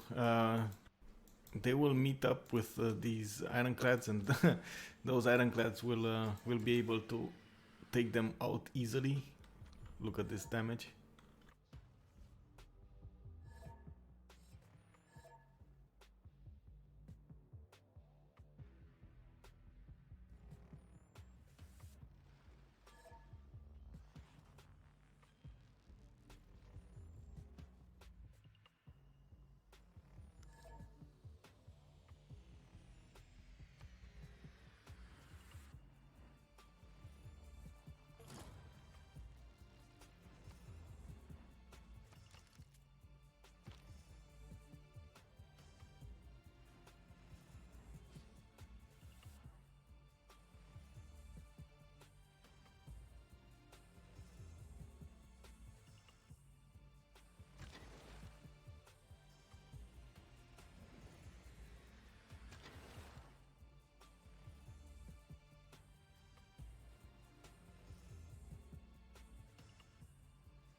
Let's see how the battleship fares against these ironclads. That was what I was waiting for, to see one of these frigates upgraded into a battleship. I still don't think they have enough coal for it, but sure. Let's see, it's 104 versus 90, or I should say 90 versus 104. Doesn't look like it does much. It does do a lot of damage against the frigates though. The frigates, I mean the battleship fleets, just one-shot them easily. And looking at how Newell is going through the water to the north here, I guess Spain's fleet is doing what it should have been doing. It's just keeping Scythia's fleet occupied here. But I think they do see this. I do think both Syria and Russia feel danger is coming, and that's why they did, as you can see, they repositioned the pikemen. I'm not sure exactly how they see it, but they see it. I don't see a spy in these cities. Ooh, was there a... Oops. That was an ironclad armada just died. Or was it a normal ironclad?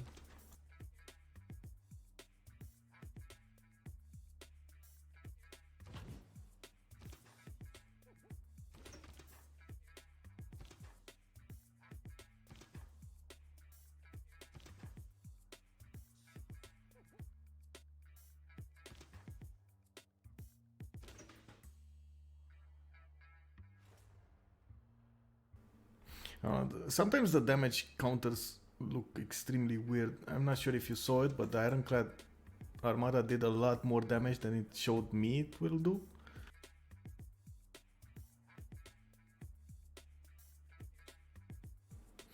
Hola.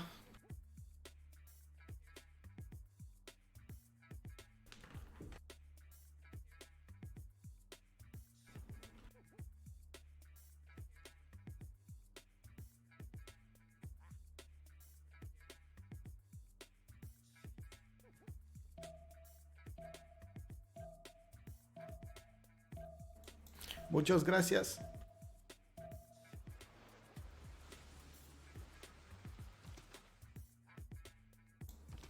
Ooh, almost about to kill this ironclad armada. Let's see if Thanos here will manage to get it out of harm's way next turn. Come on, first move it. Oh my god, I feel like the reflex. I have the reflex to click on that unit and get it out of there. Get it, do it. No. Abel getting the first move and Scythia killing off another Spanish ironclad armada.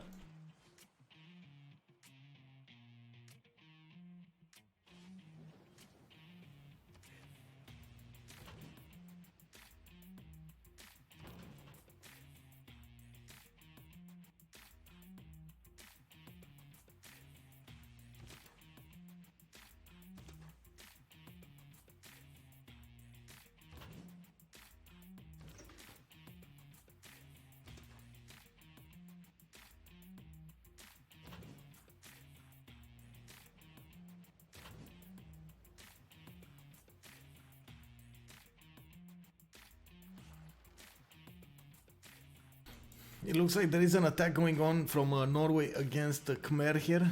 Khmer has a few ironclads left, actually one ironclad left and a pre-built caravel. And it does look like he might lose a city here. He might lose Vimayapura. Not sure when he gets steel. He's working on flight next turn. Well, actually flight doesn't really help. But sure, maybe. I didn't see if in the meantime he managed to get... his bombards technology, but from the looks of it he doesn't have bombards, so maybe he didn't. Neither cuirassiers or field cannons, so yeah, it doesn't look like he did.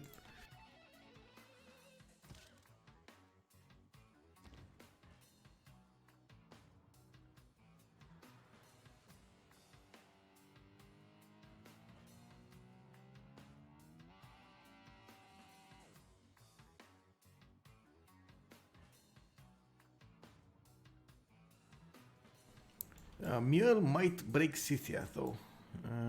He might break him. Not sure yet, but he might. Although I think he's going for Russia. Russia is, look at this, he's starting to build more of his pikemen armies even. Whoa, pikemen armies.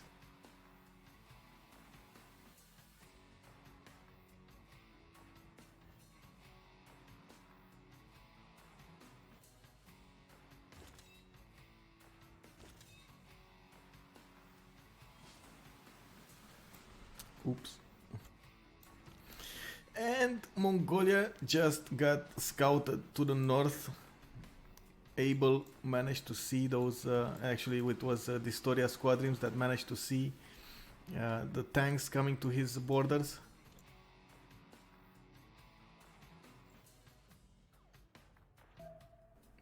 And I think Abel just lost his fleet because of that. Because of that push into the artillery.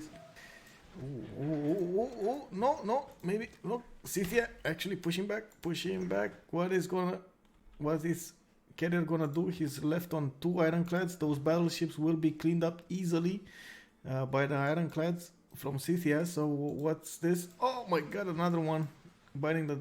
Oh my, this is a massacre here. Mongolian tanks dying on the water. We got ironclads.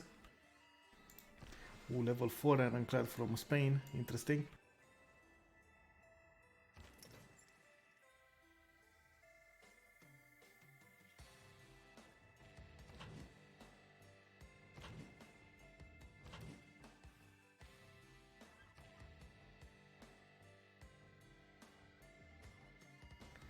It doesn't look like Mule can land those safely. There are the Norwegian ironclads coming from the shores there from Russia. He did have them prepared to defend his teammates. So right now, those tanks, even if one got through, I'm not sure if it's enough. Actually, 2 of them got through. Look at this.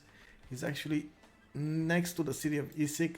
He might break Scythia, but that won't be enough. That won't be enough. Clearly won't be enough.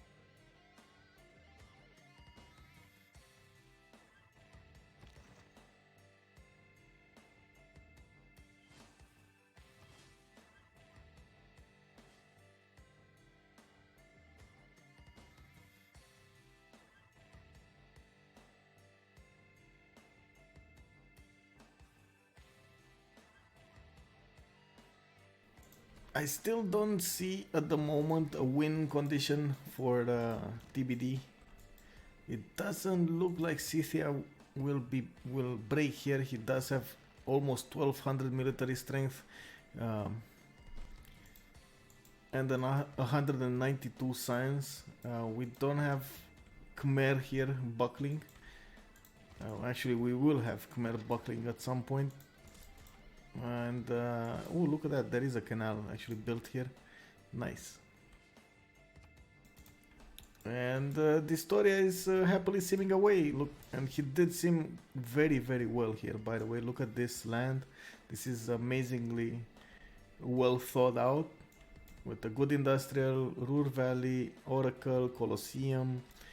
You got very good adjacency theater squares, an airport here west of Moscow. More industrials to the north, so basically he has a lot of production. Just in his capital he has 112 production right now, with 55 in Voronezh and Novgorod.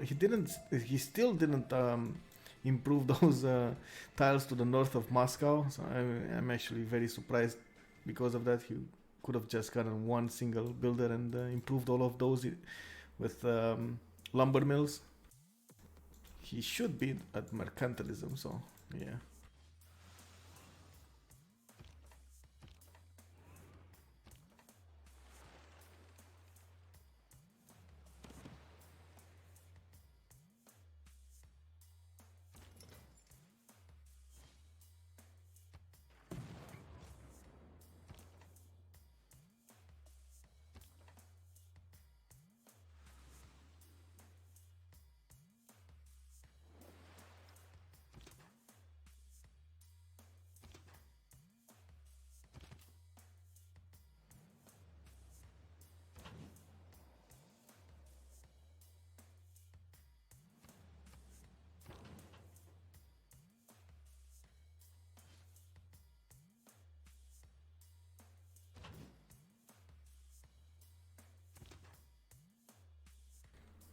Ooh, wait a second, this ironclad fleet has a promotion on it and he's not promoting it? What is this?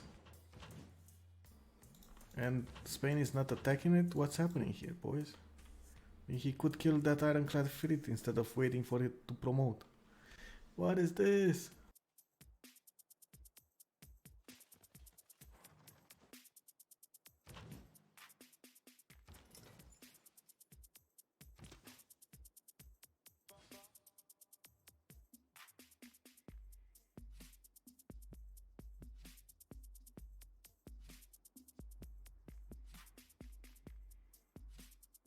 Look, I'll let you in on a little secret.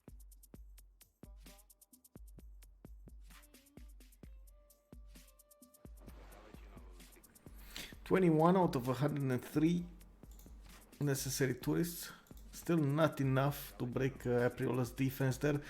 Apriola's making -4, or actually losing. Never mind, it was yeah, never mind. It was, I guess, a card that was missing there. Still working on Fez, trying to get that city down, but that city is 72 garrison defense strength. That is a lot of defense strength there. Even with so many Domres that are siege units attacking it, he's still not able to break down the hill and not able to put it under siege either. Maybe with the planes? But that's a long way. Why is he even doing that? I don't get it. Why? I mean...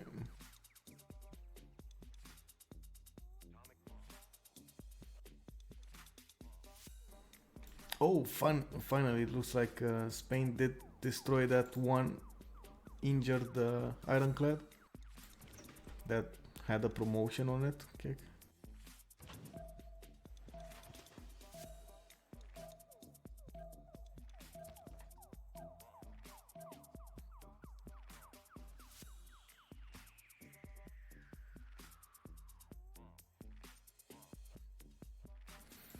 We are about to go into turn 100 or over 100 turns. We just went into the next stage, and let's see, we got 3 civilizations in a golden age on over. Actually, Norway is in a heroic, and he's gonna be very, very happy because of that. We got Russia in a golden age, and we got Persia in a golden age. Mongolia, Khmer in normal ages, while Spain with Scythia are in dark ages both. So there is a fighter plane on the field right now from Russia, and it looks like he's trying to protect Scythia's land here. The fighter plane is doing a lot of damage to this tank, man. It's only on the coast that the battleship fleets can protect the units, but I don't see these units landing. I mean, there are enough of Norway's ironclads that they could just one-shot these units. Like most of them.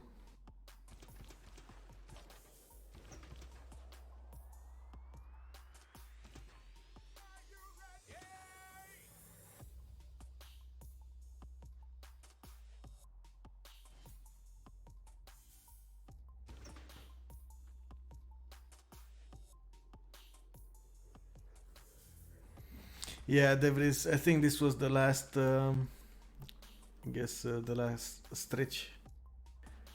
I don't think there's any way that Mongolia could break this defense of Russia. By the way, I mean there is Scythia in front. We got the ironclads from Norway. I think he started moving his pre-built fleet from here. That means he's gonna get there in a few turns, like 5 to 6, maybe 7 turns.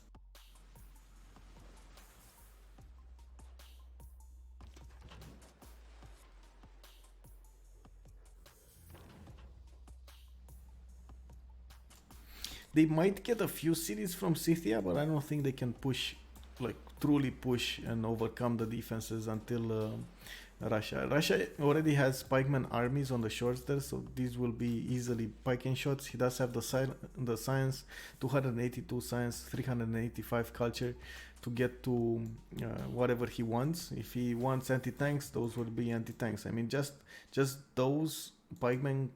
Let's check it out. We got a tank corps right here. A tank corps fully healed up against a pikeman. It like barely does any kind of damage. It has only 5, actually 6 more over the pikeman on defense. That's a pikeman army. Wow. City still next turn. Yes, you're right. Abel Brim is still next turn. I mean, that's game over right there. Do you think there's anything that they can do? I don't think there's anything that they can do. At this point in the game, TBD, I think it is out of the tournament.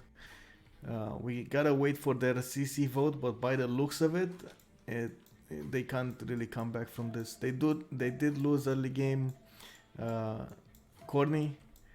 Then mid game, Spain couldn't do much about Scythia here on the water. I guess it wasn't their game to get.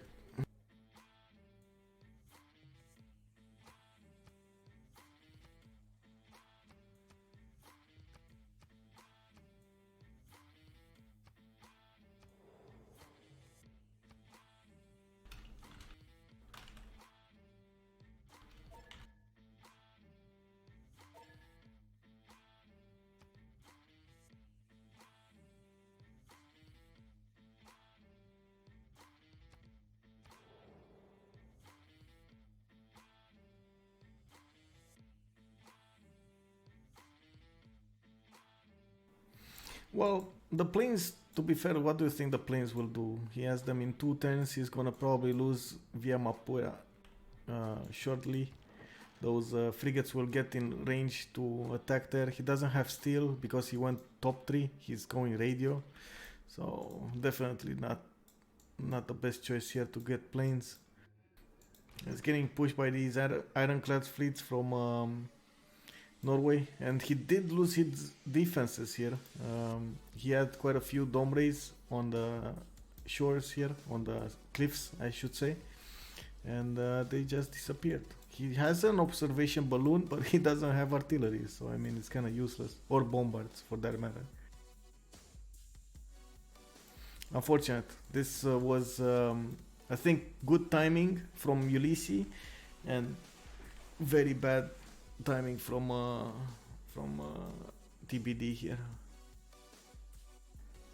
I think they could have had this game. Different choices, but yeah.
Looks like Wex did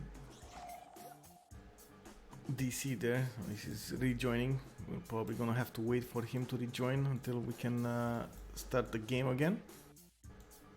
Waiting for the lead here. I think because he clicked on unpause, unfortunately, the PC, the computer, the AI might have voted on behalf of Wex.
Ooh, look at that. Liege is 2 points away from getting a diplomatic victory here. 18 out of 20 points for him. That means he's just, or they are just one congress away from getting a victory. Oof.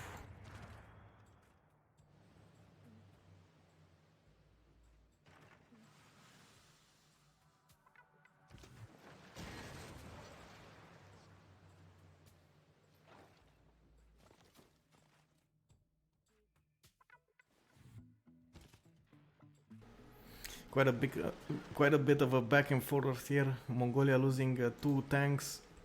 The engineer, I think, got brought back into his cities. Did it? Or did it die? It kind of looks like it's dead. RIP engineer.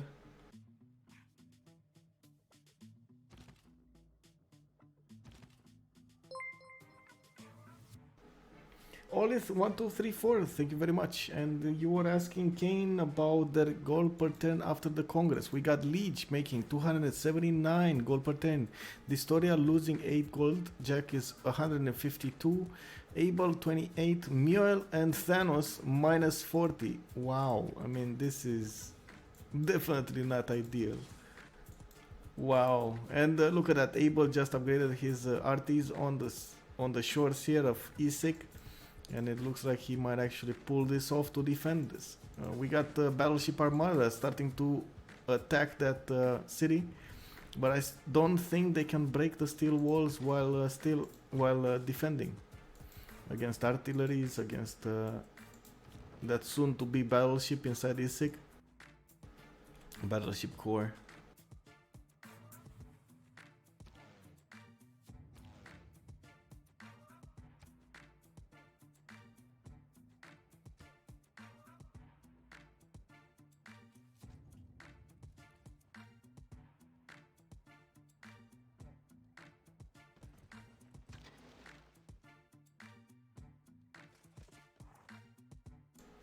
And it looks like the capital city of Apriolo here might be soon taken over. He doesn't have any... Oh, he does. 1 immortal. Not sure if it's enough. This is the CC. It looks like... I think it is the CC. Yes, there we go. This is the GG. TBD is not gonna go through on the next stages, and Ulysse, we're gonna see more of them. They won the tiebreaker against TBD. Ulysse with Jack, with Liege. Distoria, amazing gameplay there with Russia, not in the tundra, in the middle of the sea.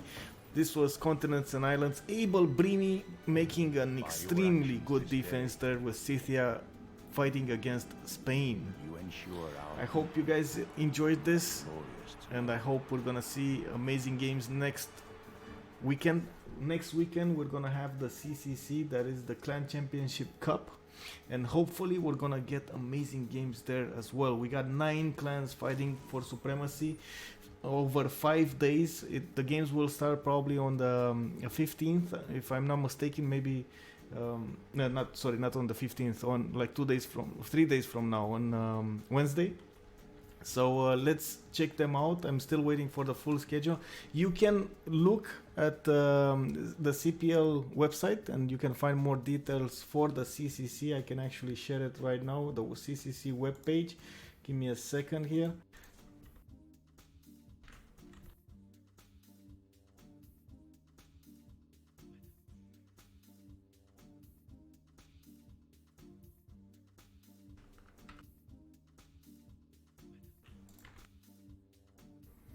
There we go. I did update it with the point system, with the schedules, with the clans, the maps that will be played, and the first 3 groups. We're gonna have 3 groups that will fight each other. You can check the details there. Not to mention, so the first, I was saying, the first game will actually be played on Thursday, from what I can see. The first phase of the 4v4s should start. It says here first phase 1, it's Tuesday to Thursday, and then we have on Friday we're gonna start the FFAs with the 2v2s and the phase 2 of the 4v4. So again, this will be a full week. I don't even know how to begin to start with, like, scheduling my own things about it, around it. But I'm gonna do my best to get as many games casted as possible, and hopefully you're gonna enjoy all of them or most of them. In the meantime, I do hope you enjoyed this one. This was the 4th week, and this was the last one of the last games of this week. We had quite a few ups and downs games, quite a few surprises here, with Ulysse getting a win over Next Vigram, then today getting a victory over TBD. An impressive run, an impressive weekend for them. Congrats to all 4 players from Ulysse. They had the same setup: Abel, Jack, Liege, and Distoria. All 4 of them played incredibly well today and yesterday, and I do hope we're gonna see the same thing on the next games as well. So thank you very much for tuning in. Thank you very much for the follows and for the support, and let's see each other tomorrow. For my usual stream, usually I cast from 10 a.m. GMT. Not sure if I'm gonna make it tomorrow. I do have to get to the dentist, and but I'm gonna start streaming as soon as I get back to my computer. I'm gonna be a bit, you know, I guess anesthesia will say it's words there, but anyway, hopefully it's not gonna be that bad, and I'm gonna be well enough to stream. Have a good night. This was Michael, and let's see each other on the next stream. See you guys.